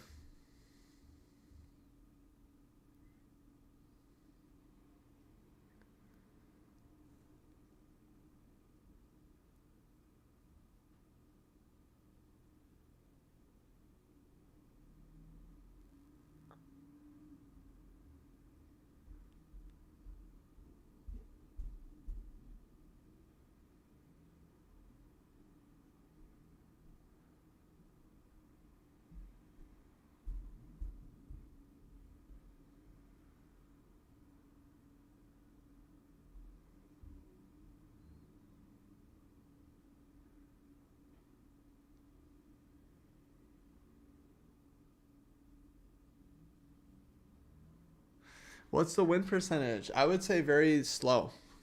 Very slow win percentage. Maybe 5%.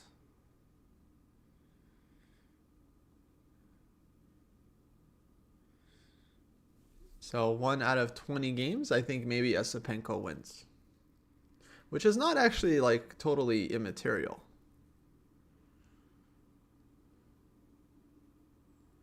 I mean, I'm just pulling these numbers out of nowhere. It's just complete guesstimate.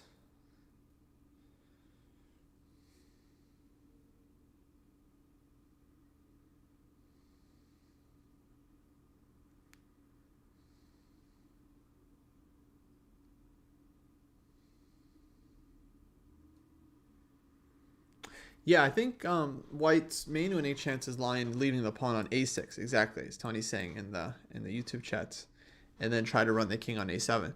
But it feels like that's just such a good version for Black because all the pawns are already kind of lined up on the third rank. So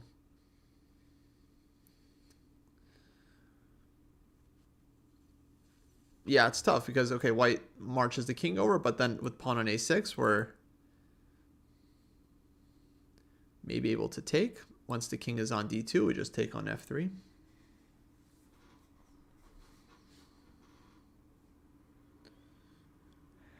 I would say this is like a typical endgame, but the thing is, it's like there's a lot of nuances anyways, right? Because we have this extra outside pass pawn, but like the pawns are arranged in this way. Like I'm sure the players have studied very similar positions, but like it's never going to be this exact structure, this exact position. So they still have to kind of think and figure it out. And yeah, I don't think it's that easy. I mean, Naka's been spending several minutes on this move, and he gives check, which is a little bit strange that he gives check and then goes to rook a2. But yeah, no, you can definitely lose these positions. I mean, there are many examples, guys, in the endgame books of one side converting these positions. So you can always lose it. You can always lose it. Trust me. Believe me.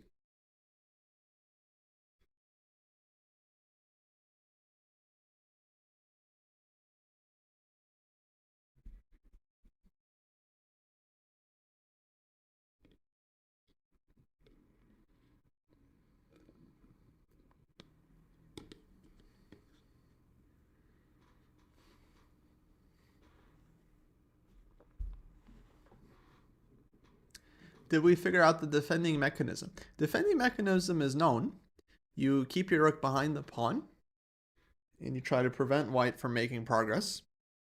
If they don't run the pawn up to a7, they can't really do anything without sacrificing one of their kingside pawns. So at some point, white will have to give a pawn, and then black can try to create counterplay. If they do put the pawn on a7, then black tries to just hold the fortress. Okay, so Naka gives more checks. So he's saying king d2 he can take, right? So king e2 we'd probably expect to keep the pawn. And then I would think either rook a3 there, or maybe he considers some move like g5 or h5. Does Naka just want to give checks and repeat? If allowed, Naka would love a draw here. Yeah, he's down a pawn, but I don't think he's going to keep repeating, for instance, after king e2, because check king d3, white starts to make progress. You can try this, but yeah, this is where these endgames start to get very sharp. So like this position, you could easily lose as black because white's a pawn starts running. So there are many, many ways.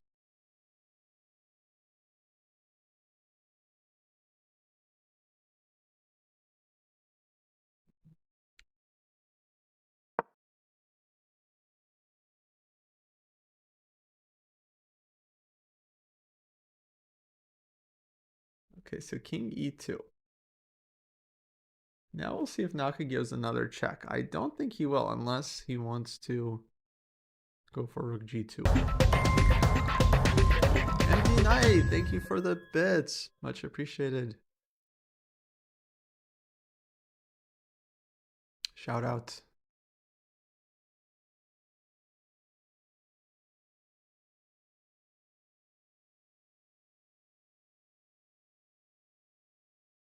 Oh, was it loud? Oops, I didn't even hear it on my end. Let me turn the Twitch alerts down a bit. Sorry about that. But thank you so much for the support. Much appreciated.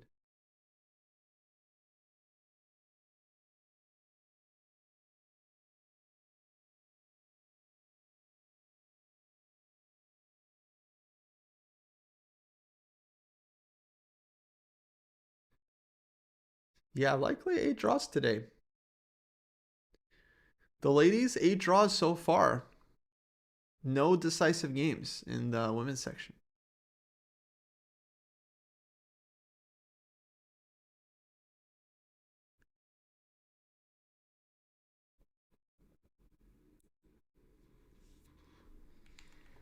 Where the other guy? Jesse had to go. He's actually teaching live classes. We started. Oh, and Stream Elements is there. Good job. Good job, AI. So we started teaching live classes with the dojo. And so he's teaching, I believe, one of his groups today. We got game and review group classes, and yeah, exciting stuff. So Jesse, he had to leave early to teach, and David, his kids are on spring break, so he is out. He is out. When can we expect dojo live classes for 2,000 plus? I'm not sure. A bit of a chicken and the egg situation there. It's like we need the students to run the classes, but without classes, there are no students. Without students, there are no classes. You know. I don't know. I've been saying we need a wait list. You know. Okay, so yeah, Olio, you're on the wait list. Yeah, I've been telling the group we need a wait list so we know who's in once others are in. Because I think actually there's been a very decent number of 2,000 plus players in this exact position when they're like, oh yeah, I want to join, but I don't know what group I'm joining. I don't know. So why would they join? They don't know if there's going to be a spot for them. Oh, Endgame Magician also. Okay, I put you guys down 1 and 2. Olio, I think I know your dojo Discord, but what Endgame Magician? What's your Discord? Are you in the Are you in the dojo? I sent several messages. Yeah, I don't know to who, but that's just kind of how we run things. Sometimes messages don't get through. Like earlier today, guys. Look, you were all witnesses. Jesse was yelling at me about the analysis board. I said, okay, make one, send me the link. Did that happen? No, right? So there was no analysis board. Like things have to happen, guys, for things to happen. I don't know if you understand this, but things don't always happen within the dojo. Okay, you're just endgame magician. Okay, all right. Now we got a list. Now we got 2 on the list. I think there are others as well. We might be able to start running some classes because I mean that's been the dream. Been the dream. Dot 3 4. Got it.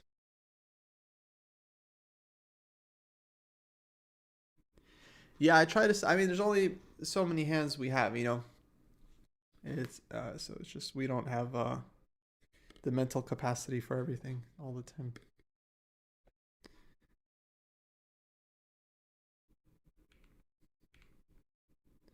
Naka gives another check. So he's inviting King D3.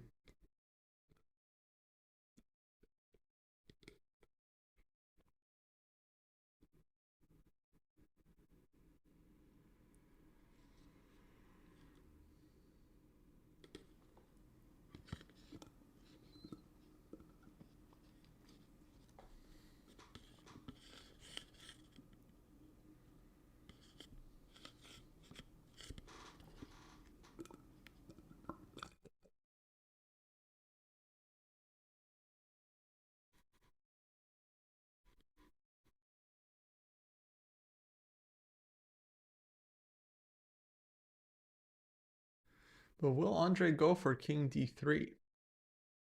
I mean, that's the real big question. And Naka's away from the board because he knows that white's gonna tank here. Like if you don't go king d3, well, actually you're not making progress because on king e3, Naka's already given check.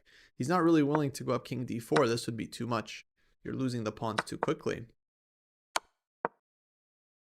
But if not king d3, what else? What else? And on king d3, is Naka gonna go rook g2? It is kind of what he's implying, isn't it?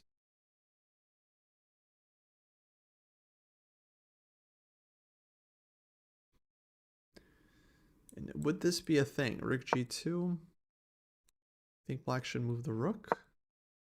Rook takes g3.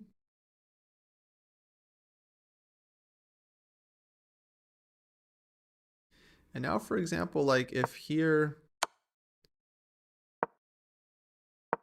you get something like this, and so this is a situation where it's like, yeah, black should be fine here because it's gonna take a long time to actually win the rook, and black is running, and they get enough counterplay. And it's like white actually should probably be careful here at some point. So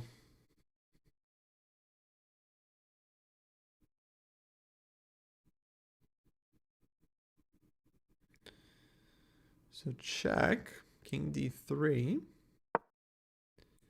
rook a3 feels like black is enough.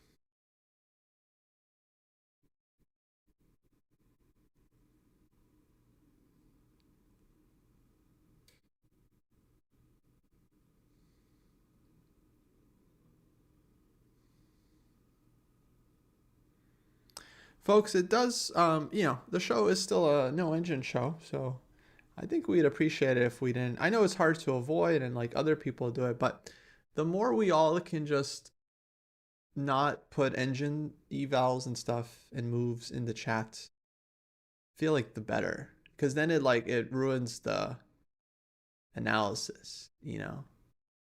Like when people write engine moves in the chat, just makes me feel like, well, let me just turn on the engine. Like if people are just looking at the engine, then why analyze, right? Let me just also look at the engine, and then I can tell you guys what the engine thinks. So I can just save you guys from chatting rather than you telling me I could just tell you what the engine thinks. So let's try to not do that. I did not put out any engine moves. Probably I was referring to someone else then. If you didn't put any engine moves in the chat, you're safe. You have a clear conscience. There's like 500 people watching. So not everyone is so kind. Now that's the real question. Is Naka still in prep? Is Naka still in prep? Are we going to get back the free under 1,000 game reviews in Discord again? Not, I think I know what you're talking about. The guy that was running those, basically, I mean, he was doing them for a while. So I don't know what's going on with those, but the Discord is open. So, the thing about the Discord is that anyone can jump into a voice channel and start doing some game review. Usually, someone joins, opens up a voice call, and then people join in, and then they start analyzing games. So that's still a thing. I mean, that's happening like almost every day. We got people in some of the voice channels starting a study group and things like that.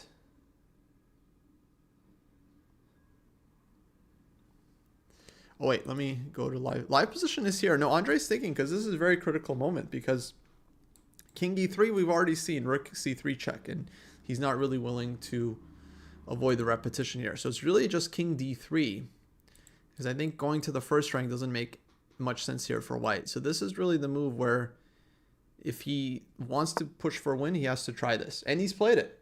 He's played it. Bravo, Andre. I mean, I think objectively white's still holding here. But, I mean, black, I think, is still holding. But he's showing that he's playing the most ambitious moves. So he's going all out for the win. Putting the most pressure and forcing Naka to find the precise defense.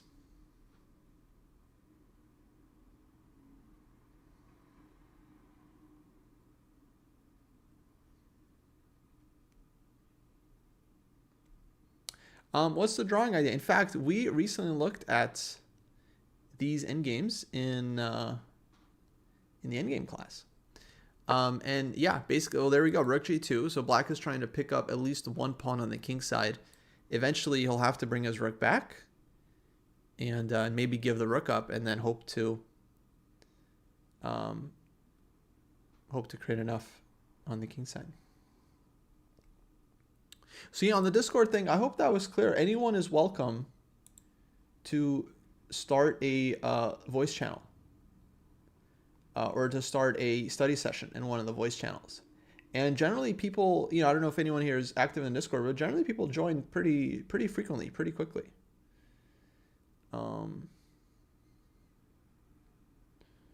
So yeah, I think Norris, he was doing it for a while, but yeah, I think he needed a break.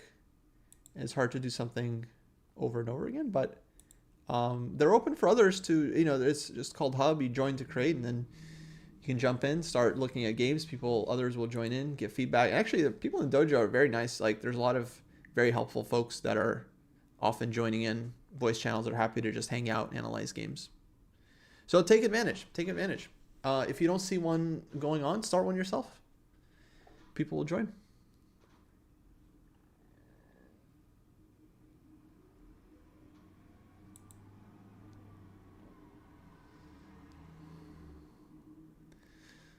So Rook G2 played.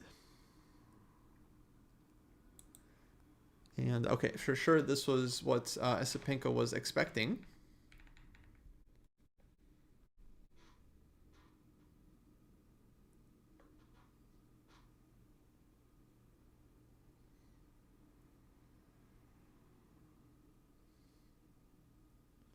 But now he's thinking again. So something of course he had a plan, but something has perturbed him.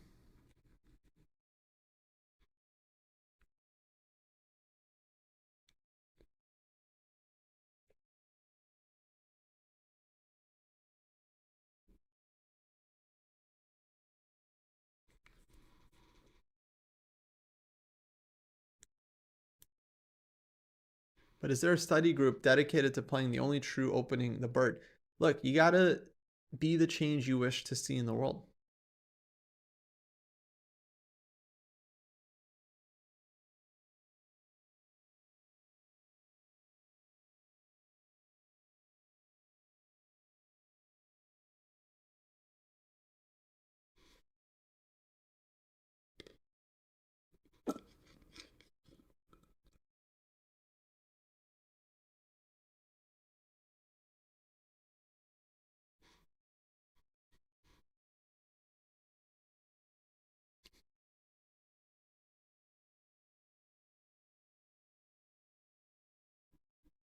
Yeah, Discord is awesome.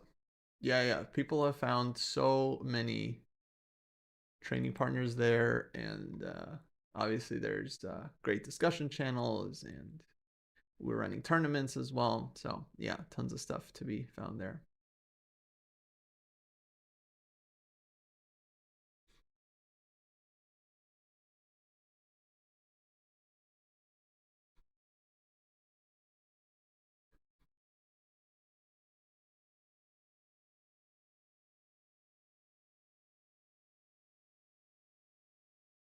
Okay, let's say Hikaru trades all his kingside pawns for Esipenko's, and only the a-pawn remains. What are the prerequisites for a draw there? So somehow these three pawns all get traded off. Then it would just 100% depend on the position of the kings from there. So if the defensive king is close, then it should be a very easy draw. If it's not very close, then could be winning. But it's unlikely. It's not common to see that all three pawns. What's more likely is that white will lose at least one pawn on the king side, eventually force black to give up the rook for his a pawn, and then black will be able to create enough counterplay on the king side himself.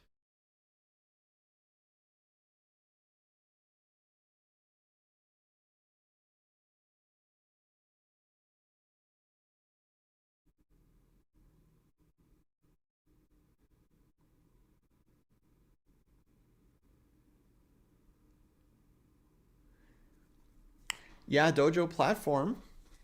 Lots of improvements lately. Definitely one of the best times to join the site and get your own training plan, start tracking your ratings, heat map, great for accountability. If anyone's looking for a structured training program and a community to improve their chess, I would highly recommend the site chessdojo.club. We just so happen to have a discount going right now, 20% off with the code candidate. So you can get 20% off your first year. It's actually $100 for the year. It's very, very reasonable. So for the whole year, you get a training plan you can follow. You have access to the various drills and tactics and materials. You get the sparring positions, you get the community, the Discord. Lots and lots of uh, benefits to being in the dojo. I think soon it'll be a must have for any serious player to have a dojo account and be able to track all their stats.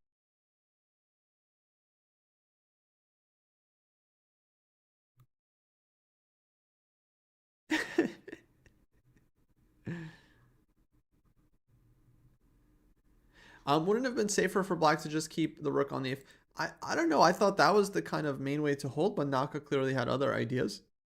And he seems to think that he needed to get counterplay immediately. Probably he's right. Probably he's right.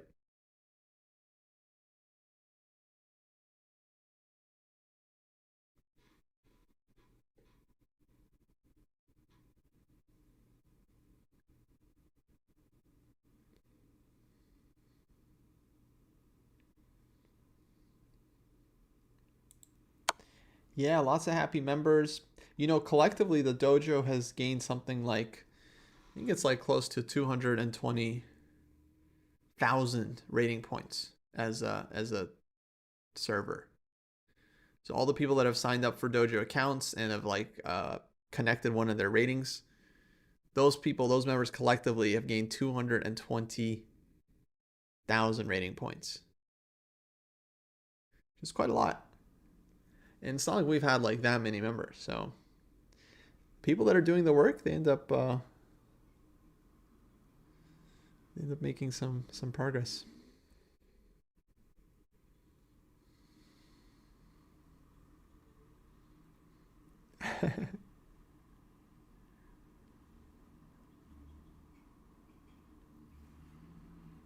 Are there plans to publish a dojo approved D4 repertoire for white? In fact, I'm working on a starter D4 repertoire right now. I've been teaching how to play D4 in the group classes that we recently launched.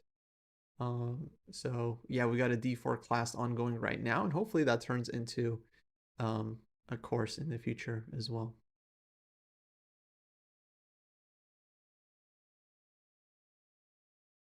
How many of those points were given by FIDE? Actually, that's a good question. I don't think we gained that much because, well, it's only for players that it's only for their main rating account. So not everyone uses their FIDE to log. Some people use their chess.com, some people use their Lichess, some people uh, use their US rating or their English rating or Canadian rating. And yeah, so not everyone was affected. Yeah, sorry, Endgame. I don't. It's something with Twitch. I don't know what's happening with that. It's something with the Twitch auto mod.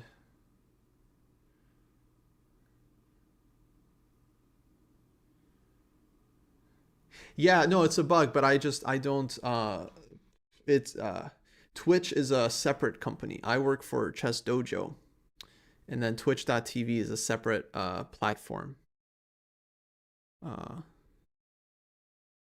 I suggest support at twitch.tv. That might be the yeah. So Twitch is a separate that. A lot of people they give us grief for Discord. Like Discord's like so confusing. It's like I don't know how to do anything. It's like it's crazy. It's like, okay, we didn't invent Discord. It's like this. It's like, can you guys do this? Like the way this channel looks is different. We don't run Discord, guys. These are separate. But I apologize. You're having issues with the Twitch. It's something with the Twitch auto mod. I mean, it can be feisty. This AI these days. Okay, check King F7. Now we might get repetition. Yes, no problem. No, I'm sorry you're having issues, but yeah, it's a Twitch issue.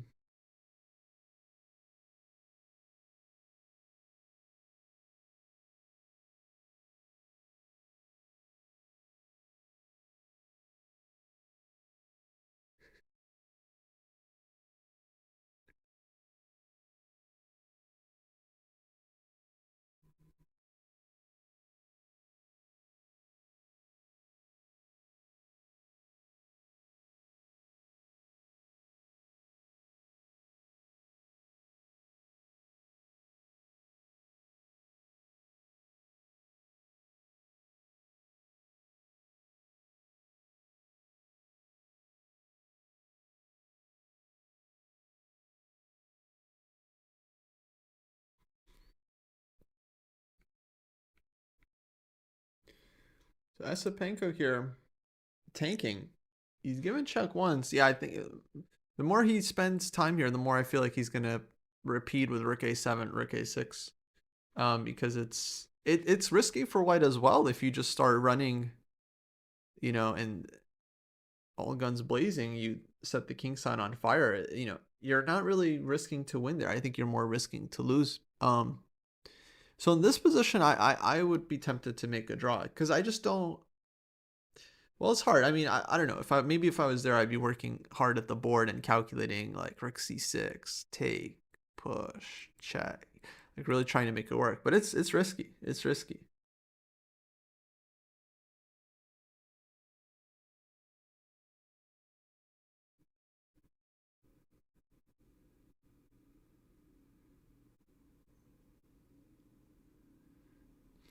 Yeah, no, the Fabi knock-in game was very interesting, and yeah, I mean, with 3 minutes on the clock, I can tell you from our perspective, as me and Jesse were watching that end game live. When Fabi played f6, we thought it was weird, but it's not like it's obvious that it's a blunder. To us, it looked like he calculated a win, and then the win was played out, and Naka resigned 3 moves later, basically. Um, so yeah, it's really only the engines that were like pointing out, like, oh, there's King C7. Yeah, it's just engine stuff. So I don't agree that it was like, oh, Fabi blunder, Naka blunder. Like, okay, maybe they did, but they had 3 minutes, so it's not. There's blunders and then there's blunders. Like there's blunders where you hang something, like you hang a piece, and there's blunders where you miss a detail 8 moves down the line in a tricky end game when you had 3 minutes on the clock. It's like there's blunders and there are blunders. It did not seem intuitive. No, it's not intuitive. The reason it did not seem intuitive is because it's not intuitive. The dude just played e6 check. He's trying to promote this pawn down your throat. You're going to go king c7. Get real. Get real.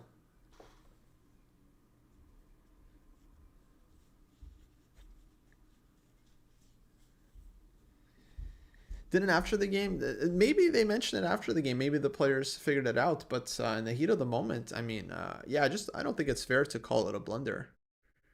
Um, to me, king c7 is very illogical.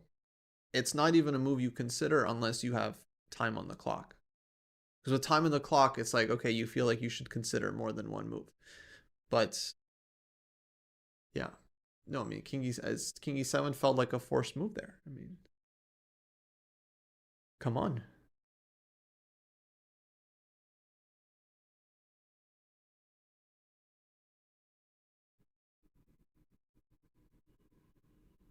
Yeah, so far I haven't seen or talked to anyone that was watching the game without the engine and was like, "Oh yeah, king c7." I thought you should like just literally no one in the world who's watching without an engine is like, "Oh, king c7 should play."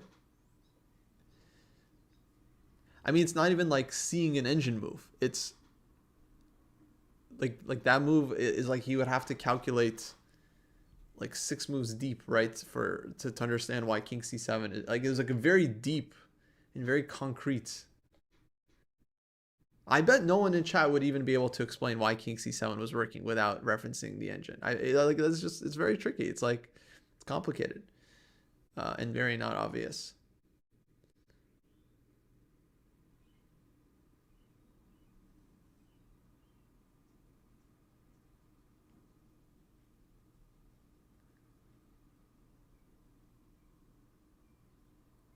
Is there anyone watching without the? No, I think many players actually. I think a lot of strong players watch without the engine.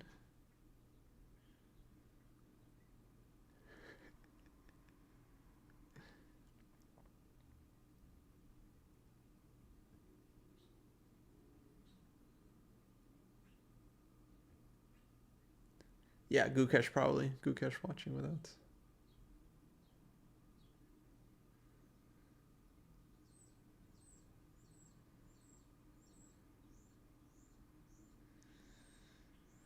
Yeah.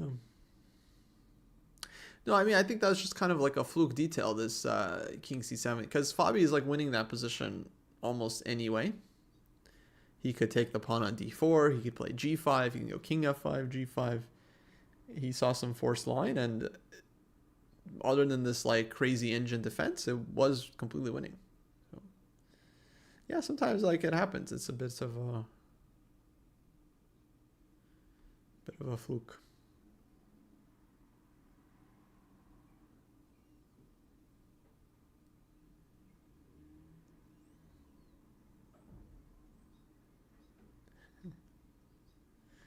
Okay, Andre going down to under 10 minutes, but the more he spends time, the more I think he's going to repeat because now he's, if he plays on some tricky endgame, maybe definitely risking to lose this.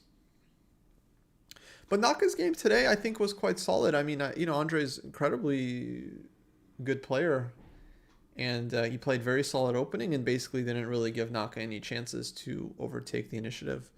I'm not sure. I mean, maybe somehow he could have, but I think Naka's defended well today.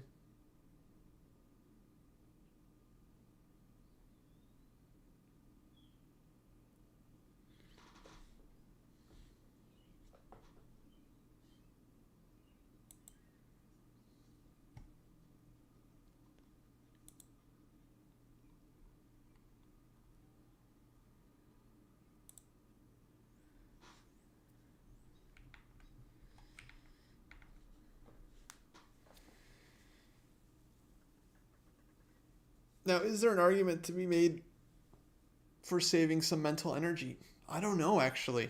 I think that's very much up in the air. Some people would say yes. I would probably say yes. It's good to save energy. Others might be like, you're playing one game a day. Relax. You have time to recharge.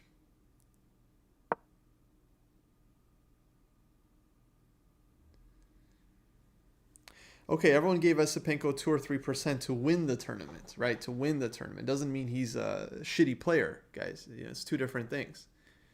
It's to win the tournament. Even Fabi doesn't have more than like 30% chance to win.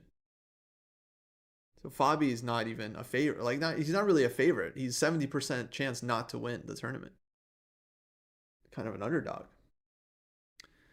So yeah, 2 or 3%. I mean, it doesn't say much about Esipenko being like weak or anything. It's hard to win this tournament. Look at this, guys. He goes for it. King D4. Naka takes. King E5. He goes this way. Okay. But I don't think he's risking too much here as white because he can go rook A7 check and king F6 here.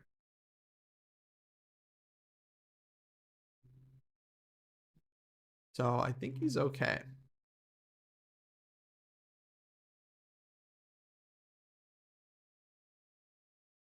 I mean, at least okay. It feels like Naka's the one that has to make sure he holds this.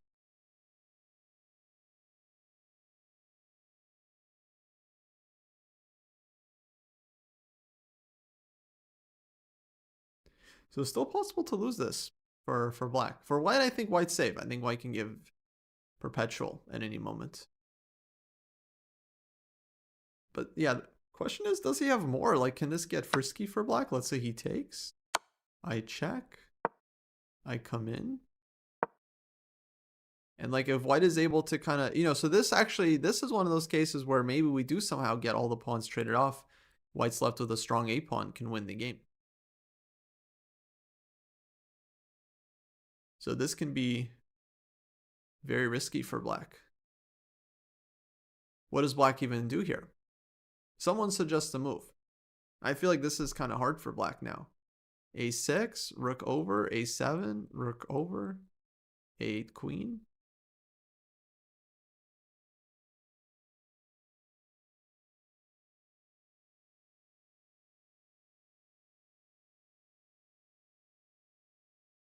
Okay, H5. Then push.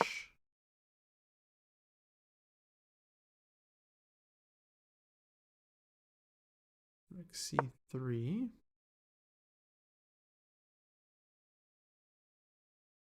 Probably maybe take. I know this isn't, I played two moves for you guys. I don't know if H5 and Rook C3 are connected, but you guys can see it looks scary. King J was the worst square. Okay, but where to put the king E8? Run the king this way.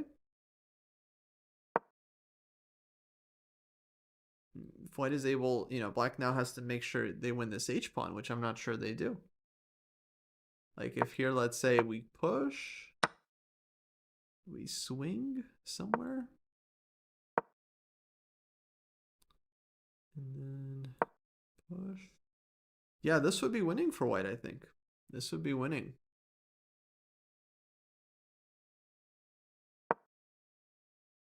So I think this is kind of tough for black. I think actually Naka has to be really precise here. Okay, he did take on F3. And now Rook A7. And now Naka has to find good square for the king.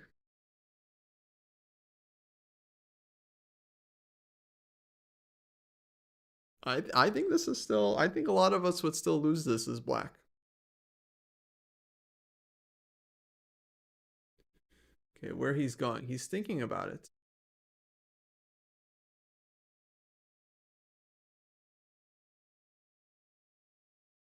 And Sapenko, he's swiveling. He's doing one of these, the old swivel. The old I'm back in my chair with the one finger. Like the guy from James Bond. Like with the scar on his eye. What was his name? Lechevre? His name Legault. You guys know from Casino Royale. That guy. Sapenko, he's Mads Mikkelsen. He's channeling his best Mads Mikkelsen right now. You guys know what I'm talking about. Why is everyone looking at me? Okay. Played King E8. But we have more moves? No. Sapenko waiting. Thinking. So King F6 G5.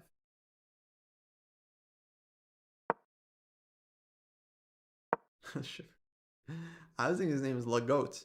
Okay. King F6 G5.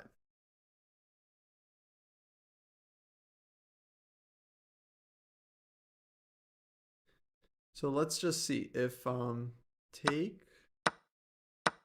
I think king just runs this way and here black is in time. So that should be a draw. So I like this king e8 because concretely he might be able to run over and just stop, because that it might come down to whether he's able to stop this a pawn. Like we were saying, all the pawns get traded off on the king side. What are the prereqs for a draw? Black needs to get the king close. But g5 h5 would be another try. That would be a big question. It is risky, but it's also risky for black. G4. Let's say rook G7. And then this one is running. But okay, probably black is okay here. Yeah, probably black is okay here. But maybe we don't go G4. Maybe A6. Then rook A3. See, this starts to get scary. Check. King D8. Can't push because of check. This looks like okay for black.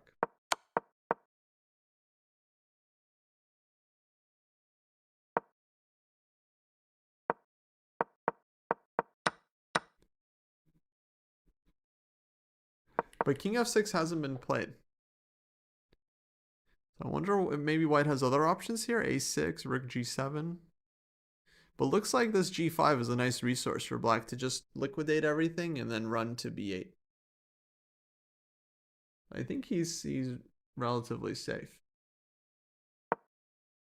a6 pushes. Okay. I think this is useful actually because now he's always starting to just shuffle and push a7. Like that's a nasty threat. So if black plays like g5 here, rook b7, this white's winning. White's winning this one. White's winning this one. White's winning.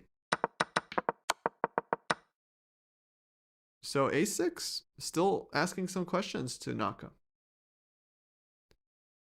Did you make a vid on the best chessable middle game strategy books? I have not. Was I supposed to?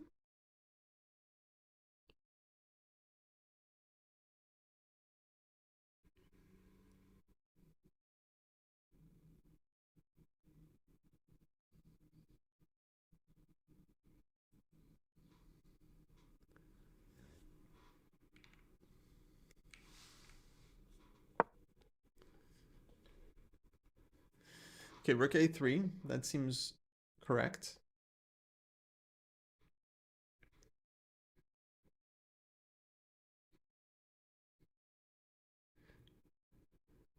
I see. Well, a lot of the books we recommend are on Chessable, just like Chessable version. Like Silman's on there now. Helstein is great. Andras taught us some good courses. So a lot of good stuff. A lot of good stuff on there. Yusupov, of course, very well liked.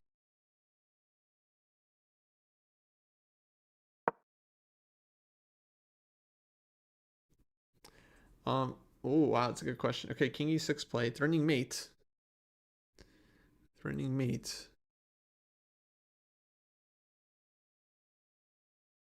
Maybe does he do this? Or does he give check? It's still a tricky move. I think this is still difficult. I think this is still difficult for black. Maybe King d8.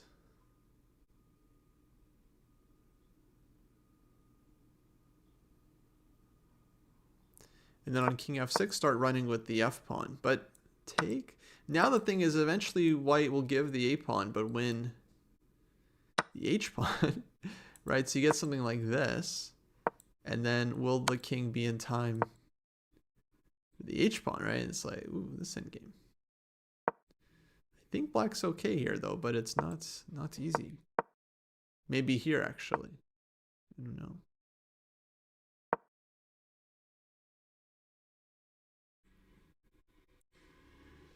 Let's see. Not looking up at the ceiling.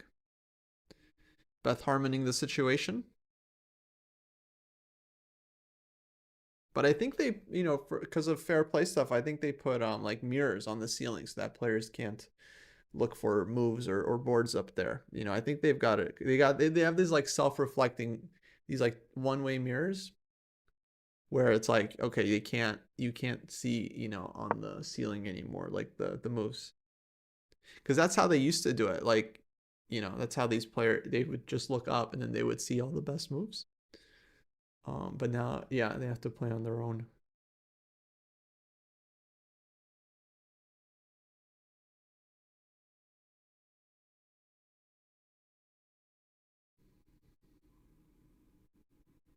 Oh, Rook A7 was a thing, yes. Okay, King D8 played. Naka looks like he thinks he's holding. 5 minutes for Andre. But I think there's no risk for white. I think it's just whether he's able to find the trick here or not.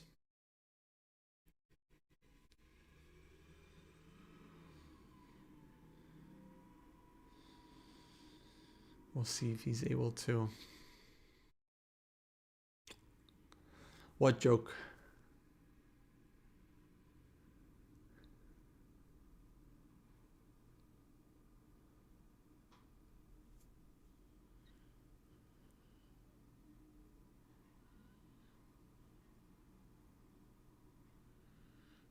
No, that's what I was saying about the mirrors. It's like a one way, so like you can't, so it doesn't, you don't see any reflection. You just don't see nothing.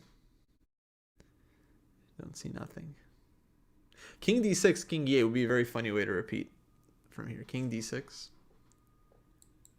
And Naka stepped away from the board. I wonder, he's kind of nervous. It's like he can't get himself to sit there for just a few minutes while Andre thinks about it. He's like just standing up. He wants to let Andre figure it out.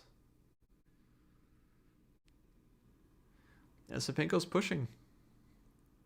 He's trying. He's looking for every last chance. I mean, he's really maximizing his effort here, but yeah, it feels like it's gonna go to Vayne. It seems like black is holding. What can you try? A pawn is under attack. If you give check and then a7, black's king is too close. But maybe he can still try to run to the other side. Well, actually, no. I would do it here. I would play king f6 here, but yeah, again, black gets counterplay with f3, and it's probably in time.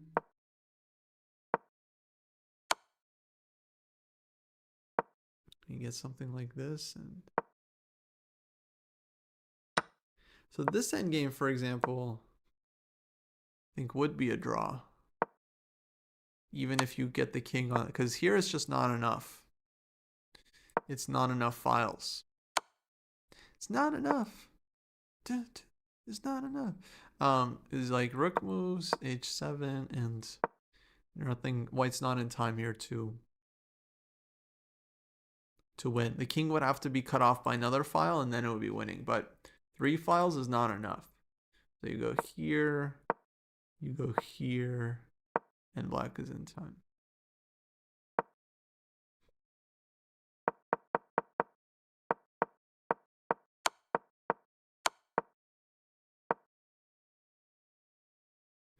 Oh, draw offered. That's it. King f6. Draw offered and agreed. That's it. So yeah, Sapenko gives up. Feels like there's no more chances here. And yeah, I don't think we really saw anything for him either. Okay, guys, so all draws today in the candidates. Dang.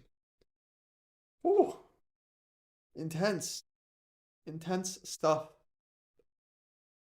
Oh, what time is it? 12:40 p.m. Local time here in St. Louis. So we got a whole day ahead of us here.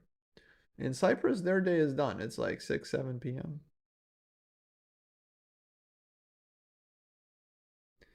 Now they're discussing something. What are they saying? Can we hear them?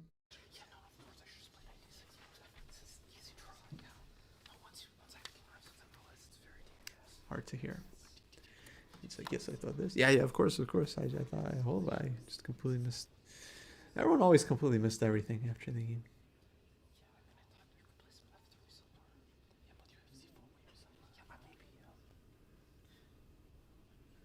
No woman has managed to win a game of the Candidates tournament. Yeah, I mean, amazing, right? Like, when the guys have all draws, it's like, oh, women, they have decisive results because they're so emotional. And then when the women have all draws, it's like, oh, no woman has managed to win. Dude, you can't win. You have a lot of decisive games. You're emotional. No decisive games. Can't manage to win. There's no winning with the fans. There's no winning.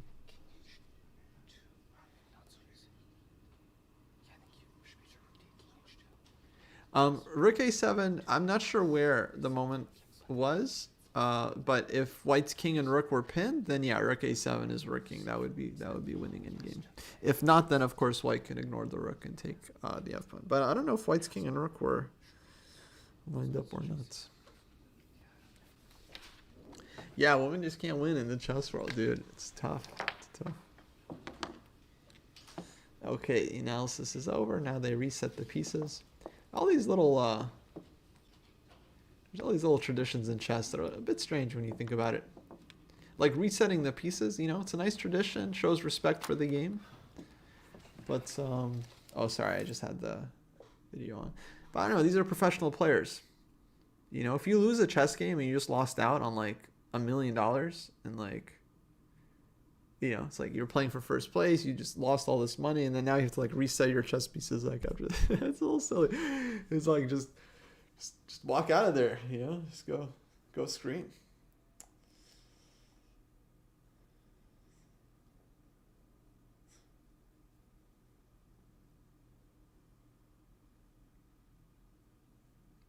Oh, they probably eat dinner now after the game. Yeah, I don't think you want to eat heavy meal before the game. You just feel sluggish the whole time. So, I'm guessing they have nice breakfast, go for a walk, and then snacks, coffee until dinner time. Okay, guys. Well, that's gonna do it. That wraps up day two. That was fun. Thank you for joining. Hopefully, you come back tomorrow for an even improved stream.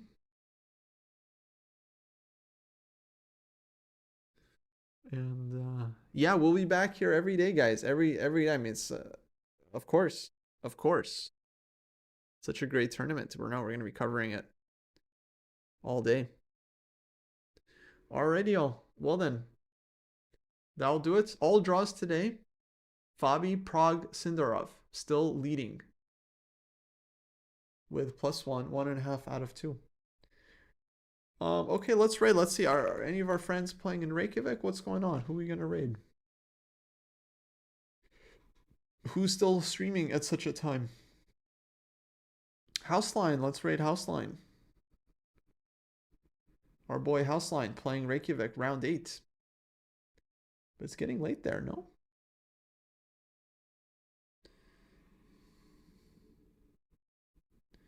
Okay, we raid our friend Matt, aka Houseline, fellow streamer of the dojo. Go drop him a follow. Working on his chess.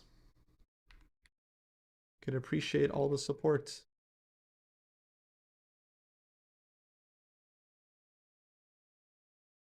Okay, y'all take care. You guys have a good one. Until tomorrow.